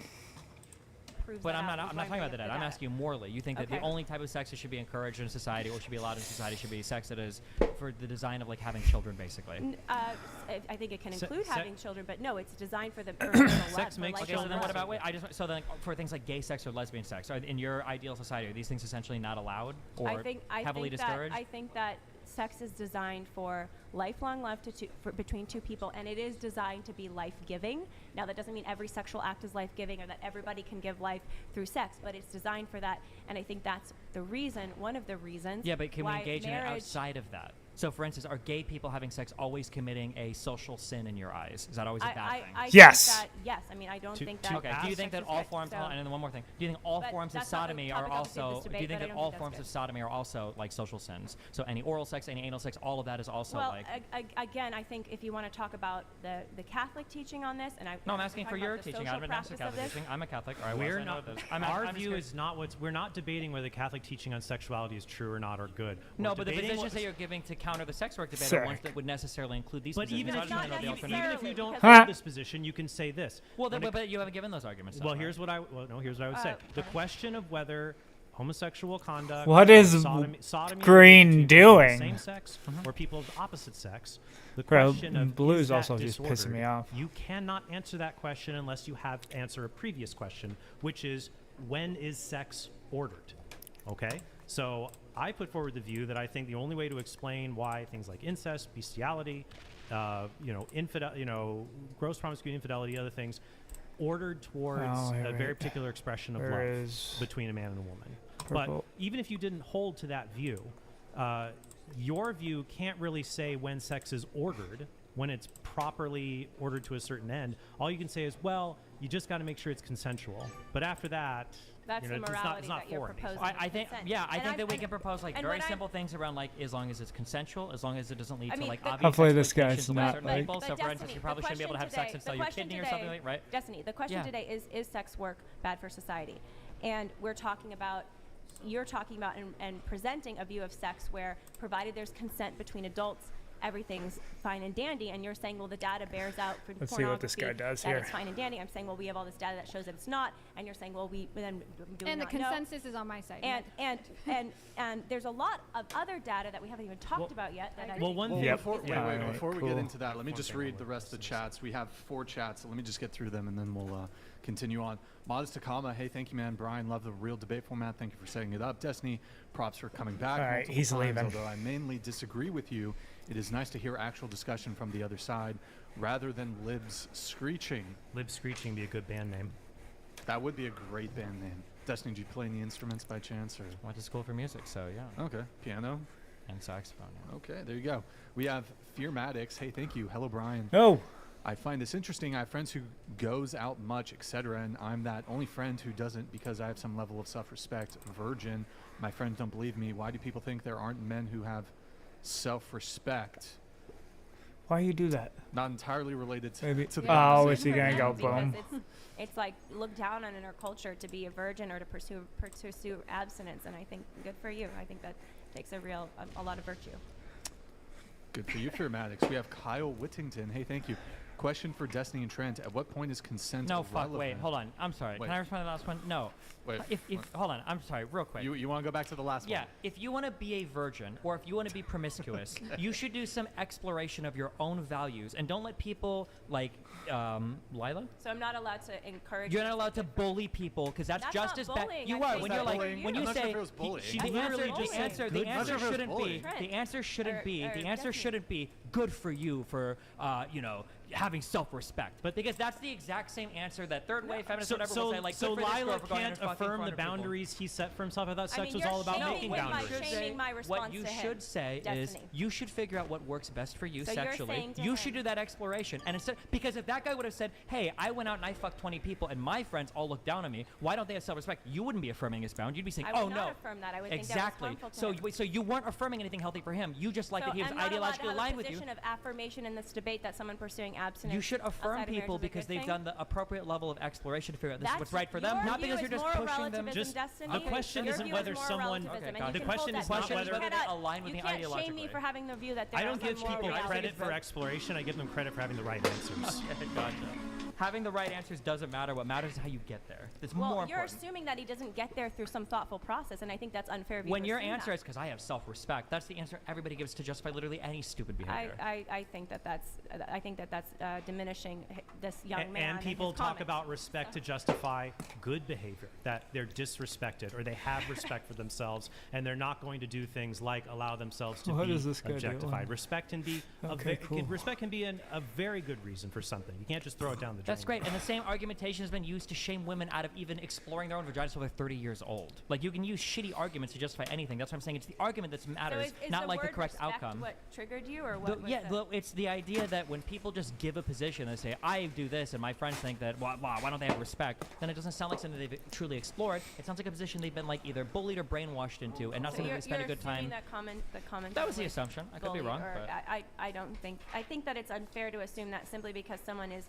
that's great. But you've already affirmed that if they would have given the pursuing exact something opposite largely answer with the same unusual. argument, you would have disagreed with them. So That's you don't if even someone- care about their but argument. You just care about the I think you're position. making the point that I was trying to make, which is that in our society today, we applaud or accept sexual promiscuity. That is not And true, but I think largely speaking, especially like younger people, it's actually feels shameful for some of them if they are a virgin. They think, oh, what's Is wrong with me? Green And a I think fucking that we've bot? forgotten we've lost a sense of respect and appreciation for people who are trying to live a virtuous life. what And I point think in we U.S. should history is celebra- I think everybody we should proud to be celebrate that more. virgins? I think today people. No. When are you saying like in the 80s, people were proud? It's like, Well, I'm 30 and I'm a it's virgin. not I'm so- 25 and I'm a virgin. No, it's not so much about even virgin as it is about virtue. Is it about having self-restraint and Yeah, choosing I'm not to just delay going sexual out having. activity? I'm not just going out having casual sex. And It's so I like- think that and was we the just said, point of good. this young man that We he think was that's a good making, thing. and I think that that's a good thing. All right, we have Kyle Whittington. Question for Destiny and Trent. At what point is consent irrelevant? What would be some examples of actions that would be wrong regardless of consent and why? Well, actually, I have an example of this. Destiny said something that reminded me. You talked about. He also said exploitation, and you talked about selling kidneys. That actually does have a little bit of a relation here. It's not just. We've been talking a lot about behavior, like doing this, doing that. But the big problem with prostitution pornography is the money. Okay, it's money that leads to things like exploitation. So, for example, I would say it's good for somebody to donate plasma, donate bone marrow, donate kidneys. That helps other people, and it's good that they do that. But if you pay people for those things, for example, the United States is one of the few countries on Earth that pays people for blood plasma. Most other countries on Earth, you can't be paid for blood plasma. And we do it here. And most blood plasma donation centers, they're on the border, they're in the poor parts of town. And when you pay people, so we have to ask, even though they're consenting to giving up parts of their body, is that exploitation that they're basically doing it because they're trying to get money? If we have ethical problems about using money to get people to give up their body, their blood, their bone marrow, their kidneys, and that we're exploiting them because of the money that's involved, the same questions will be raised about people who will get money by giving their body on something like OnlyFans, and it's out there as a virtual image, and it's out there permanently. The same ethical issues get raised. Like younger people, it's actually feels shameful for some of them if they are a virgin. They think, oh, what's wrong with me? And I think that we've forgotten, we've lost a sense of respect and appreciation for people who are trying to live a virtuous life. What And I point think in we U.S. should history is celebrate- I think everybody we should proud to be celebrate that more. virgins? I think today people. No. When are you saying like in the 80s, people were proud? It's like, Well, I'm it's- 30 and I'm a it's virgin. not I'm so- 25 and I'm a virgin. No, it's not so much about even virgin as it is about virtue. Is it about having self-restraint and choosing I'm not to just delay going out sexual having. activity? I'm not just going out having casual sex. And It's so I like- think that and was we just the said, point of good. this young man that And we he think was that's a good making, thing. and I think that that's a good thing. All right, we have Kyle Whittington. Question for Destiny and Trent. At what point is consent irrelevant? What would be some examples of actions that would be wrong regardless of consent and why? Well, actually, I have an example of this. Destiny said something that reminded me. You talked about. He also said exploitation, and you talked about selling kidneys. That actually does have a little bit of a relation here. It's not just. We've been talking a lot about behavior, like doing this, doing that. But the big problem with prostitution pornography is the money. Okay, it's money that leads to things like exploitation. So, for example, I would say it's good for somebody to donate plasma, donate bone marrow, donate kidneys. That helps other people, and it's good that they do that. But when you start, but if you pay people for those things, for example, the United States is one of the few countries on Earth that pays people for blood plasma. Most other countries on Earth, you can't be paid for blood plasma. And we do it here. And most blood plasma donation centers, they're on the border, they're in the poor parts of town. And when you pay people, so we have to ask, even though they're consenting to giving up parts of their body, is that exploitation that they're basically doing it because they're trying to get money. If we have ethical problems about using money to get people to give up their body, their blood, their bone marrow, their kidneys, and that we're exploiting them because of the money that's involved, the same questions will be raised about people who will get money by giving their body on something like OnlyFans, and it's out there as a virtual image, and it's out there permanently. So The same ethical issues get raised about exploitation. So who's exploiting me? Who's exploiting you? The people who are watching your porn. Yeah, you just said that if you do sex, The CEOs that make millions of dollars from OnlyFans and don't have to take their clothes you off. could say that about any industry in America. That you could just Well, and it's- capitalism. No, is because possible. most industries you don't take your clothes off. It's possible See, to so it's the exploit taking oneself. the That's true.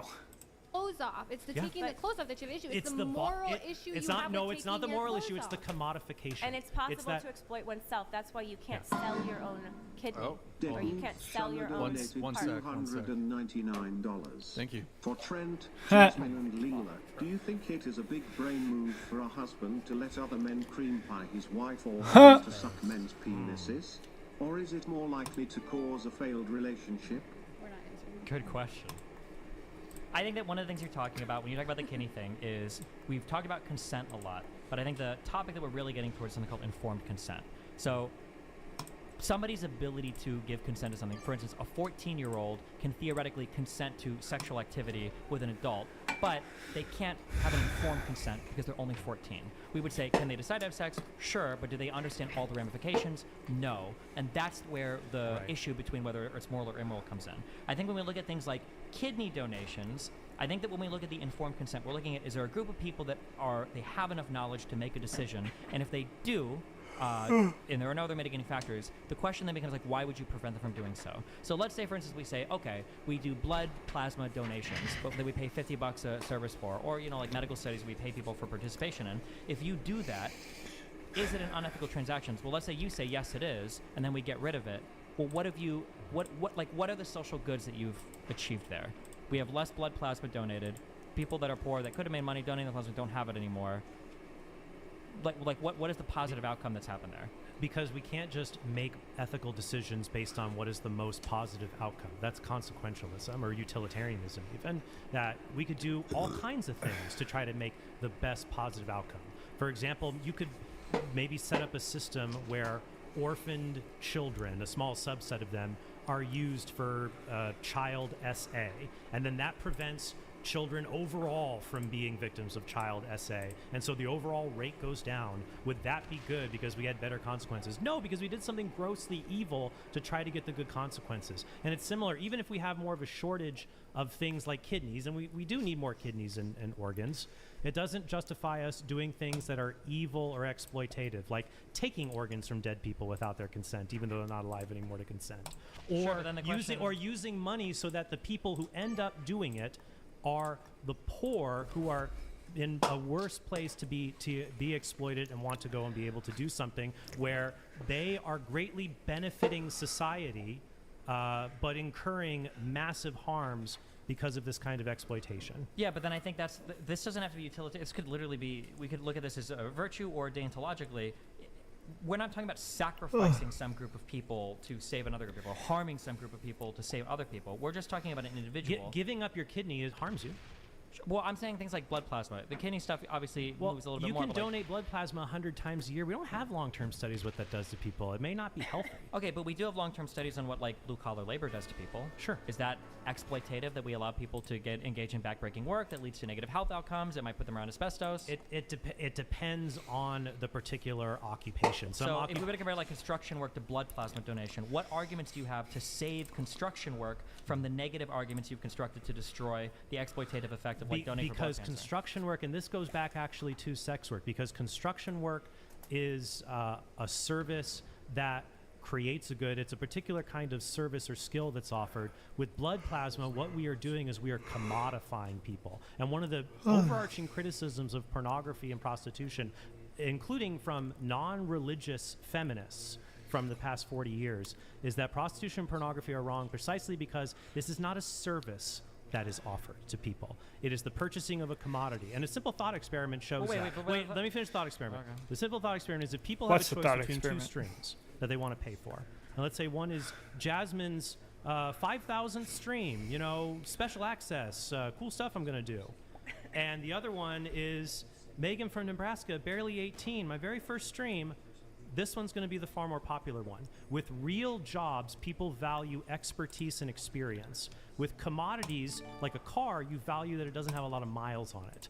And people treat pornography and prostitution and the women involved more like cars than they do like service Would you say workers. that argument also applies to every single form of athletics? No. Or- Because don't you think there's a value co- an athlete that has more experience, and so they have a greater skill Hold set. on. What's the involved. average age of like a female Olympic gymnast? But they have tremendous skill. Is the They have skill and experience. That But wait. But what is the, isn't From the like average? 5 years Isn't the old. average age like 14 It's years not old or just something? age. The fact is that someone would rather prefer cam or porn or something with a girl. It's my first time. Whereas a gymnast, if it's their first time doing the uneven bars, we don't prefer that Only because their they're mother bad. Hold on, wait. So Because now it's we've narrowed this all the way down to it's just the fact that it's the first time, because commodification of bodies or people like these are things that also happen in a wide like somebody who's younger, somebody who's got less damage, especially when we talk about sports. I feel like for athletics, this is going to apply. I don't know how you can look at athletes and say they're not commodified under this lens. They can be treated inhumanly. People can be treated as commodities or inhumanly. But I'm saying that sex work. That's why I don't like that phrase. It's not even work. There's a whole host of other things that For are real. to say that we should treat especially Sex work isn't real work. To me seems insane. What about acting? What about acting? Would you say like women actresses are also treated as commodities? Because a Well- woman actress might be hired. Oh, she's only 22. She's like, how hotter we can hire her to do this job instead But of they a want her to be a 35-year-old. good actor. They want her to. Well, She they has a want. skill They set. want her to have. I mean, that if you do appropriate porn, they role. also want you to do whatever pornographic actions they're But- going to do as well, right? But Trent's point is Yeah. that for the girl who's doing the first time or selling her For virginity or showing me online. Yeah, but you're narrowing it on a porn hyper star. specific Maybe thing. just Like, the is the first most time. popular porn star in the Yeah. world 18 years old? That's just her first time? No, that's not how it works. I think the point here is sex is different than all of these Right. things. Sex has meaning. And I Well, think that clearly now it coming- does. I But think no, that- and going back though, here's the other thing why we can't. I'll give you another example why prostitution it can't really be called. If you consider it sex work, you'd say it's a job like other jobs that are not the most fun to do. Is that what the idea of a prostitute would be? That if under the sex work paradigm, it's a job, and there are unpleasant elements, and like other jobs, many people do it just so they want to get paid. I wouldn't say that job is necessarily unpleasant. I think Yeah. everything has aspects Pros of and unpleasantness to it. Okay, well, I would say that you don't think prostitution is generally an unpleasant job? When you say prostitution, Yes, I said probably. prostitution. Yes. I mean- Probably And- in and- general, I would imagine it's an unpleasant job. Yes. I okay. would imagine in general. But there are lots of jobs that are unpleasant, and we don't treat it like other jobs. So, for example, in other jobs, the Occupational Safety and Health Administration, OSHA, has very strict rules when you come in contact with things like bodily fluids. So you have to wear goggles, for example. You have to wear latex gloves, a gown. You have to minimize exposure to bodily fluids all the time. But you could never apply those OSHA standards to a prostitute who's expected to, have urine and ejaculate and other things, put in their face. So you can't treat it like other jobs, can you? in regards to the bodily fluids thing, that probably not. Right, so it seems very suspicious that if we were to go in and say, okay, well, she's going to wear these goggles and this gown, and the guy, it can't just be a latex condom. That's pretty insufficient. You could spread HPV even still in the areas that are uncovered. You got to wear, to make it a job covered in OSHA, you got to wear like a big old diaper that like covers everything in latex in the midsection. And that's the only time the sex acts are going to be allowed, is if you make sure there's no physical bodily contact. Couldn't you also substitute this with like a lot of rigorous testing prior to the action? No, because it doesn't matter. The OSHA regulations aren't just preventing the spread of definitely infectious liquids, it's of even potentially. It's the liquids themselves. My point is just that if you had prostitution as a job that actually satisfied standards for safe work apparatuses. Yeah, I was like, what the fuck is he doing? Men wouldn't go to that. They would go to the illegal alternatives because it's not about this being a certain job. It's about acquiring a commodity in the bodies of women or men who are frankly treated like All women. the evidence shows that when you do start treating it like a job, STD rates go down, condom use goes up. So I don't get how. I'm But saying. where are those? Like, I've heard studies that say that before, and they're often misleading. Like, there was one about Rhode Island, for example, that claimed like, oh, well, gonorrhea goes down, so it makes prostitution legal, except chlamydia also goes up during this time. These are often very cherry-picked. They'll pick some diseases, but not others, to try to say that this is acceptable or not. But when you compare, for example, when you compare Germany, where prostitution has been legalized since 2002, and Sweden, where the Nordic model... Wait, let's just stick on the OSHA thing, right? So Fine. Well, I'm just saying that prostitutes get killed in Germany. They don't get killed in Sweden. Okay, for sports, don't athletes sometimes come into contact with, like, blood and stuff? Like, if you're a boxer... Yeah, it's or like, if this you guy's MMA only getting Right, 4. and you minimize that, and then you might... Wait, you have to- no, wait. They don't box in OSHA outfits, right? They don't have biohazard suits on. Also, pornography is already an employment industry in the United States. It's legal. Are you telling me there are no OSHA standards The for... bodily fluids that happen in mixed martial arts competitions are incidental to the act. You can get involved in you can do an MMA match or jiu-jitsu match or boxing and not come in contact with blood. And you definitely won't come, you won't come in contact with semen. That's not going to happen. Well, wait, what's more likely to carry, like, different types of horrible infectious diseases, blood versus semen? Do you know? I don't know the answer to that. I guess it depends what it gets into, but the point is that no, that's not the point. Hold on. So then in I will fighting, answer. you're- It's we're still in- incidental. The goal in boxing and MMA and things like that is not to cause abrasions and cuts. No. And if those things Well, happen, there that are is rules. The goal. That is the goal. What do you mean? The You're, goal is- you're literally trying to beat the other person It's up. incidental. You don't have That's not to do incidental. Me punching them in the face, then bleeding is not incidental. Me punching them in the face. But it is different though than what is going on in a sex act where somebody is ejaculating into somebody's mouth. Sure, That's it can be- completely it can be That is, and there's no we would have bandages that we applied and things to prevent the spread of bodily fluids in a sport, which I don't know if that falls under OSHA as much as a sport, Sure. different than just so a here's job. a question: do you think OSHA standards just don't exist for porn in the United States? They don't exist for pornography. I think even Don't, wouldn't they? despite- Wait, hold on, because pornography is an employment industry in the United States. Does OSHA I not think apply it's. to that? I believe that it's completely inconsistent how it's treated compared to other When you professions. say inconsistent, isn't there going to be a different set of OSHA standards based on whatever the particular job is? Isn't that literally the point of OSHA, is to create guidelines for safety for doing jobs and... I mean, if we want to go Wait, back did you to say no?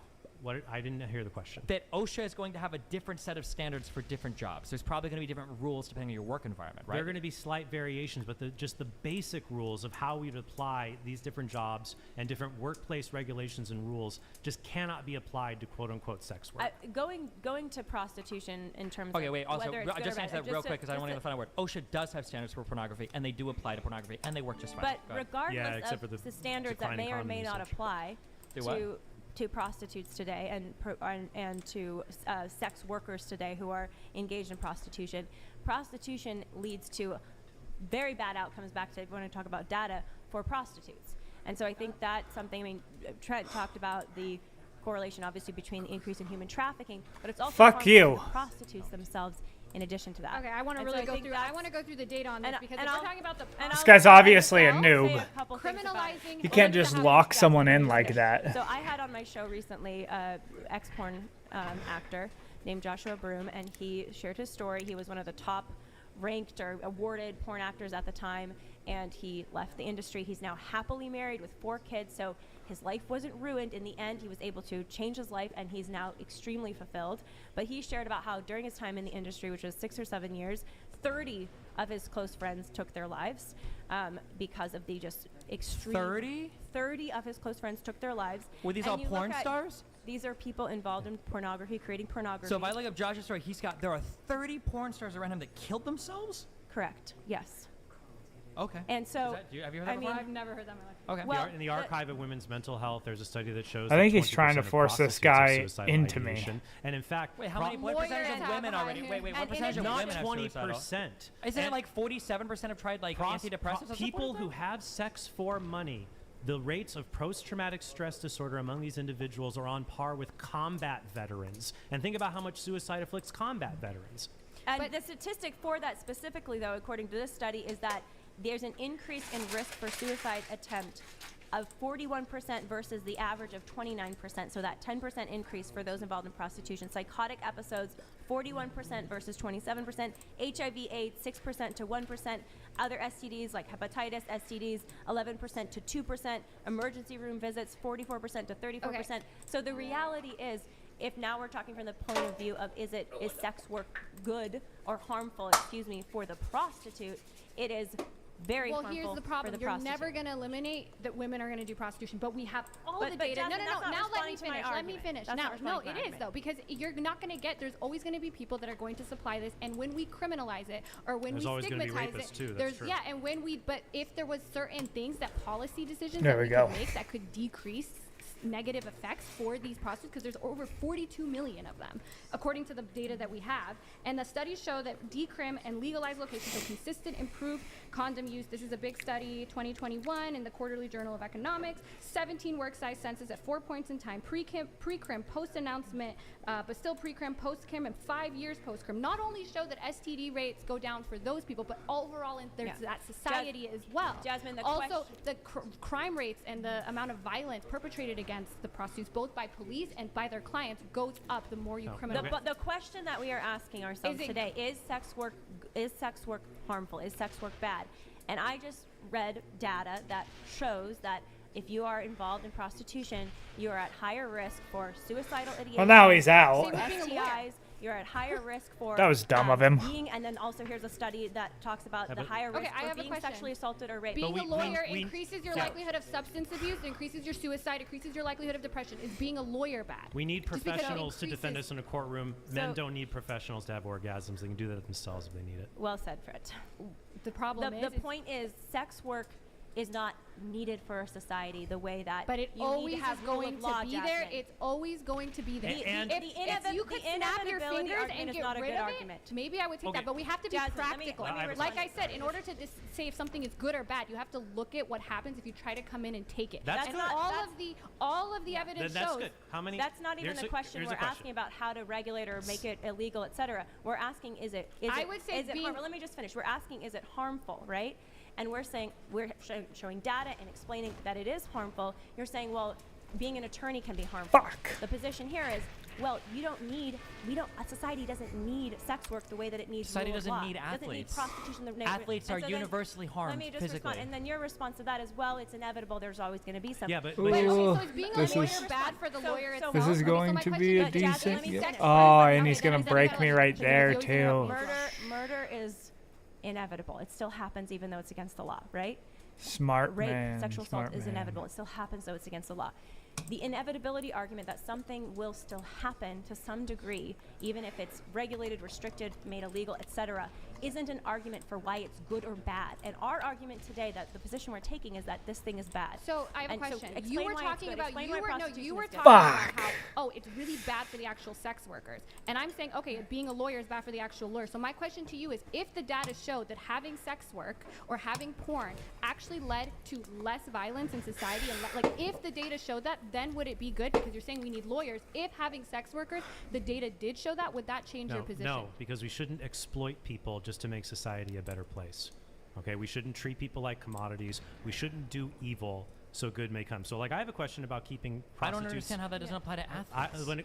When it comes, well, you're like for fighters, you're literally watching two people. Your beat the shit out of analogy themselves. would How is that not commodification? No, of your their analogy bodies? would work if we actually had gladiatorial combat, where people used to have in ancient Rome, where somebody is going to kill another person, and let's say you figure out, hey, you know what, it turns out when we have gladiator matches, like, violence goes down, it's a cathartic release when people watch them No, murder I reject each the other. analogy. We're not. I'm saying that when two Whoa, people. no. Yes, when two people. You don't need to make an analogy to my analogy. I'm saying that very clearly, two people fighting on stage, we are commodifying their bodies. They undergo severe physical trauma. All of their health care or health lifetime outcomes fall dramatically, right? CTE among other things. If an athlete had the same level of trauma that a prostitute underwent, I would agree that sport should be outlawed. That's why, for example, I'm very sympathetic to regulating professional football because of the rate of concussive injuries, especially among minors. So I wonder what they're- But the level of harm that a prostitute undergoes is way beyond what a lawyer That match undergoes, went pretty even what a fast. professional athlete undergoes. It's the mental harm on par with like a combat veteran. Sure, but or you for, can't- let me finish. Or for example, the question I had. Blue for was a Jasmine master. Since 2002, Master. where prostitution's legal in Germany, how many Oh, prostitutes? expert, have been expert. murdered? Do you know? I don't have that data in front of me, but I know It's that Purple is 69. intimate. How many Yeah, have that been makes murdered in sense. Sweden in that time? I don't know. We could go study One, for and it was study. by a jealous ex-boyfriend. Green Because Sweden cuts being the an demand expert and surprises makes it me. a bad place that even sex traffickers. Wait, hold on, New real quick. Zealand, What is for the instance- population of Germany? It's much larger. It's larger. But How you much could- larger? Like 10 times? How It's much? not 10 times larger. What is the population of Germany? I don't Even know. if you control. Look it up. Yeah. Even if It's you at least 5 times larger. No, even if you control for the population differences that are involved, no sex worker has been killed by a client in Sweden since they established the Nordic model in 1990. 83 million, by the way. None. Okay, so it's like 9 to 10 times larger than Sweden. Isn't Sweden like 9 million or something? You're just curious. I think- But wait, real quick. On this athlete thing. Okay, I'm going back to this, okay? 10 million. If you want to compare athletes to prostitutes, yes, that's not a fair comparison. We could compare street fighters. You did it. No, hold on. You're saying that prostitutes have all these negative outcomes and athletes don't. Athletes would be the equivalent to like a brothel that's legalized. If you want to compare prostitutes to illegal athletes, you'd look at like street fighters or something. I think that the outcomes of No, but it's the studies show the harm among prostitutes, even in places where prostitution has been legalized and brothels are allowed. You still have the mental health effects. So wait, still you have think the that physical effects? let me just You have understand. people that have Ideation. anal muscles being torn out of them because they have sex with 10 Yeah. guys in a night. Okay, Well, so let me- That is I'd rather do disgusting. MMA with I'd rather have Mike Tyson punch me in the face than do that. And the case so that Yeah. I brought up of Joshua Broom Listen. and his friends, Yep. they were not even prostitutes. They were in the porn industry. That's awesome. Okay, so it's not the awesome. question- It's horrible, and that's the point. I mean, So suicide. the question is, because of despair connected to a lifestyle that's living out of reality of using your body and constantly abusing. Correlation obviously between the increase in human trafficking, but it's also harmful to the prostitutes themselves. In addition to that, Okay, I want to And so really go think through. I that's- want to go through the data on this because if and we're I'll- talking about the and I'll- prostitutes I just want themselves, to say a couple things about it. criminalizing. Well, let me seems to just have- finish, Jasmine. Let me just Okay. finish. So I had on my show recently. Yeah, shut the fuck up, ex-porn, Jasmine. Actor named Joshua Broom, and he shared his story. He was one of the top You fucking ranked whore. or awarded porn actors at the time, and he left the industry. He's now happily married with 4 kids, so his life wasn't ruined. In the end, he was able to change his life, and he's now extremely fulfilled. But he shared about how during his time in the industry, which was 6 or 7 years, 30 of his close friends took their lives because of the just extreme. 30 of his close friends took their lives. Were these And all you look porn at- stars? These are people involved in pornography, creating pornography. So if I look up Josh's story, there are 30 porn stars around him that killed themselves? Correct. Yes. Okay. And so, have you heard I that mean, before? I've never heard that.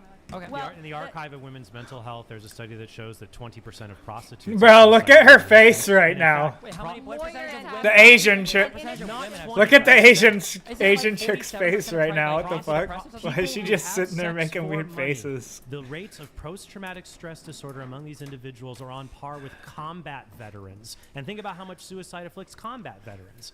And the statistic for that specifically, though, according to this study, is that there's an increase in risk for suicide attempt of 41% versus the average of 29%. So that 10% increase for those involved in prostitution. Psychotic episodes, 41% versus 27%. HIV/AIDS, 6% to 1%.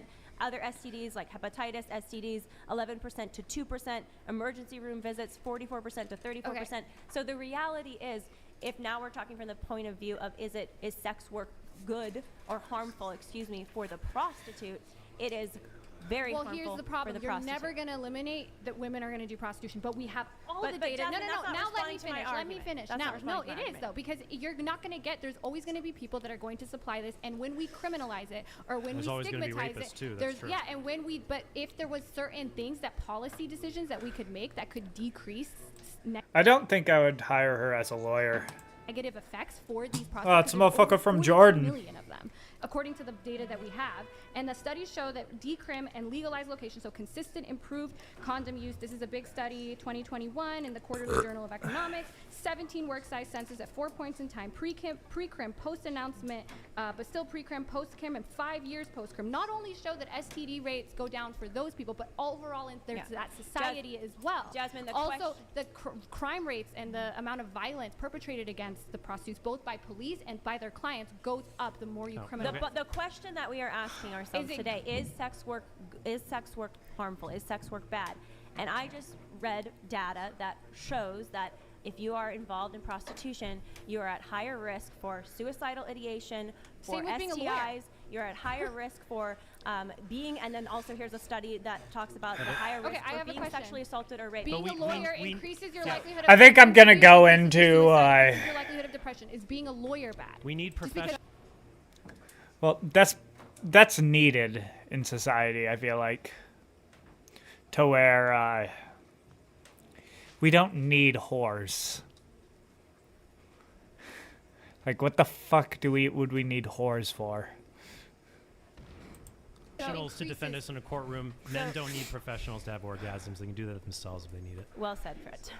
Okay, The so they're gonna point is take. sex work is not needed for a society the way that But it you always need to have is rule going of law, to be there. Jasmine. It's always going to be there. And if you could snap your inevitability fingers argument and is get not a rid good of argument. it, maybe I would take that. But we have to be Jasmine, let me practical. respond. Like I said, in order to say if something is good or bad, you have to look at what happens if you try to come in and take it. That's and good. all of the evidence That's shows. good. How many? That's not even the question. here's We're a question. asking about how to regulate or make it illegal, etc. We're asking, is it? Are they going into- We're asking, is it harmful, right? And we're saying we're showing data and explaining that it is harmful. You're saying, well, being an attorney can be harmful. The position here is, well, a society doesn't need sex work the way that it needs Society rule of doesn't law. need Doesn't need athletes. prostitution. Athletes And are so then- universally Let harmed me just physically. respond, and then your response to that is, well, it's inevitable. There's always going to be some. Yeah, but here's- okay, so is being Let a me just lawyer respond. bad for the lawyer itself? Okay, so my question But is this: Jasmine, if let me sex finish. work, Please let me okay, finish. then Please then let you me gotta let finish. me finish. I'm gonna shoot. Murder is Make inevitable. It alliance. still happens even though it's against the law, right? Yeah. Rape, sexual assault is inevitable. It still happens though it's against the law. The inevitability argument that something will still happen to some degree, even if it's regulated, Ooh. restricted, made illegal, etc., isn't an argument for why it's good or bad. And our argument today, the position we're taking is that This is this getting thing is gnarly. bad. So I have a And so question. explain You were why it's talking good. about Explain you why were no, prostitution you were is good. talking about how it's really bad for the actual sex workers, and I'm saying being a lawyer is bad for the actual lawyer. So my question to you is, if the data showed that having sex work or having porn actually led to less violence in society, and like if the data showed that, then would it be good? Because you're saying we need lawyers. If having sex workers, the data did show that, would that change your position? No, because we shouldn't exploit people just to make society a better place. Next Okay, we phase. shouldn't treat people like commodities. We shouldn't do evil so good may come. So, like, I have a question about keeping I don't prostitutes. understand how that doesn't apply to athletes.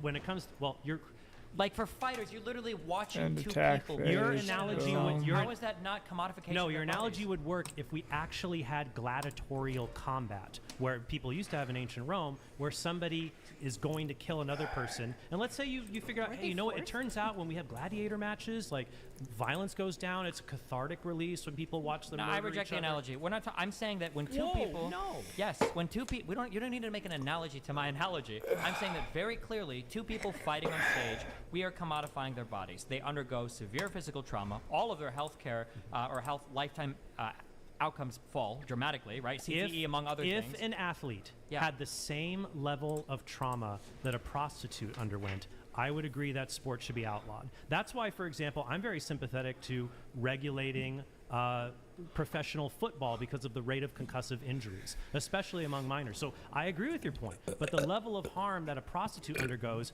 is way beyond what a lawyer undergoes, even what a professional athlete undergoes. It's the mental harm on par with like a combat veteran. Sure, but Yeah. let me finish. Or, for example, the question I had for Jasmine was, since 2002, where prostitution's legal in Germany, how many prostitutes have been murdered? Do you know? I don't have that data in front of me, but I know It's that 69. How many have been murdered in Sweden in that time? I don't know. We could go study One, for and it was study. by a jealous ex-boyfriend. We could Because go- Sweden cuts the demand and makes it a bad place that even sex traffickers. Wait, can hold on do. real quick. What is for the instance- population of Germany? It's much It's larger, but How much larger? Like 10 times? How it's much? not 10 times larger. What is the population of Germany? I don't know. Even if you control, Look it up. Yeah. Look it up. even if It's you at least 5 times larger. No, even if you control for the population differences that are involved, no sex worker has been killed by a client in Sweden since they established the Nordic model in 1990. 83 million, by the way. None. Okay, so it's like 9 to 10 times larger than Sweden. Isn't Sweden like 9 million or something? You're just curious. 10. I think But also, wait, no. real quick. On this athlete thing. Okay, I'm going back to this, okay? 10 million. If you want to compare athletes Oh, to yeah, prostitutes, not good for me. That's not a fair comparison. We could compare street fighters. You did it. No, hold on. You're Let's see if saying they go that down. They prostitutes might have all go these negative outcomes and down. athletes don't. Yep, they athletes do. would be the equivalent to like a brothel that's legalized.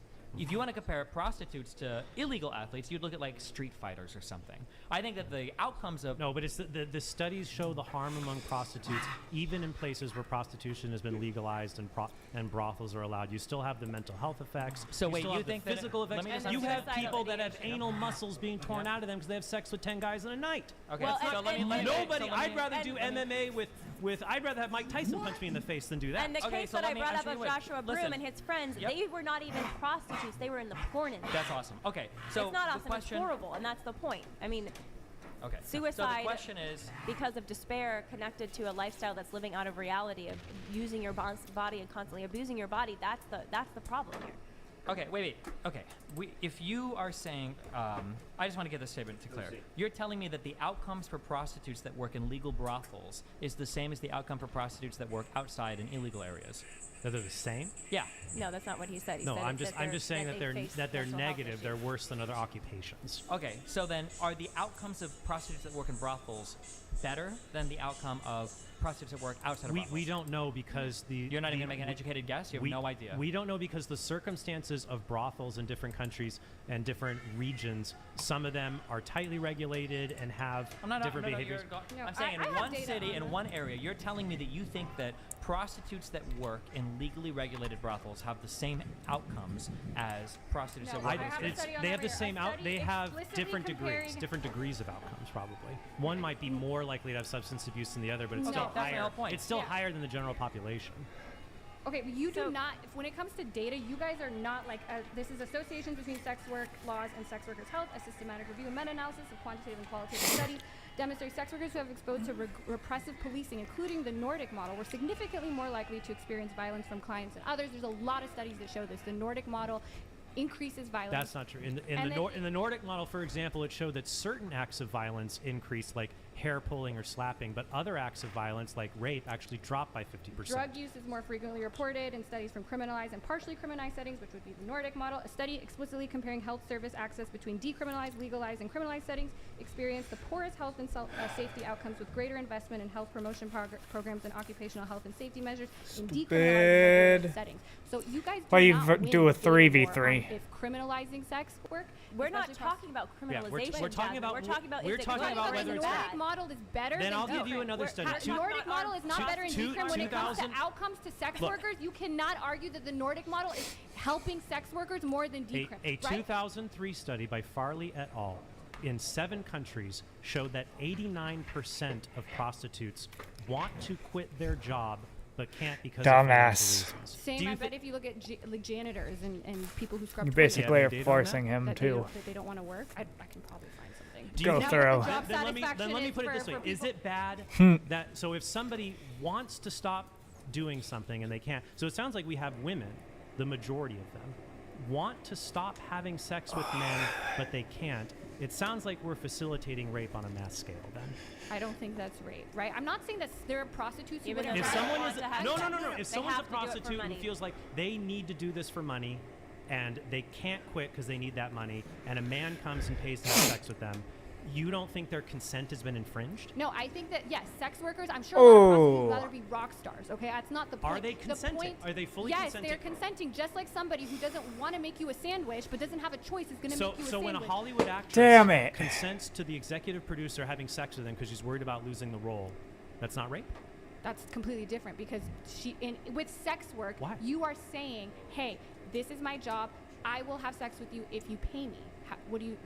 How is that? It's because these women don't. It's not voluntary. Why Like, does the well, marketing I'd impact rather go somewhere else and make money. Wait, they then why feel do they like work they're as sex workers? Yeah. because they can't get employment There anywhere else, are a or lot of because sex or workers. because they have previous previous prostitution and drug convictions prevent them from getting And trauma. You can't other get a job at gainful Burger King employment. if you were a prostitute? You can't Actually- you can't get a job in a lot of places if you have a That's why felony decrim conviction. is really great because in New Zealand where they did that, the Criminals Records Clean Slate Act of 2004, sex workers can have past prostitution-related offenses expunged from their records. No. Places where Going back to my example with the executive producer and the actress, would you say that consent is something you can't fully have if the person you're having sex with controls whether you're paid or not? No, you can't consent. You aren't consenting there because you didn't consent to that arrangement. What if she When went you into it become- expecting that to happen? If you went into it consenting to it to happen, then fine. Yeah. But that's Well, it's often expected, and no. That's Hold different. on. No, Hold no, on. no, no, no. Something being Okay. expected and something being expected are two completely different things. Well, what if they went in there and they said, "This is part of what I want to do"? in if order to it get ahead? said on your contract you can write this, you can do that, blah blah blah, and you also have sex with this guy, then that's No, a lot it's- So you different. not think a it's current- okay it's not for a a current job. boss Let's to say- have sex with a secretary? Or not even a boss. Or Your not even a boss, the intuition movie- loading so hard. No, that a I'm boss not. does I'm sex with a asking you a secretary que- because You're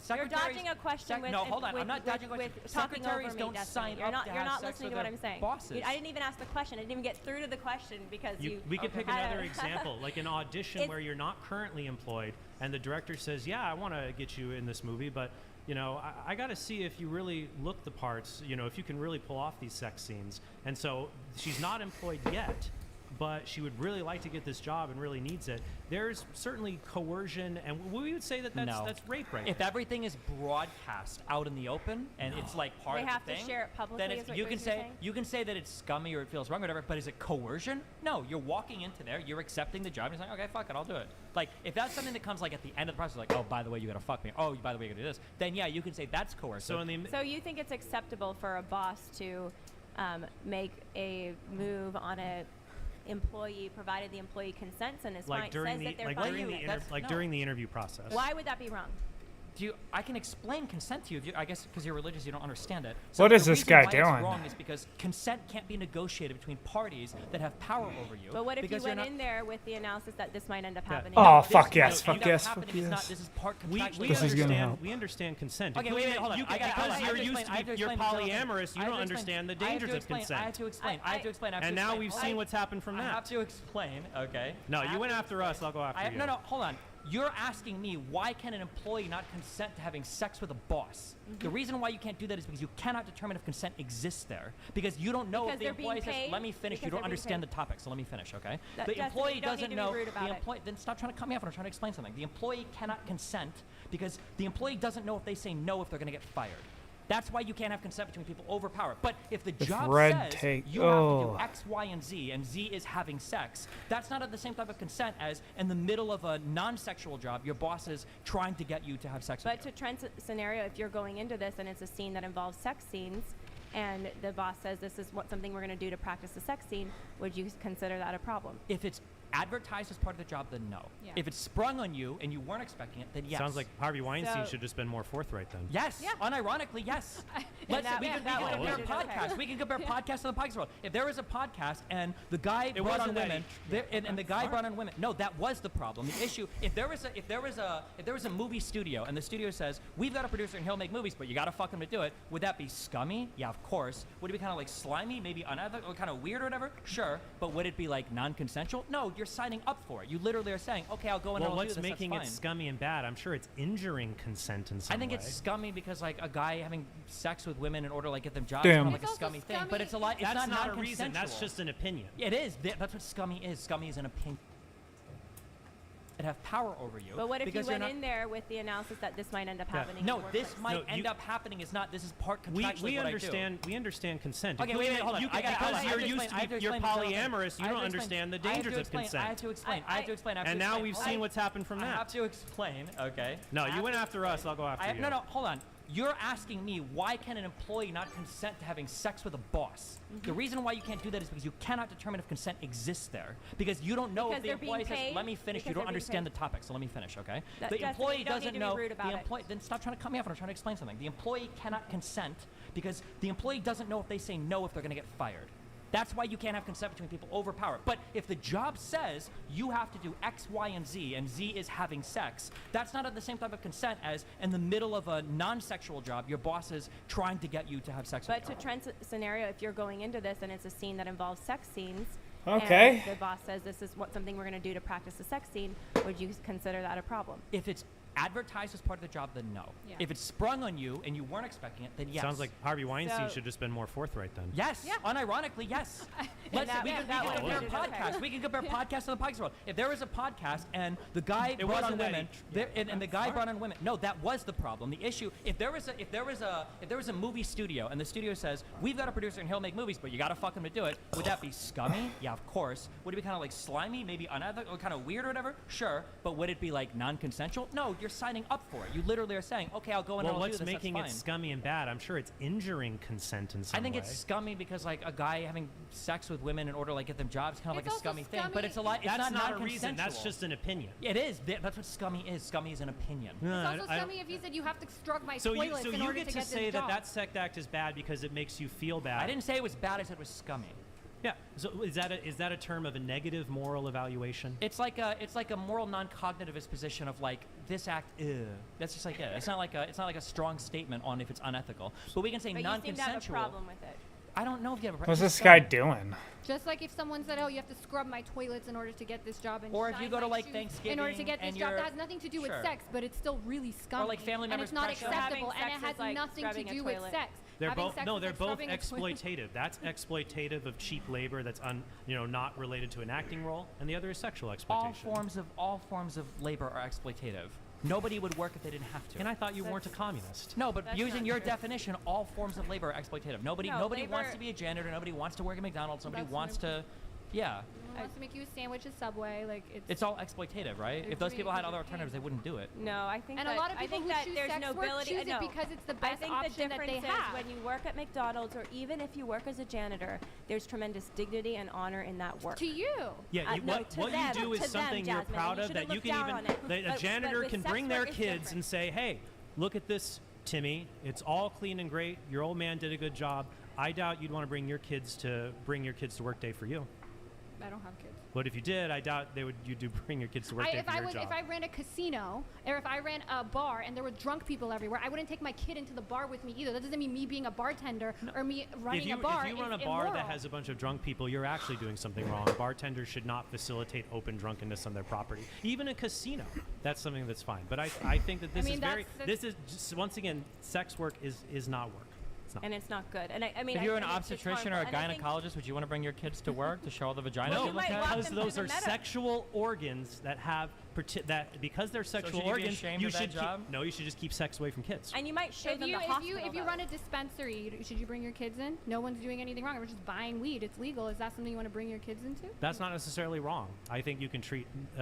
It would depend on this. However, I think that if you are concerned about a child adopting a behavior that could be destructive to them, whether it's alcohol or marijuana, then you might not show that to them. But I think that shows that it's not great for your position, that there is something destructive in some way about pornography and prostitution. You wouldn't want to bring your kids to see it. There's Well, and something damaging I think about the it. other thing that's just so sad about the conversation is we're getting down into these different cases of how horrible these different things are by degrees.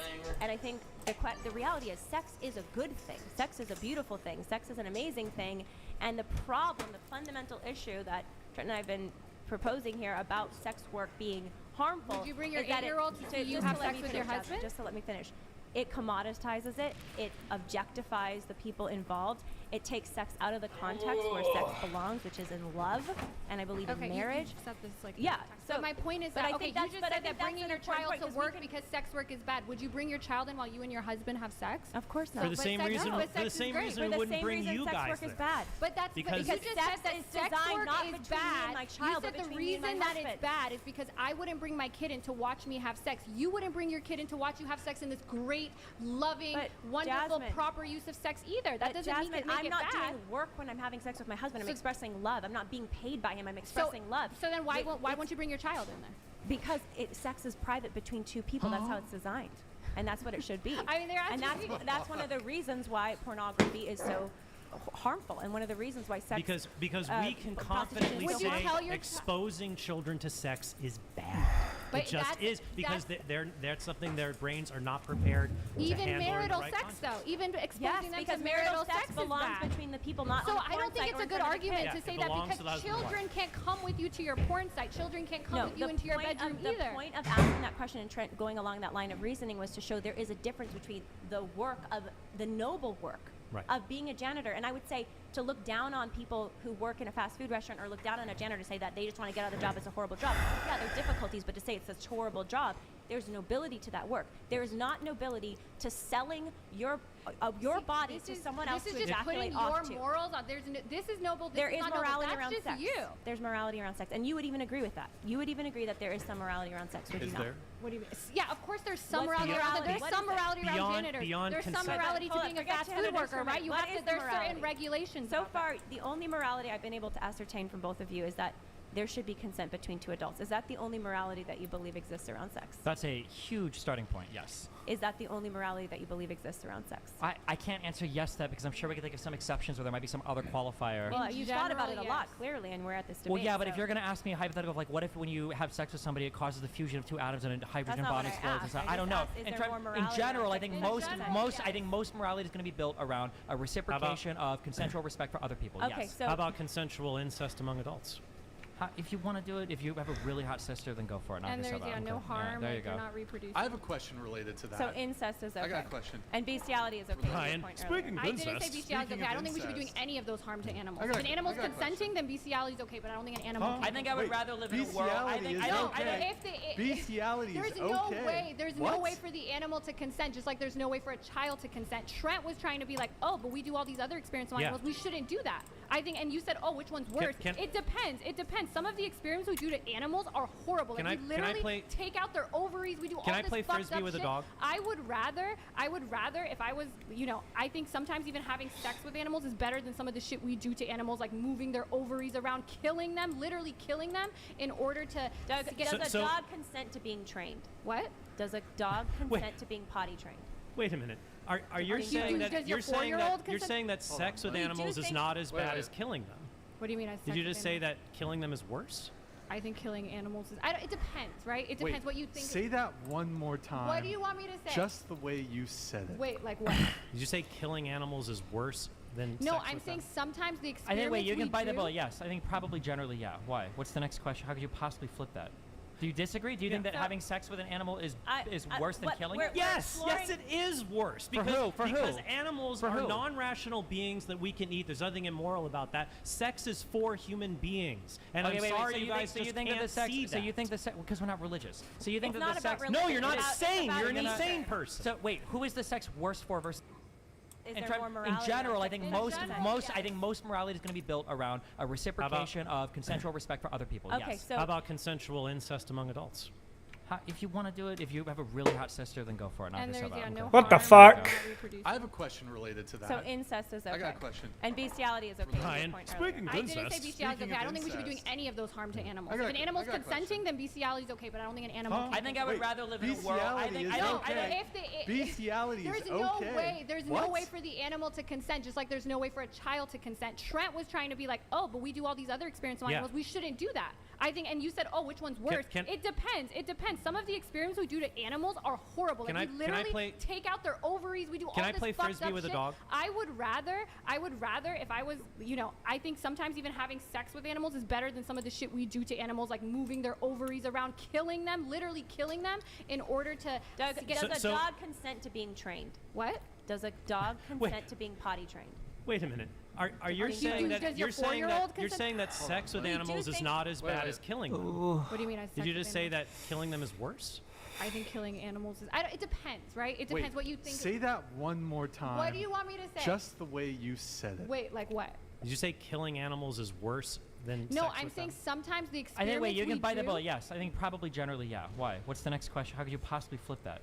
Do you disagree? Do you think that So- having sex with an animal is worse than what- killing we're- it? Yes, yes, it is worse For because who? For who? because animals For are who? non-rational beings that we can eat. There's nothing immoral about that. Sex is for human beings, and Okay, I'm wait, sorry so you guys think, so you just think can't that the sex, see So that. you think the sex because we're not religious. So you think It's that not the about sex? No, you're not It's about- sane. it's You're an about insane nature. person. So wait, who is the sex worse for versus the killing worse for? Are you just looking at the perspective of the human and not the animal at all, or?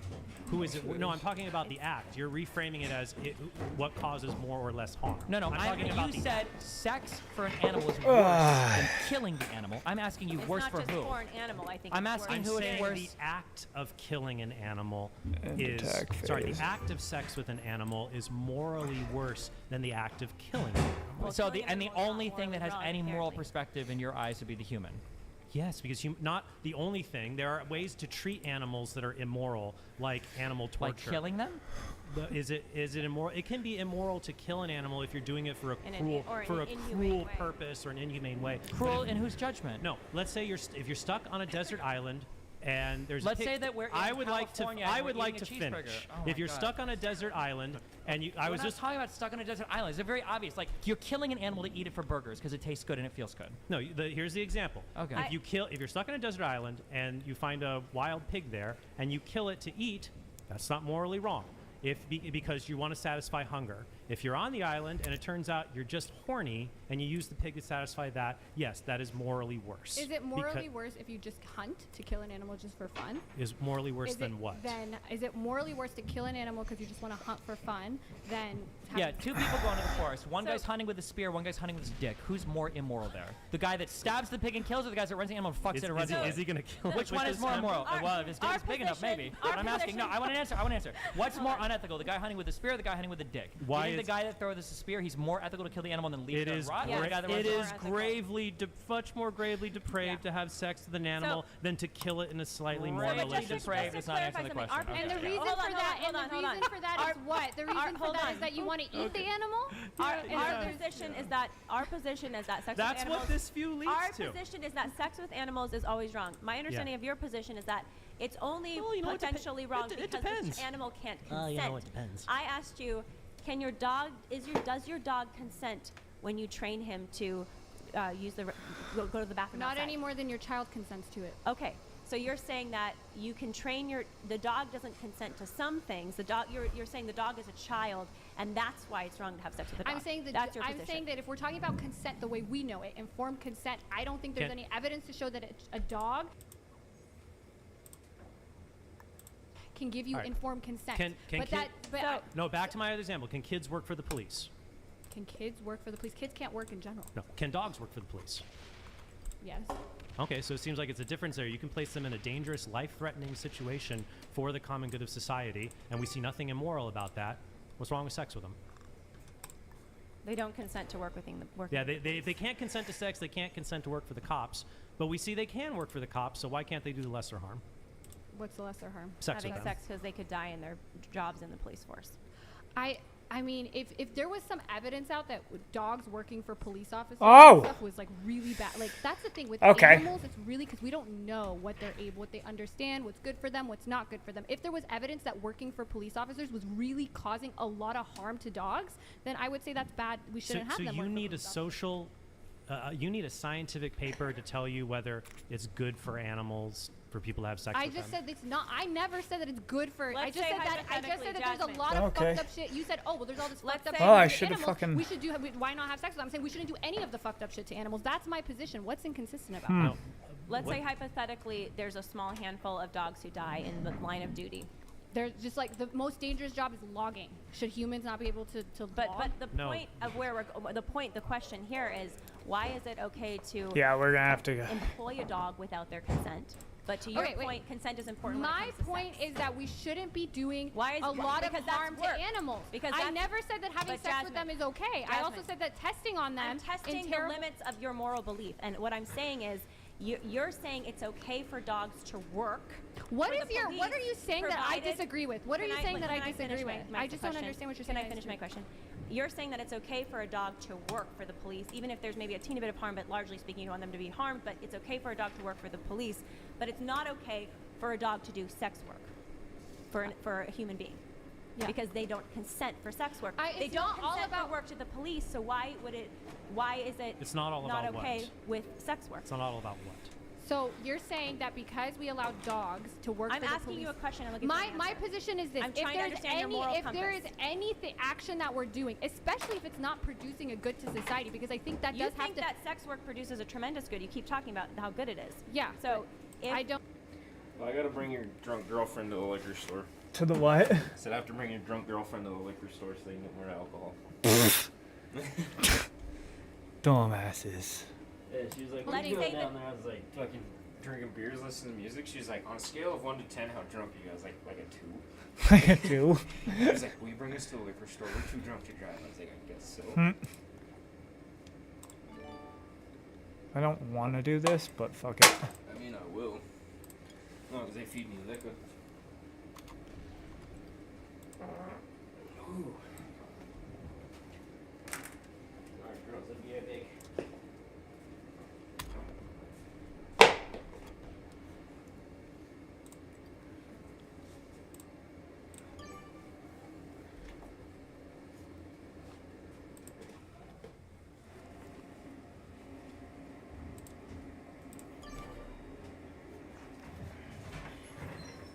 Red's being a douche.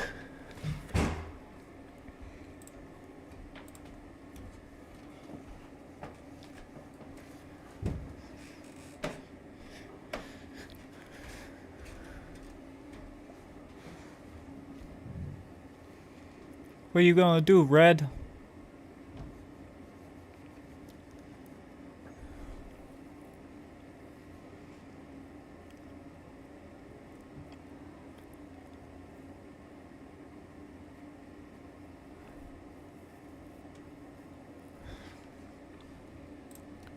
There are people that enjoy sex with animals, and there are people who enjoy sex with animals. Yes. And you're Yeah, and wait. It's not okay. We don't need. Let me just finish. It's not okay because the dog doesn't consent. The dog does not consent to work for the police. Why is it not okay for a dog to do sex work? Because I think that when you're talking about working for the police, those dogs actually their lives are better a lot of the time. What if they're treated like a king in their sex work job? That's the thing. If I had any evidence that having sex with these dogs is something these dogs enjoyed and liked, I would say it's fine. I don't know. Dogs seem to get pretty. They seem to get pretty humpy about yeah, things. that's the thing. I care about the harm to the animal. That is my position. What if the my dog, position what is if the about dog harm is able to the orgasm? animal. If the adult. Yes, if with this a is my human. this is my thing. If we can show that there is a harm to the animal being done, then I would say it's bad. This is my position. If we can show that there is no harm, I need or to that the get dog enjoys it, this. or that the dog is better off. If we could show that that was what's going on with bestiality, So you I are would okay say with it's fine. bestiality as long as it appears that the animal. I didn't say it appears. That's the problem. Is that as long as the animal orgasms? I didn't say that either. Well, what then? How I do don't think right now. That's why I said I don't Does the believe dog- it. I don't think we should do bestiality right now because we have no way of But knowing. I does the don't think dog orgasm enjoy because his people work for the orgasm police when they get officer? raped too. That's Does not the- a good does way the dog to enjoy determine his whether work something. for the police officer? In general, it seems that he does. If we're looking at It what seems that he does. in general, when we're looking at what is a dog like, what things can a dog have that makes it seem like their life is better, and if there was any way to show that if you fuck them all the time and they're enjoying it and it's making their lives better, I would say go for it. It doesn't have to. Well, it doesn't have to be penetrative. Bestiality. We understand the immorality of it. Even things of, you know. Oh, okay. Arouses a person's genitals, things like that. And I'm not pulling this out of thin air. Like I said earlier, Peter Singer, a famous philosopher, was sharing this and defending it on his Twitter. He's a world famous philosopher. This is not. And when you search for this stuff, you find it everywhere. People might say, "Oh, why are you bringing up this fringe thing? Why this fringe thing?" Well, look. Homosexual pornography was probably fringe 80 years ago. And another reason why consent is such a weak foundation for sexual morality as its whole. You know, saying, oh, as long as there's consent, we're good, is you can chip away at it from every other angle too. And animals, we just went through this exercise. We can chip away at it for children. I mean, we've drawn this line 18, 17, 16. Do you have any for children arguments to for consent. consenting adults, or is it all children and animals that you have to go to? Well, I've made arguments several times. I don't know. I feel like our society is just like became such a consent-based society, like consent-based morality, that it's just crazy. Like that, I don't know. Like I saw this thing Times and you here. One sec, where they were. I saw this thing where they were selling.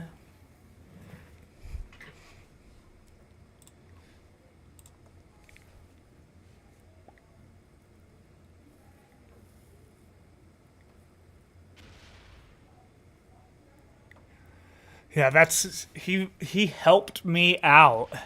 Holy shit, he blocked the shot, bro. What a good guy.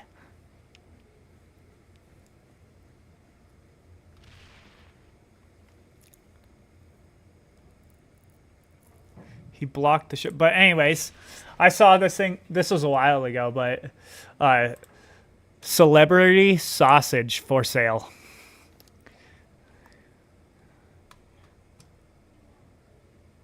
I was like, where they were selling celebrity sausages.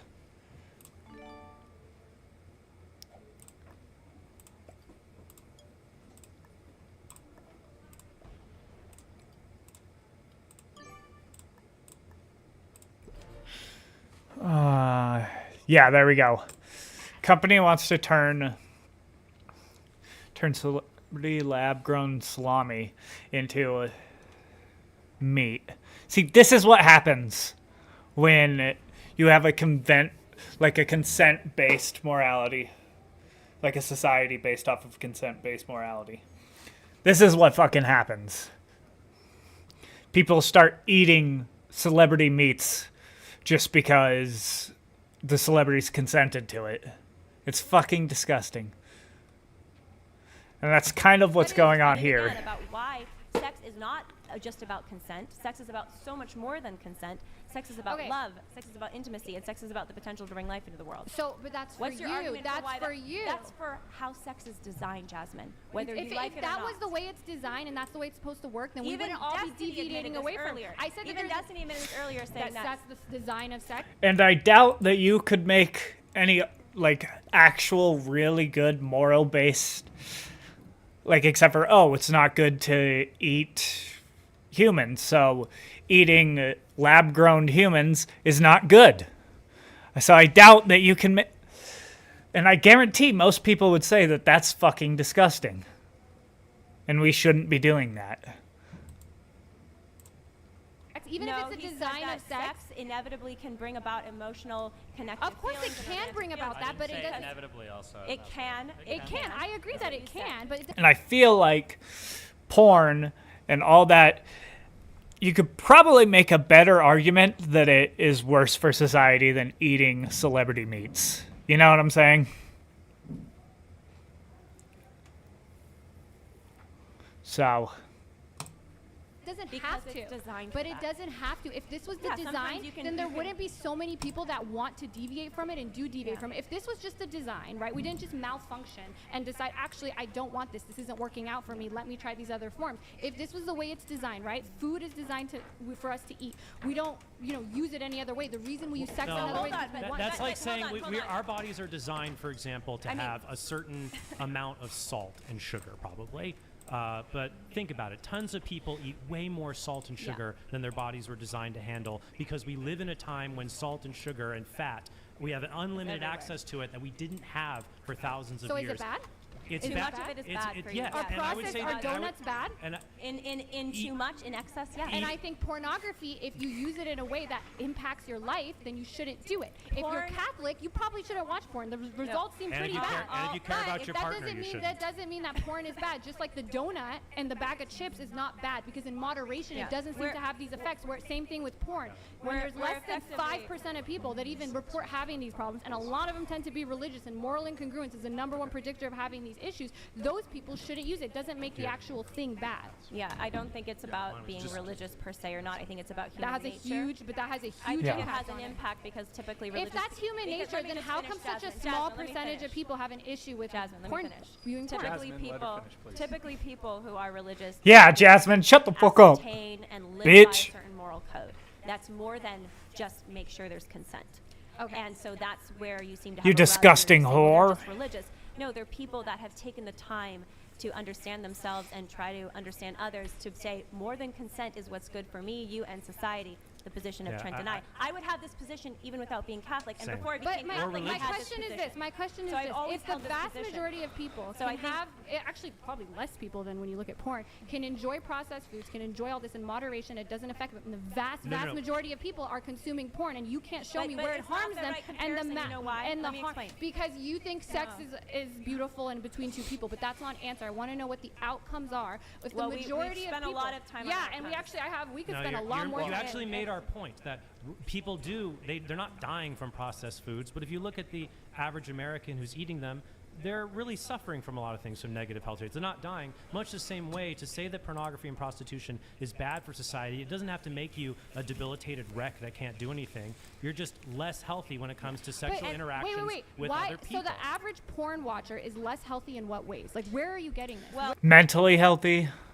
How there are was they the less study healthy? of the 22 studies that showed that About- there's an increase in aggression for younger people who And view I porn. have a study that there's shows a the study that opposite. shows that 20% Well, your study is wrong, bitch. of all relationships consider a point of conflict the porn use of one of the partners. And if 20% of there's a study relationships, of so the they- prostitutes involved in the prostitution industry and the harm Or that they are the- experience. or- Here if I My showed you friend who's evidence in 20 the of other 30 of way, his friends committed suicide. that is a working in psychotic, the, like, working in the example. I porn don't even know, industry. like, I've never heard of someone who has, if 30 of your friends in any industry commit suicide, I don't know who you're hanging It out sounds with. like a very broken industry, and that's unfortunately the I don't- pornography industry today. Or do- he was a secret Russian assassin. I do need to read a couple chats, and I think we have to wrap up here pretty soon. So We had a chat here from Legate Jr. Hey, thank you, man. For Team DGen, if the number of people Legate identifying as Jr. sex workers increased by 5% every Wonder year what for the Ashley next sent me. decade, would you say that we would be dealing with a social contagion? Would sex work still be good, or at least not bad? Shud Nation for life. So I mean, there's been actually a middle class shift into sex work. Like I think even I'm like an example of this. Except even I'm like, there now that it's become safer and it's become more accessible, more people are doing it, and I'm not seeing that causing more harm in any way. If you look at, I don't see any data showing that since the proliferation of porn, especially since OnlyFans, that it has led to any negative outcomes other than like podcasts like this that bring a lot of us on. I think that as more people enter the sexual marketplace, so while OnlyFans you say like it's safer, yeah, you're not directly under the thumb of a pimp or something like that.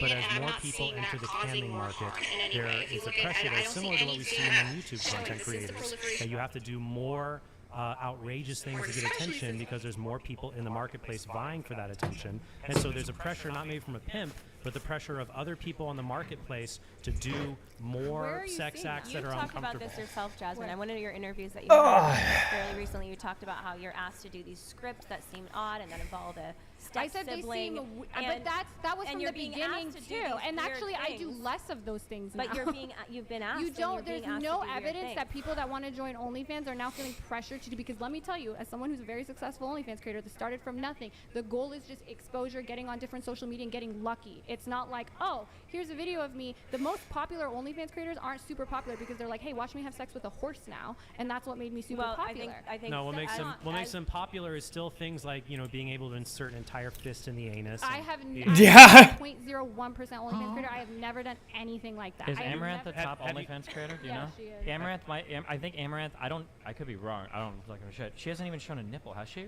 A lot of the top OnlyFans creators are actually just do solo work. One of the really bad things about it, though, is that you get this like parasocial, like bond that happens with the man and then the woman who's doing OnlyFans. And then, ooh, what is this guy doing?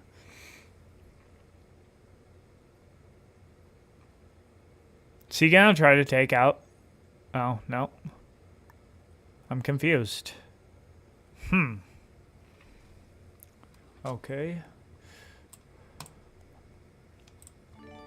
With the texting them.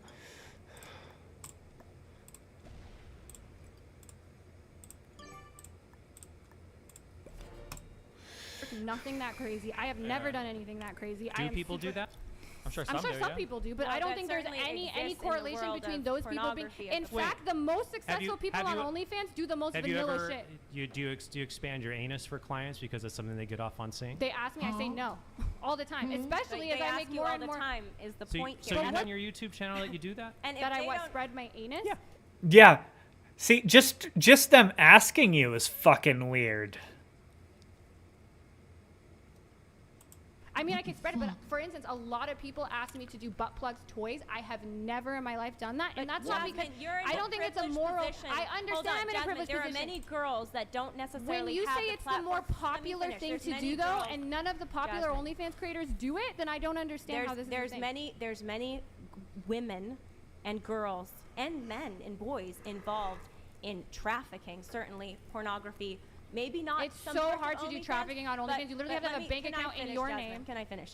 And they are exposed to and exploited to very degrading actions and activities. And so that's the point that we're making, is that there is an appetite for that, and these things create and have that's why met the OnlyFans appetite is for so it. great, because you are in complete control of what you say to do and not do. And when you look at the most successful OnlyFans creators, they are not the ones doing these most intense things. If you And- look and at them, they're most actually girls on a lot of them OnlyFans are not super vanilla. successful. I understand that, but But I they don't still think there's try any to be, link. and they I don't struggle, think there's and any they link. fear that they can't have a yes, career in and the so future. certain things, like even the Nordic model, has led to people being like, I don't have time, I can't negotiate now my circumstances because it's basically Yeah, I criminalized. think you're living in a bubble of unreality. You are one You of the keep saying very you are one of the very few OF creators that can largely call the shots, and many women, though, involved in exploitive sex work, involved in both in this country and internationally, Here, are not in your Jasmine's position. the shot caller. There you have it. Here, we got 2 more chats, and we do got to wrap up here pretty soon. We have Dog Shite Poster 69.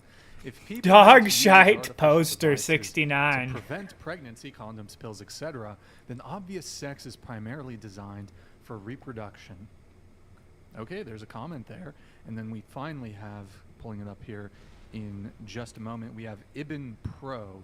Is forcing an electrician to wire your house at gunpoint equally as bad as forcing a S worker to sleep with you at gunpoint? Why not? And this will be our final thing. and I then think a criminal code would say it is worse. Forcing someone to do something. I think, for example, that we have an entire category of sex crimes. We don't have eating crimes. We don't have breathing crimes. The fact that we have sex crimes, that a rape that is done when someone is unconscious and it doesn't cause pain, is treated worse in the law than maybe simple assault that does cause pain to a person, because sex is just a very, very different thing than anything else. Well, and it's the same reason why if you tap someone on the shoulder in the workplace, that might be seen as a normal activity. Hello, are you there? If you tap someone on the crotch, it's sexual assault. There's something clearly different about sex and using. Oh, yes. Perfect. Fuck. Electrical wiring or whatever it is. Not what I wanted.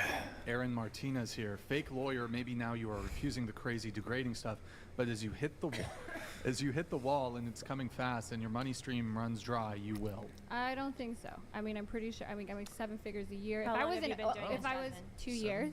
You're only 2 years in. Yeah, and I've made more money than I could have made in a decade in law. So I probably, what's more likely is I'll retire by the time I hit the wall, and I'll live out my life. Like, and I know, I get it, I'm privileged, but this is always just like a dumb argument. I mean, again, the argument. The argument that I should be working as a lawyer for 50 years, but this I only have a few years. That's like saying professional athletes when they hit the wall. That's not the argument about what you should do, whether you choose between how much money you make as an attorney or an OF. The question is sex work good for society or bad for society? I don't. No, it's bad for society. You just said you're very privileged. Your case is extremely unique. Yeah, but that was at me.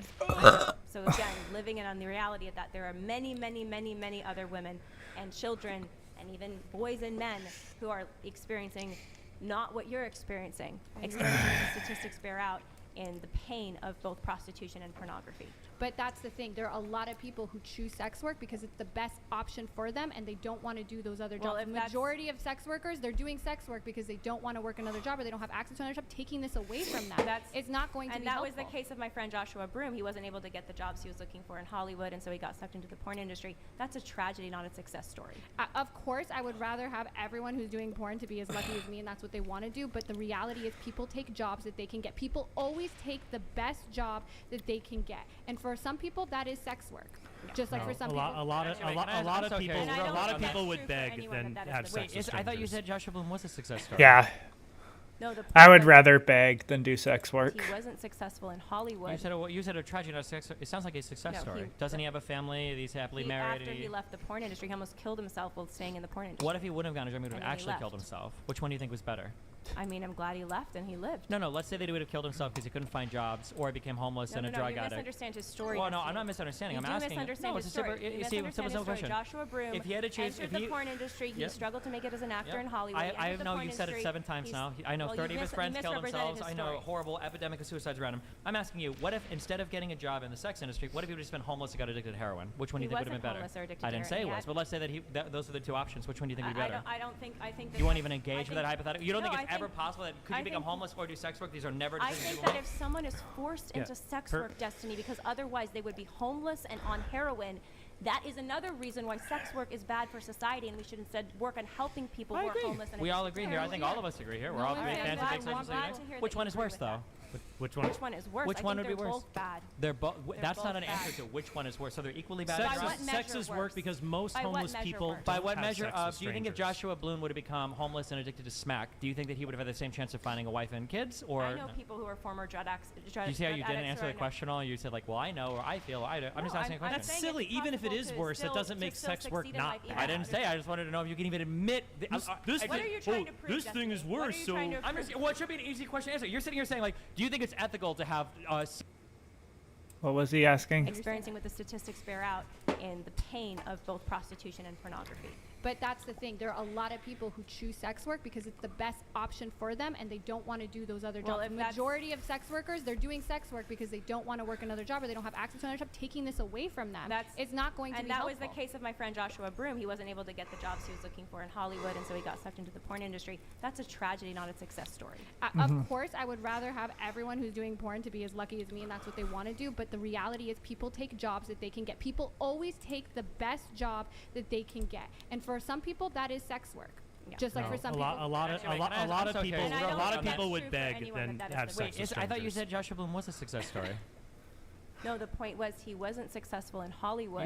You said a tragedy, not a success story. It sounds like a success No, story. he- Doesn't he have a family? He's happily married. After he left the porn industry, he almost killed himself while staying in the porn industry. What if he wouldn't have gone to Germany? He would And have then he actually killed left. himself. Which one do you think was better?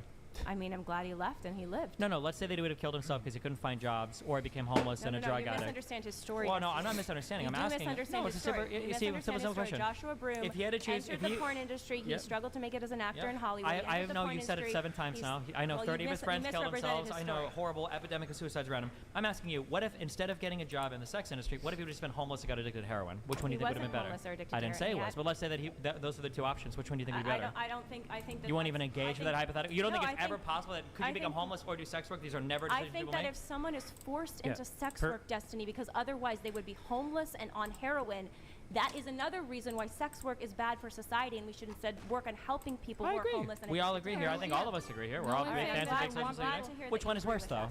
Which one? Which one is worse? Which I one think would be they're worse? both bad. They're both. They're That's not both an answer bad. to which one is worse. So they're equally bad. Sex, By what is, sex measure is worse? work because most By what homeless measure people worse? By don't what have measure sex with do you think if strangers. Joshua Bloom would have become homeless and addicted to smack, do you think that he would have had the same chance of finding a wife and kids? Or I know people who are former drug addicts. you see how you didn't answer the question at all? You said like, well, I know, or I feel, or I don't. I'm just asking a question. That's silly. Even if it is worse, that doesn't make sex work not bad. I didn't say. I just wanted to know if you can even admit.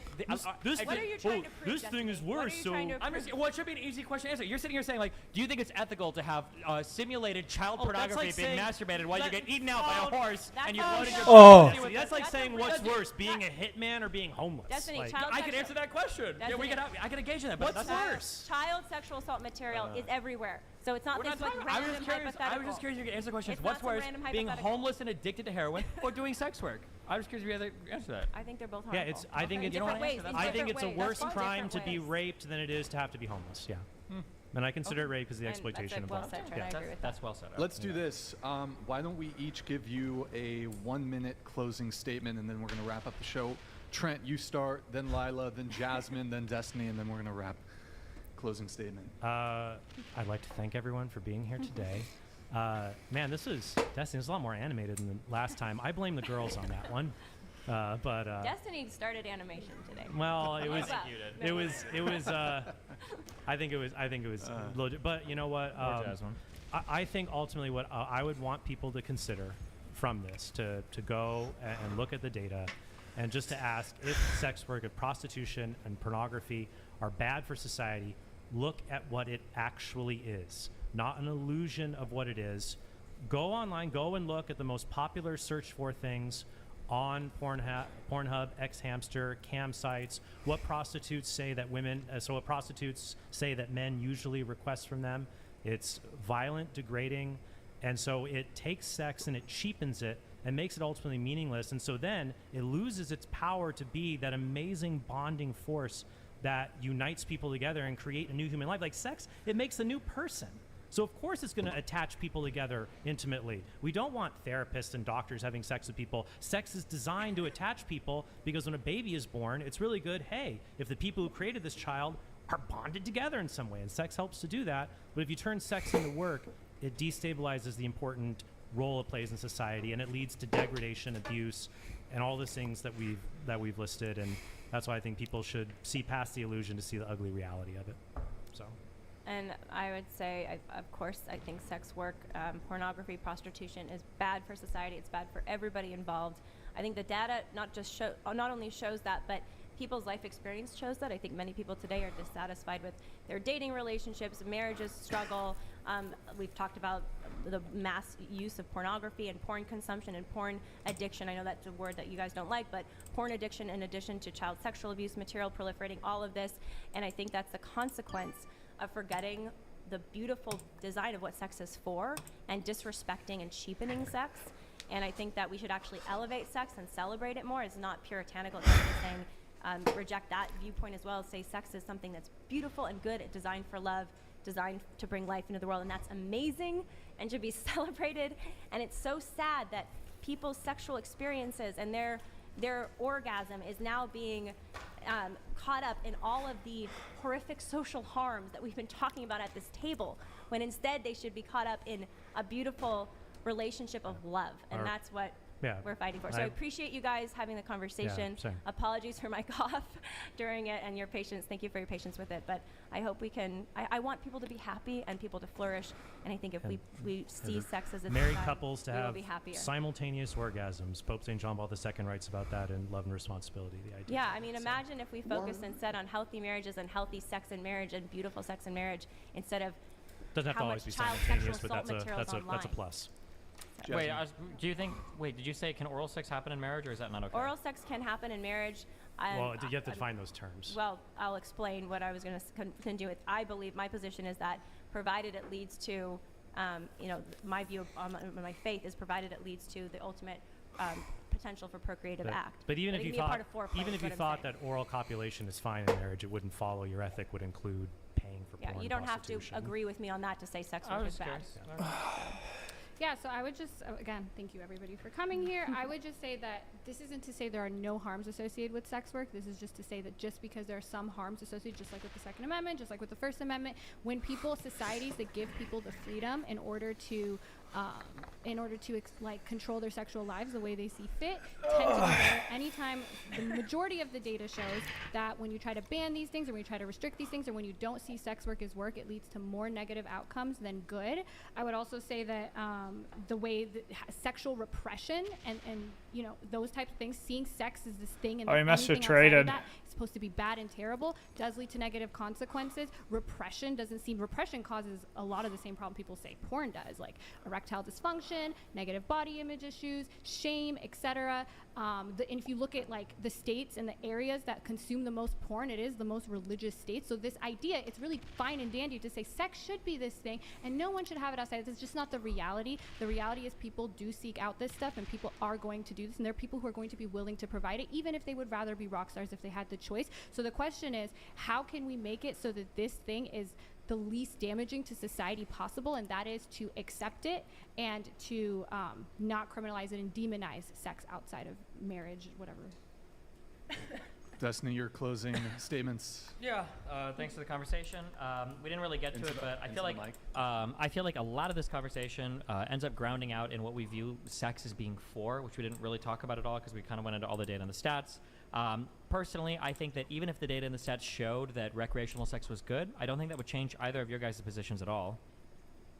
If more people reported like happier sexual activities, or if marriages stayed together, more people had more recreational sex, I don't think that would change either of your positions. The thing that scares me, I guess, about somebody being critical of a consensual-based position for figuring out if activities are moral or immoral is if they reject that framework and instead they go with what they call their own moral framework. I think that very quickly you can get to a person saying, well, alcohol should be immoral, there's no reason to drink ever, does it really help, and it leads to all these negative outcomes like car accidents and alcoholism and abuse, and gambling's no good, obviously you're wasting your money, sugar is bad, look at obesity rates, cardiovascular disease killing everybody, video games are horrible, it's a waste of time for kids, they should be playing sports, or they should be doing things outside. There's like marijuana is horrible, the Olympics are horrible, the athletes are too young. I think we can get into this world, we can very quickly say that all of these things, because we can't trace like a particular good, and then we can look at all these negative outcomes, we can say these things are bad. I think it's better to look at a healthier way to build ways that we can interact with each other. He's bigger than me. I'm not going to attack him yet. Form where we consent to activities, and if somebody wants to sell sex, and they can do it in a healthy way, if somebody wants to buy it, they can do it in a healthy way. I don't think we should get in front of that or in between that transaction, and we should let people conduct themselves the way that they want to, assuming there aren't these mass horrible outcomes happening in society. That was beautiful. That was beautiful. Thank you, everybody, for joining us. Okay, guys, last call. Hit the like button, please, on your way out. Thank you for tuning in tonight. You could have been anywhere in the world, but you're here with us. We appreciate that. Thank you to everyone who soup chats and donates and supports the show. Thank you to the wonderful panel for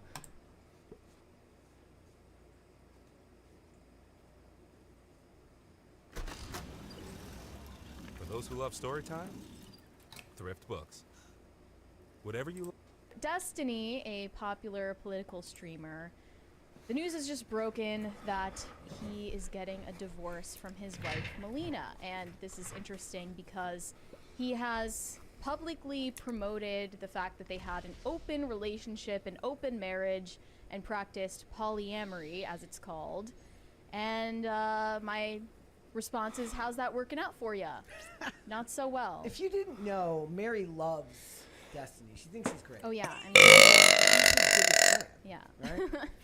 So we also found that people were placing bets on him getting divorced before 2024 rolls around. Right now, we're sitting at a 59% chance that they will get divorced before 2024. Those are the betting odds right here. Yeah. So they're separated. We're not sure if they're going to get a full-on divorce by the end of this year. So I'm going to read you the criteria that this is on Manifold Markets, and it says, will resolve if so you can bet yes or you can bet no. It says, will resolve if a divorce finalizes legally, will not resolve if they just break up. If they announce divorce before 2024, I'll hold off on resolving if either happens legally or they get back together. Meaning if they announce divorce before 2023 and legalize it in 2024, I'll still There's resolve fucking for bets on it. And then he updates it here. It seems Destiny and Melina have separated in some way. The message above will still hold true in the best way possible, so I will clarify here. If they stay separated for the rest of the year and never mention divorce, I will resolve no. If they say they are proceeding with a divorce, I will wait until the end of 2024, and if a divorce happens, I will resolve yes. He's being very magnanimous and professional about this. If it does not, I will resolve no. What I think is most likely is that they will be ambiguous around the term divorce for the rest of the month, maybe mention it half-jokingly a couple of times. In this case, it would be up to me to decide if it counts as announcing divorce, but I'll let you know how now I will be pretty liberal with the announcement. If it feels like they are going to get divorced based on what they have said, I will probably wait it out. This part is completely my discretion, so I will not be betting in the market. Should I bet right now? I can bet live on air. Do it. Go ahead. What do you think? What do you guys think? It's sitting at But you have to 63. sign up on the website, and we don't want to get your credit card information on screen. So I can't just vote. Maybe after the show. Damn. Okay. But it's funny that this betting site even exists because they've been vindicated. And I also saw these screenshots of what Destiny has said about so far. He said, I'm not going to nuke Melina or anything, but the last 2 months and 2 weeks have been a massive mind F for me. Watching her become obsessed with a toxic, abusive guy. When I visited Sweden last, he gave Mel an ultimatum to divorce me and then threatened to K himself when she didn't do it, among 20 other abusive, manipulative things he's done, and endlessly make excuses for him. So I'm out. And then he also said, this proves every point I've ever made. Girls can leave you for jobless, manipulative losers if they just play their cards right. Have you seen the And the one last thing he said is, I wanted a massive therapy session to see. Yeah.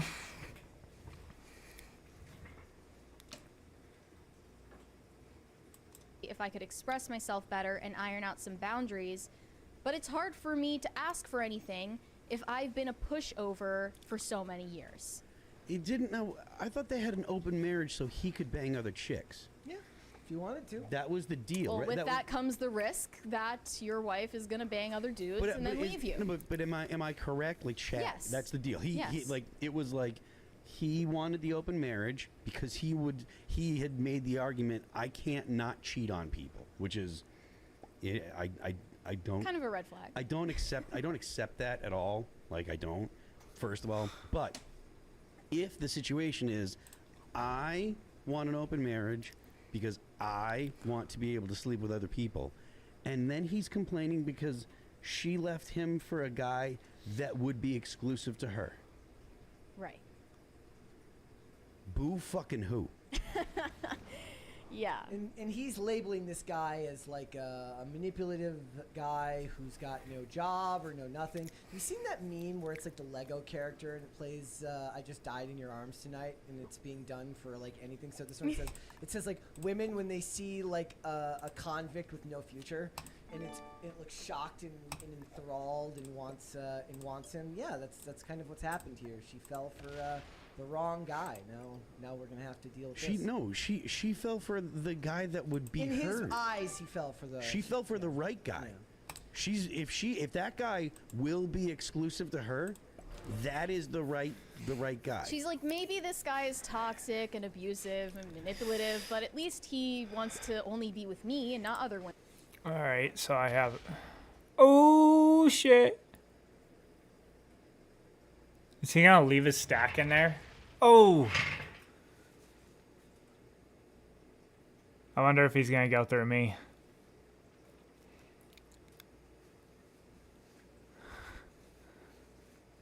Or if he's gonna leave his stack in there. That would be fucking great for me. Oh, he is gonna go through me.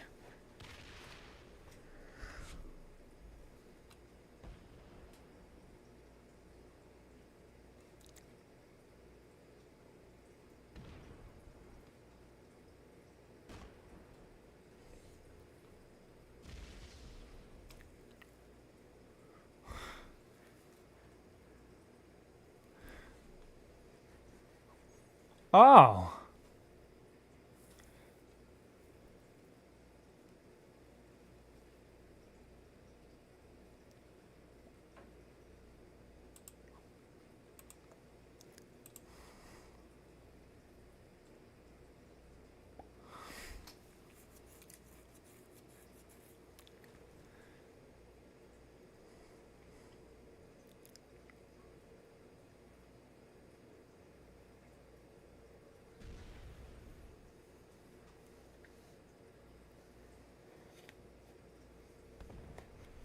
What's he doing here?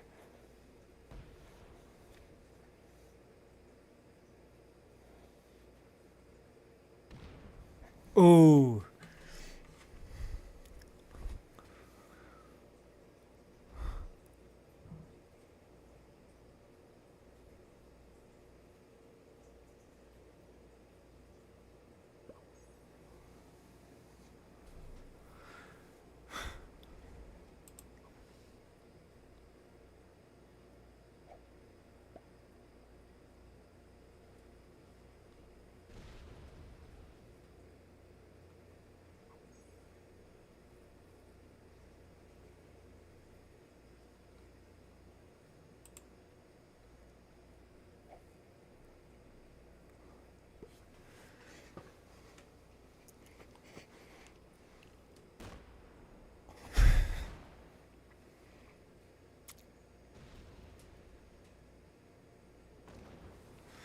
Damn, bro. Something's getting wild right now.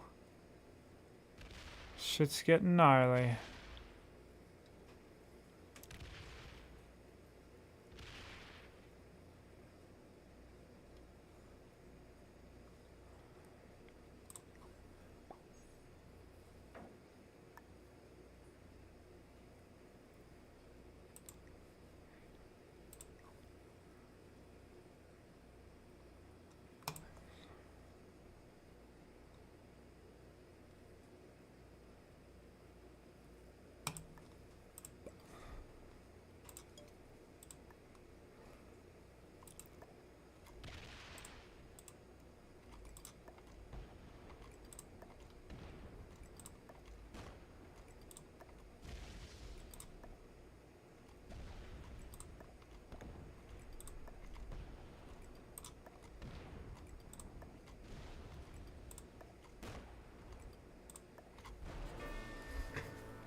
And attack phase.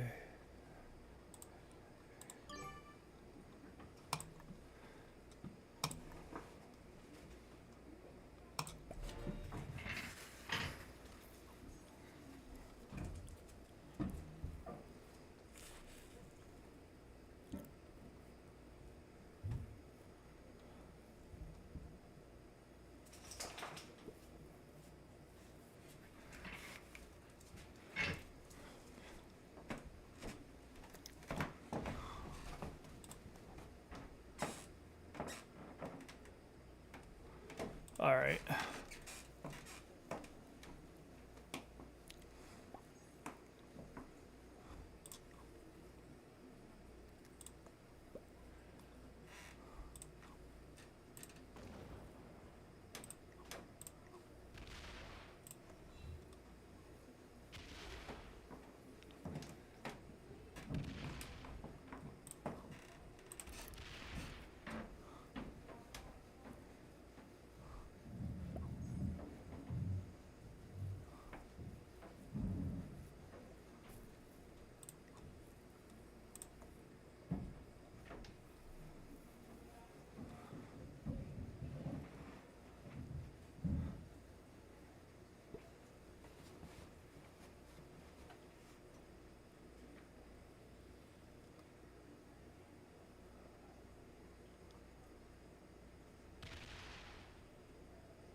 women. Did he say in previous interviews whether the idea of the open marriage was his idea or both of theirs? That's what I was getting at.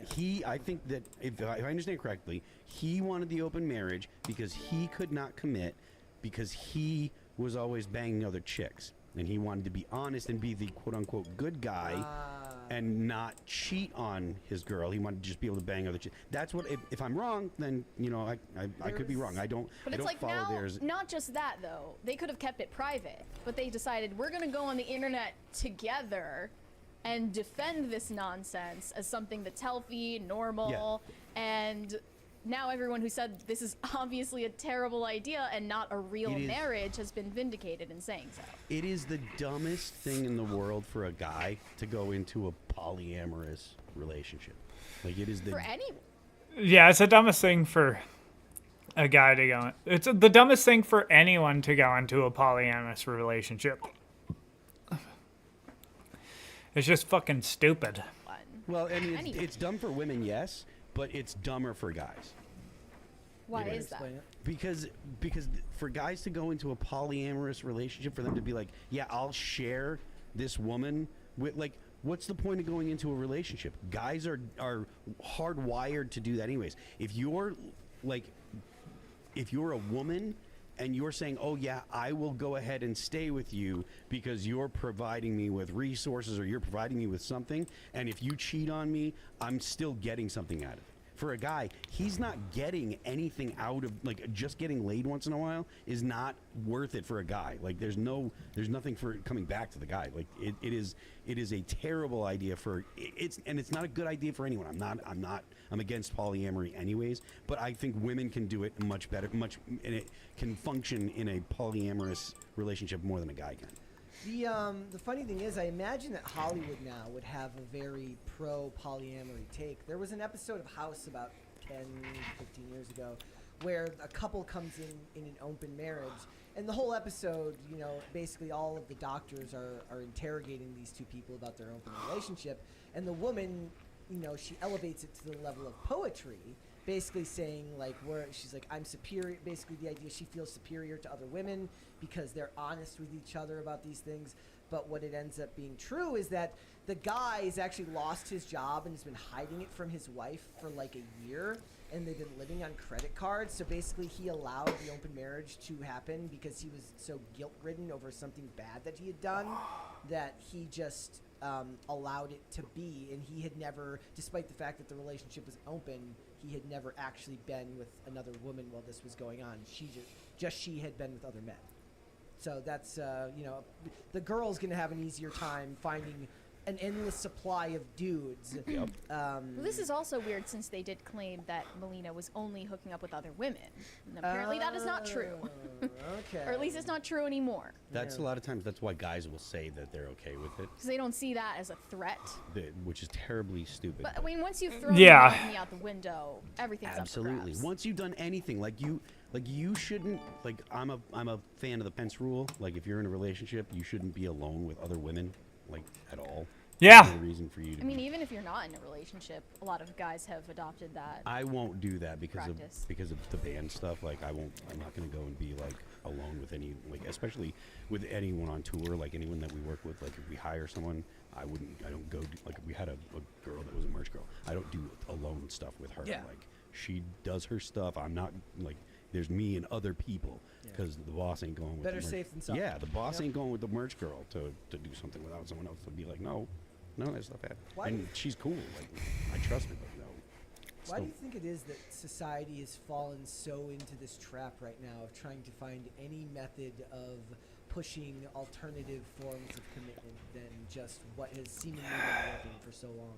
I mean, it's not even an alternative form of commitment, it's just non-commitment, which is an oxymoron when it comes to being married. Yeah, it's like they slapped a name on being only sexually attracted to people you're attracted to. Yeah.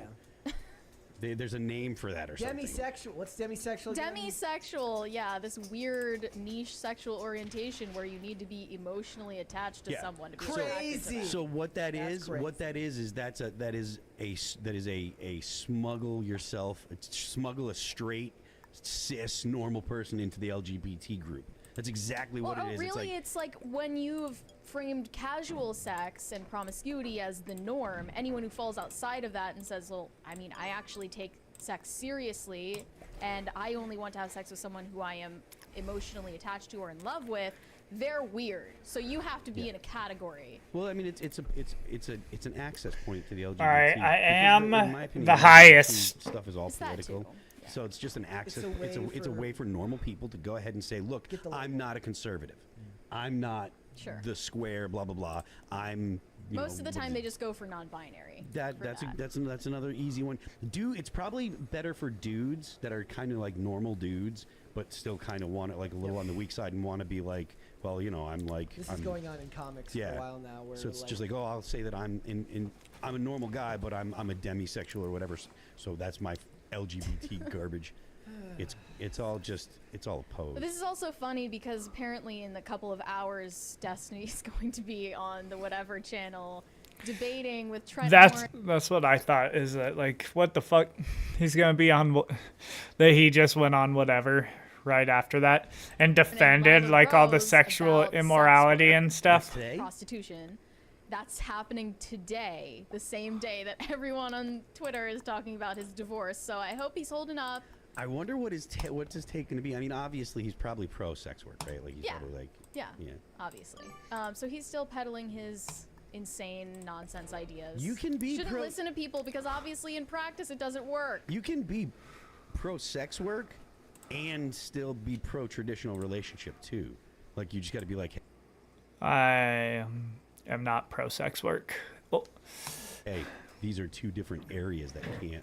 Well, it's like a Jenga thing for them. Like it all builds together. If you take out one, then it all falls apart. Because I think that like sex work is something that you're never gonna actually get rid of. So it's like there should be like the edges of society that polite society kind of just says, well, we're not going to destroy people's lives over it, and because that's bad, that's worse than having it. But we don't want to hold it up as like what society should aspire to. There is room to have like kind of things that we don't really talk about in polite society, but at the same time we're not destroying people's lives over, Which seemed like we were at that point for a while and then the left got in charge. Yeah, like in the early probably the mid 2000s, right? Like that was a time when I'd say mid 90s to mid 2000s was kind of a golden era of like the left wasn't ascendant in the U.S. The right was still kind of in power, but there was a check on it. There was a check on the balances.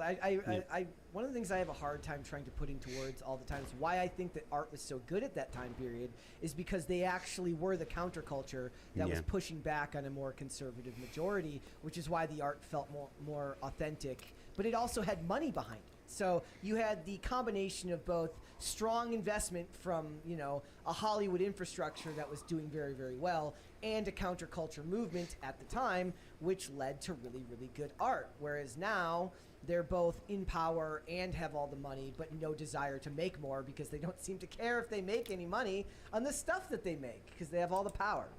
Thanks for watching. Listen to full episodes of Pop Culture Crisis on Spotify. Keep up with us on social media and make sure you subscribe and ring that bell so you never miss the show. Bye, guys.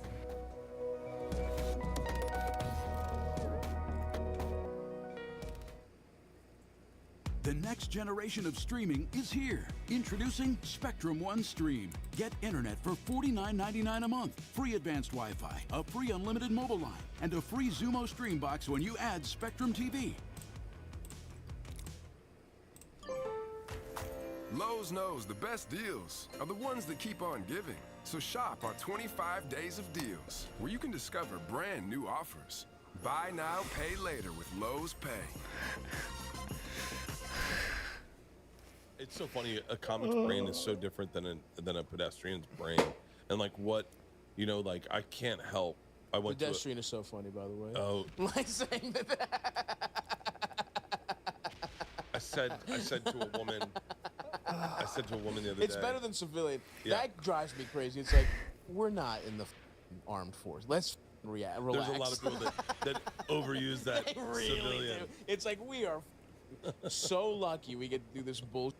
Yeah. Any person on the street I respect more than even my favorite comic. Let's get that out there. Is that like Let's see what Green does. We give so much less to society than a janitor. You know, it's a strange thing to observe two aesthetically challenged individuals who have shared success in the same industry, but seem to have two completely different understandings of how and why they got there and what it all means. Bert Kreischer could not have brought up his comedy brain theory to a worse person. Stavros is known and loved by many for his candidness and comfort in his own skin. From the outside, it seems like he knows who he is, what he is, and why he does the things he does. But Bert seems to be a symptom of a cultural problem that regular viewers of this channel will recognize as the Rogan effect. This is basically a derivative of the Dunning-Kruger effect depicted in this graph and evidently just as untreatable. As you can see, victims of the Dunning-Rogan effect display excessive amounts of confidence matched with low levels of knowledge and or competence. Bert Kreischer is going to make a few appearances in this video because he's probably the most delusional famous comedian in the world, and aside from ridiculing him just for fun, I think he offers a deep philosophical... Wait. It's so funny. A comic's brain is so So different this is than Bert a Kreischer. pedestrian's brain, and like what, you know, like I can't help. I went Pedestrian is so funny, by the way. Oh. Like saying that. I said to a woman. I said to a woman the other It's day. better than civilian. Yeah. That drives me crazy. It's like, we're not in the armed force. Let's relax. There's a lot of people that overuse that They really civilian. do. It's like we are so lucky we get to do this bullshit. Any person on the street I respect more than even my favorite comic. Let's get that out there. Is that like we give so much less to society than a janitor. You know, it's a strange thing to observe two aesthetically challenged individuals who have shared success in the same industry, Aesthetically but seem to challenged. have two completely different understandings of how and why they got there and what it all means. Bert Kreischer could not have brought up his comedy brain theory to a worse person. Stavros is known and loved by many for his candidness and comfort in his own skin. From the outside, it seems like he knows who he is, what he is, and why he does the things he does. But Bert seems to be a symptom of a cultural problem that regular viewers of this channel will recognize as the Rogan effect. This is basically a derivative of the Dunning-Kruger effect depicted in this graph and evidently just as untreatable. As you can see, victims of the Dunning-Rogan effect display excessive amounts of confidence matched with low levels of knowledge and or competence. Bert Kreischer is going to make a few appearances in this video because he's probably the most delusional famous comedian in the world, and aside from ridiculing him just for fun, I think he offers a deep philosophical insight into the comedy brain that he's now famous for, except it's not for the reasons that he thinks. You know what we do? We give that person that's going through the hardest day of their life, we give them a moment of reprise. Yeah, we do that, but let's stop. Here's the thing that drives me crazy with comedians. It's like, that's not why you do it. No. You know what? You do it because it's a lot better than fucking being a paralegal. You know what I mean? Yeah. You do it because you can get rich, get pussy, and just never have to write a spreadsheet again for the rest of your life. And no one's gonna drug test you. Yes, exactly. Sleep in, get up. Let's all relax with the, I just do it to put a smile on someone. No, you did it. At least for me, I did it because when I was 19. This just added this is how I got my AI. dick sucked. And then it's been 15 years and I have no other skills. That's why I do it. And I don't. Do you find yourself in that situation often where you speak before you actually think? Like you promise something? Yes. And does that come with being a comedian where it's like you Dude, my only goal is to lighten your day. I'm not you. I'm not going to prove anything. I can't. I have nothing to prove. Let's all relax with the, I just do it to put a smile on someone. No, you did it. At least for me, I did it because when I was 19, this is how I got my dick sucked. And then it's been 15 years and I have no other skills. That's why I do it. And I don't. So clearly that conversation with Stavros had no lasting impact on Bert, which again is consistent with the Dunning-Rogan effect. Lacking self-awareness is also a symptom of having excessive confidence with low competence. But let's move away from Bert for the moment. Don't worry, we'll come back to him later. Because if you thought this illness was concentrated to Rogan's close inner circle, you'd be sadly mistaken. It's hard to pinpoint exactly how or when this virus traveled abroad, but there's an increasing amount of evidence that it's now a global issue. I think we're going through a golden period. But maybe it's just beginning. Comedy's quite a new medium anyway. Yeah. We get to be the Beatles and the Rolling Stones, or certainly someone in our generation does. Mhm. You know, if you think about it like George Carlin and Richard Pryor were John the Baptist, or Mm. someone's coming through.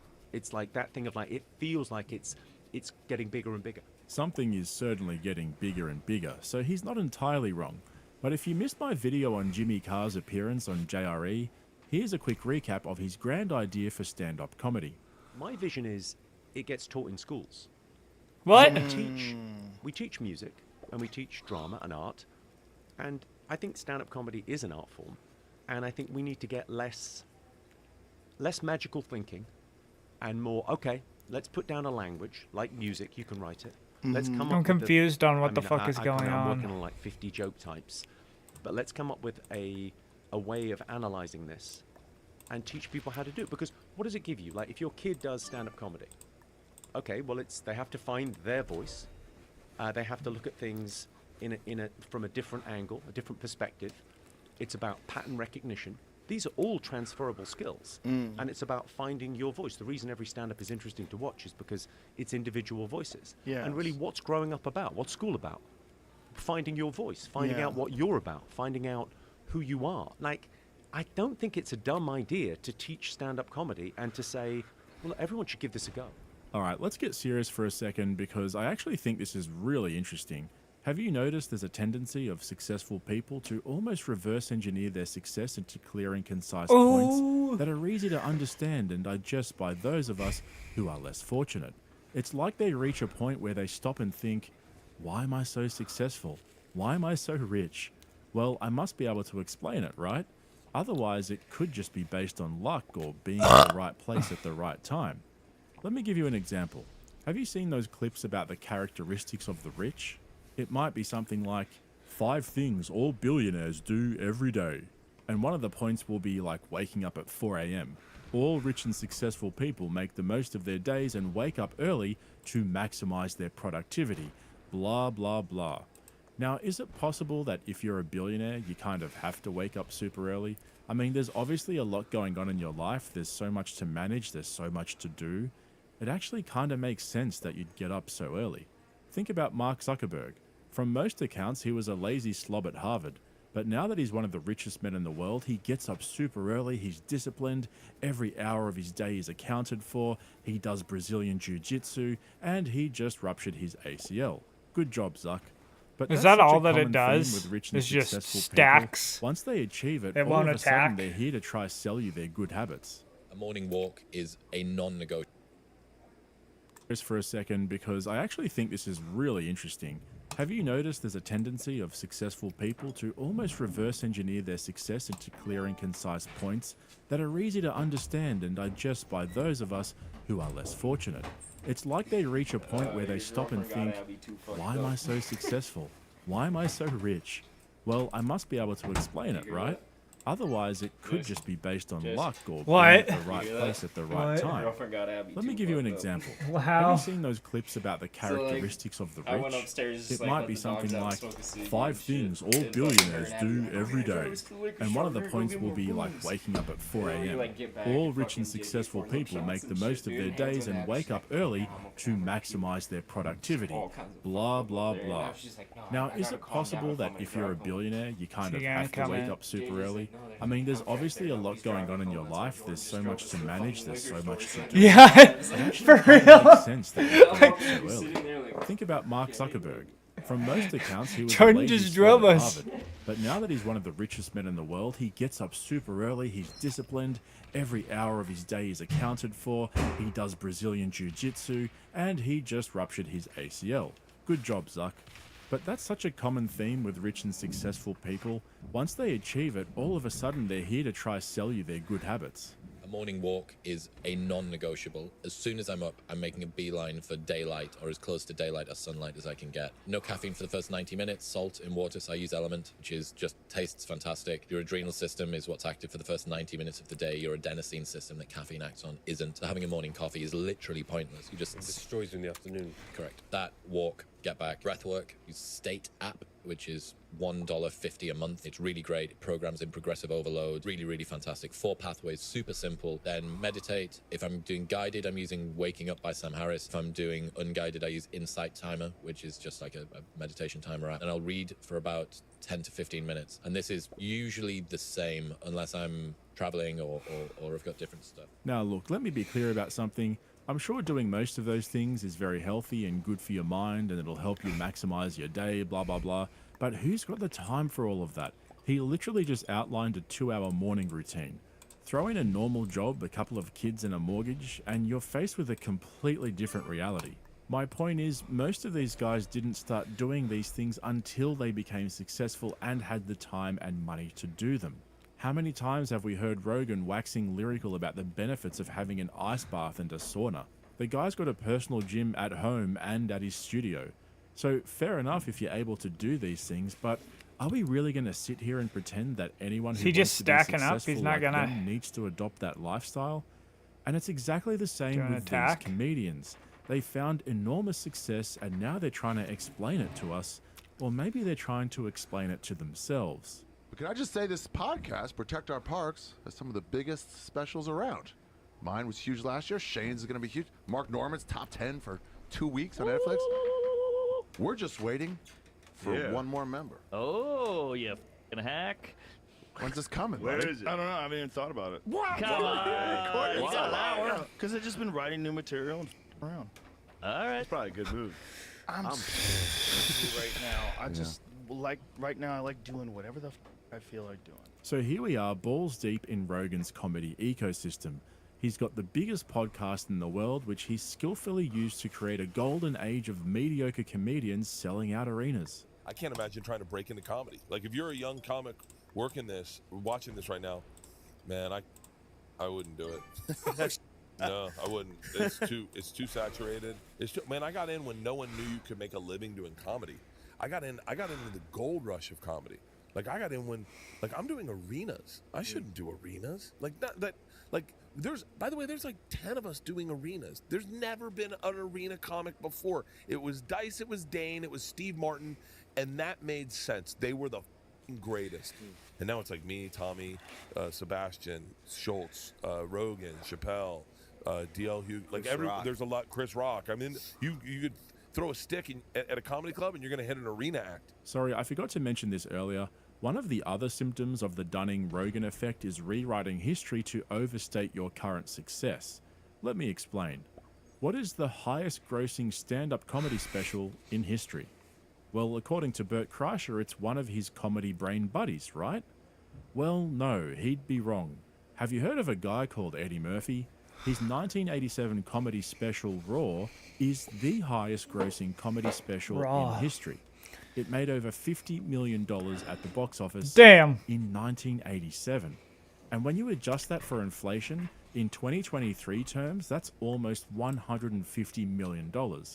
Now, I get that it was a different time back then, the media landscape was different, and it's hard to compare with today's comedy specials being released on Netflix and Amazon, etc. But Eddie Murphy's comedy specials, Raw and Delirious, were absolute game changers. I mean, these were cultural phenomenons. People were flocking to the movie theaters to watch some dude standing on a stage telling jokes. Today that doesn't seem so crazy, but 35 years ago, that wasn't really something that people did regularly. I remember sitting in a hallway and we were talking about our buses, and it transitioned into private jets. Like, what best? Like, what are you? What mid-size do you like flying the best? And that's comedy. That's comedy. That's just stand-up comedy. That never happened. Okay, so now Bert's really going deep into delusional darkness, and it's this whole idea that there are these comics making millions of dollars just from their stand-up comedy shows, but nothing could be further from the truth. How many of Bert's top-tier comedy buddies don't have a regular podcast of their own and also don't have a regular spot on JRE? 0. That's how many. What he's really describing is a comedy ecosystem that has its roots in Rogan's podcast and the enormous popularity that it has. I was talking to a comic the other day, and he's like, "Your stage setup, how much does it cost?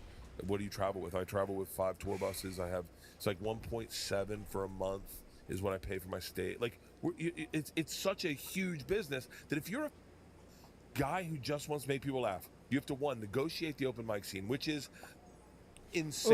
Ooh. Just getting out of an open mic scene and getting to the next level is crazy. That's like little baby turtles have a better chance making it to the ocean, Right. making it to deep water than an open micer does getting out of a comedy scene. Then you have to get into the clubs, and we haven't even got you into Hollywood yet. Now you got to go to Hollywood and try to pitch a show and see if you're actually likable. I mean, there are so many hurdles to get through that then you go, oh, you've got to start a podcast. You got to have a social media presence. You got to have a social media team. Do you have a producer? Who's doing your content for you? Oh, by the way, your digital footprint needs to be this, and that's going to cost you $10,000 a month. Where's that $10,000 from? You're not getting it from stand-up. I mean, dude, I run a business, and I run a fairly successful business, and I am one of the biggest comics in the world, and I'm still going like, I'm checking, making sure I'm paying my overhead. Like, it's crazy. And as per usual, he forgot to mention the one major ingredient in his cocktail of BS, being buddies with Joe Rogan. Is there like a side of that that's really cool that comedy has gotten so widely Oh, yeah, adapted? yeah. That Don't this get me is wrong. the problems that comedians face is like which jets they're gonna fly on is that's kind of awesome. Dude, we're sitting at the Gorge. I was the first comedy show at the Gorge. Seats 32,000. We got probably 20 in there. It's all sitting in the infield, all into carved out rock, overlooking a huge gorge where the sun sets behind you. I'm sitting with Big J, Mark Norman, Andrew Santino. We're all these comics. Those 10 of the funniest dudes I know in the world, and women. And someone just looks and goes, "We just tell jokes." Like, that's it. But comedy's at a place now where you're doing these arenas and 20,000 people are showing up just to see comedy, and it's insane.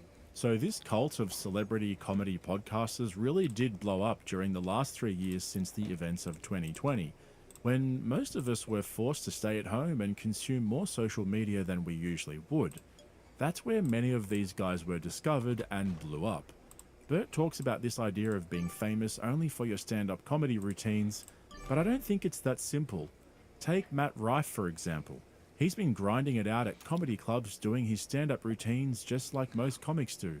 But then he blew up on TikTok for his crowd work clips, and now he's selling out venues and doing world tours just like the big boys. But not many of us would know who he is if it wasn't for social media and, of course, podcasting. It strikes me that what you do, especially on the podcast, but really live. All right, I got is you've got 200. the barrier between who you are and what you bring the audience. So you treat the audience as friends. Yeah. And I think you get all of that back. Yes. Because they go, oh, he's not going, I'll tell this joke in the green room, but this isn't for Gen Pop. Right. Right. For sure. It's like, it's really nice. It's a real intimacy to laughter. There Like, if is. you think about what we're doing. Yeah. We're letting people go in our heads, and we're going in their bodies. Yeah. We're changing their physiology. We're changing their vagus nerve is like we're changing it. They're laughing, but they're releasing dopamine and serotonin, and they feel great after the show. They do. And yeah. and it's performative, right? Yes. Being in an audience is performative. We think we're the only ones performing because we're dummies. There's that 1,000, 2,000 people out there, and they're all performing. I don't think I've ever heard anyone make laughing at a joke sound so complicated. I mean, the mental gymnastics that these guys do to inflate their sense of self-worth and self-importance is truly entertaining within itself. Now, earlier on in the video, I played a couple of clips from Jimmy Carr's appearance on JRE, and he also made an appearance on YMH in that same week, but we only just got it a few days ago because of YMH's practice of banking episodes. And similar to his JRE appearance, Jimmy Carr continued his desperate analysis of the comedy scene, and it took on an interesting twist when they started complaining that modern movies just aren't really art anymore, you know, compared to stand-up comedy. But now it really is just about the single. Like people don't really reference like, oh, have you heard this album? It's about a hit that streams and that's movies it. now. When was the last time you saw a real movie as opposed to something with goodies and baddies? Oh, for that's a fuck's kids' film. sake. Yes. That's a kids' film. Yeah, like a film that takes you on some type Okay. of journey emotionally. Yeah. It has like a real arc to it. You look at what's out, a lot of times you're like, this is all bull. It's all They don't make good because it's movies. profitable. Because it's got a foundation of being profitable in the past, so they just Yeah, they remake the just- same. yeah. And also, we're They in don't take risks at all. No, studios. there's no more. So let me just get this straight. Tom Segura is complaining about new movies being boring, overly predictable, and lacking depth, but he spent the last year ramming his buddy's Machine movie down our throats. You see, everything they do is art, but when it's somebody else doing it, well, it becomes shallow garbage. And speaking of shallow garbage, this next clip actually happened, like in real life. This conversation was actually recorded and released for public viewing. I had a hair transplant and I got my teeth done. Did you? Yeah. Looks great. It does Thank look you. great. Dang. That's pretty good, isn't it? Where'd you have it done? Turkey? Yeah, sure. This I guy- had it done by this guy at the Maitland Clinic called Ed Bulls, who's really good. How much panic when it's done where you're like, is this gonna suck? Yeah. Do you have like right where you're Oh like, yeah, I is might this look like crazy. because you But see when you guys get your with the teeth done bad as well, the ones, next you're day you like- kind of go, "Is this okay? Yeah. Is this okay? Did I go too white? I always think I didn't go white enough. Actually, Yeah, me too. No. I want it to look like someone opened a fridge. Let me see. They're No, good. dude. No, those are great. Those guys stand out and they look fucking weird, dude. Are they veneers? You, Huh? Oh, I got everything done. My dentist described it as a mouth. Yeah. I want all 30 because they didn't have that much time but off. can So I I tell you said, something? I want though? every teeth The done. We Yeah. talk about this all the time. The wisest thing you did was not go too white. Yeah, Don't you go can go. too Those people do it. You see it all the time, and you see it like people who are on camera, and you're like, You can take the comedian out of LA, but you can't take the cringe out of the comedian. And so there's this clash between new school and old school. And never was it on better display than when Dave Chappelle had no idea who Andrew Schultz was. So Schultzy turned his podcast into a therapy session to cope with the heartbreak. He said, okay, I can't do stand-up, but this isn't stand-up, so I shouldn't do stand-up like this because there's no audience. So the key to this, and he figured it out. He's like, the key to this is you got to hit it fast. The punchlines have to come one after the other after the other. It's got to be fast-paced and with images. So like he would use all these visuals while he was hitting punchline after punchline. Oh, wow. He figured out a new way to do comedy. He figured out a way to do internet, Instagram, 10-minute comedy. But that's not, like you say, that's not stand-up. No. Like this thing that you're describing, God bless him. Yeah.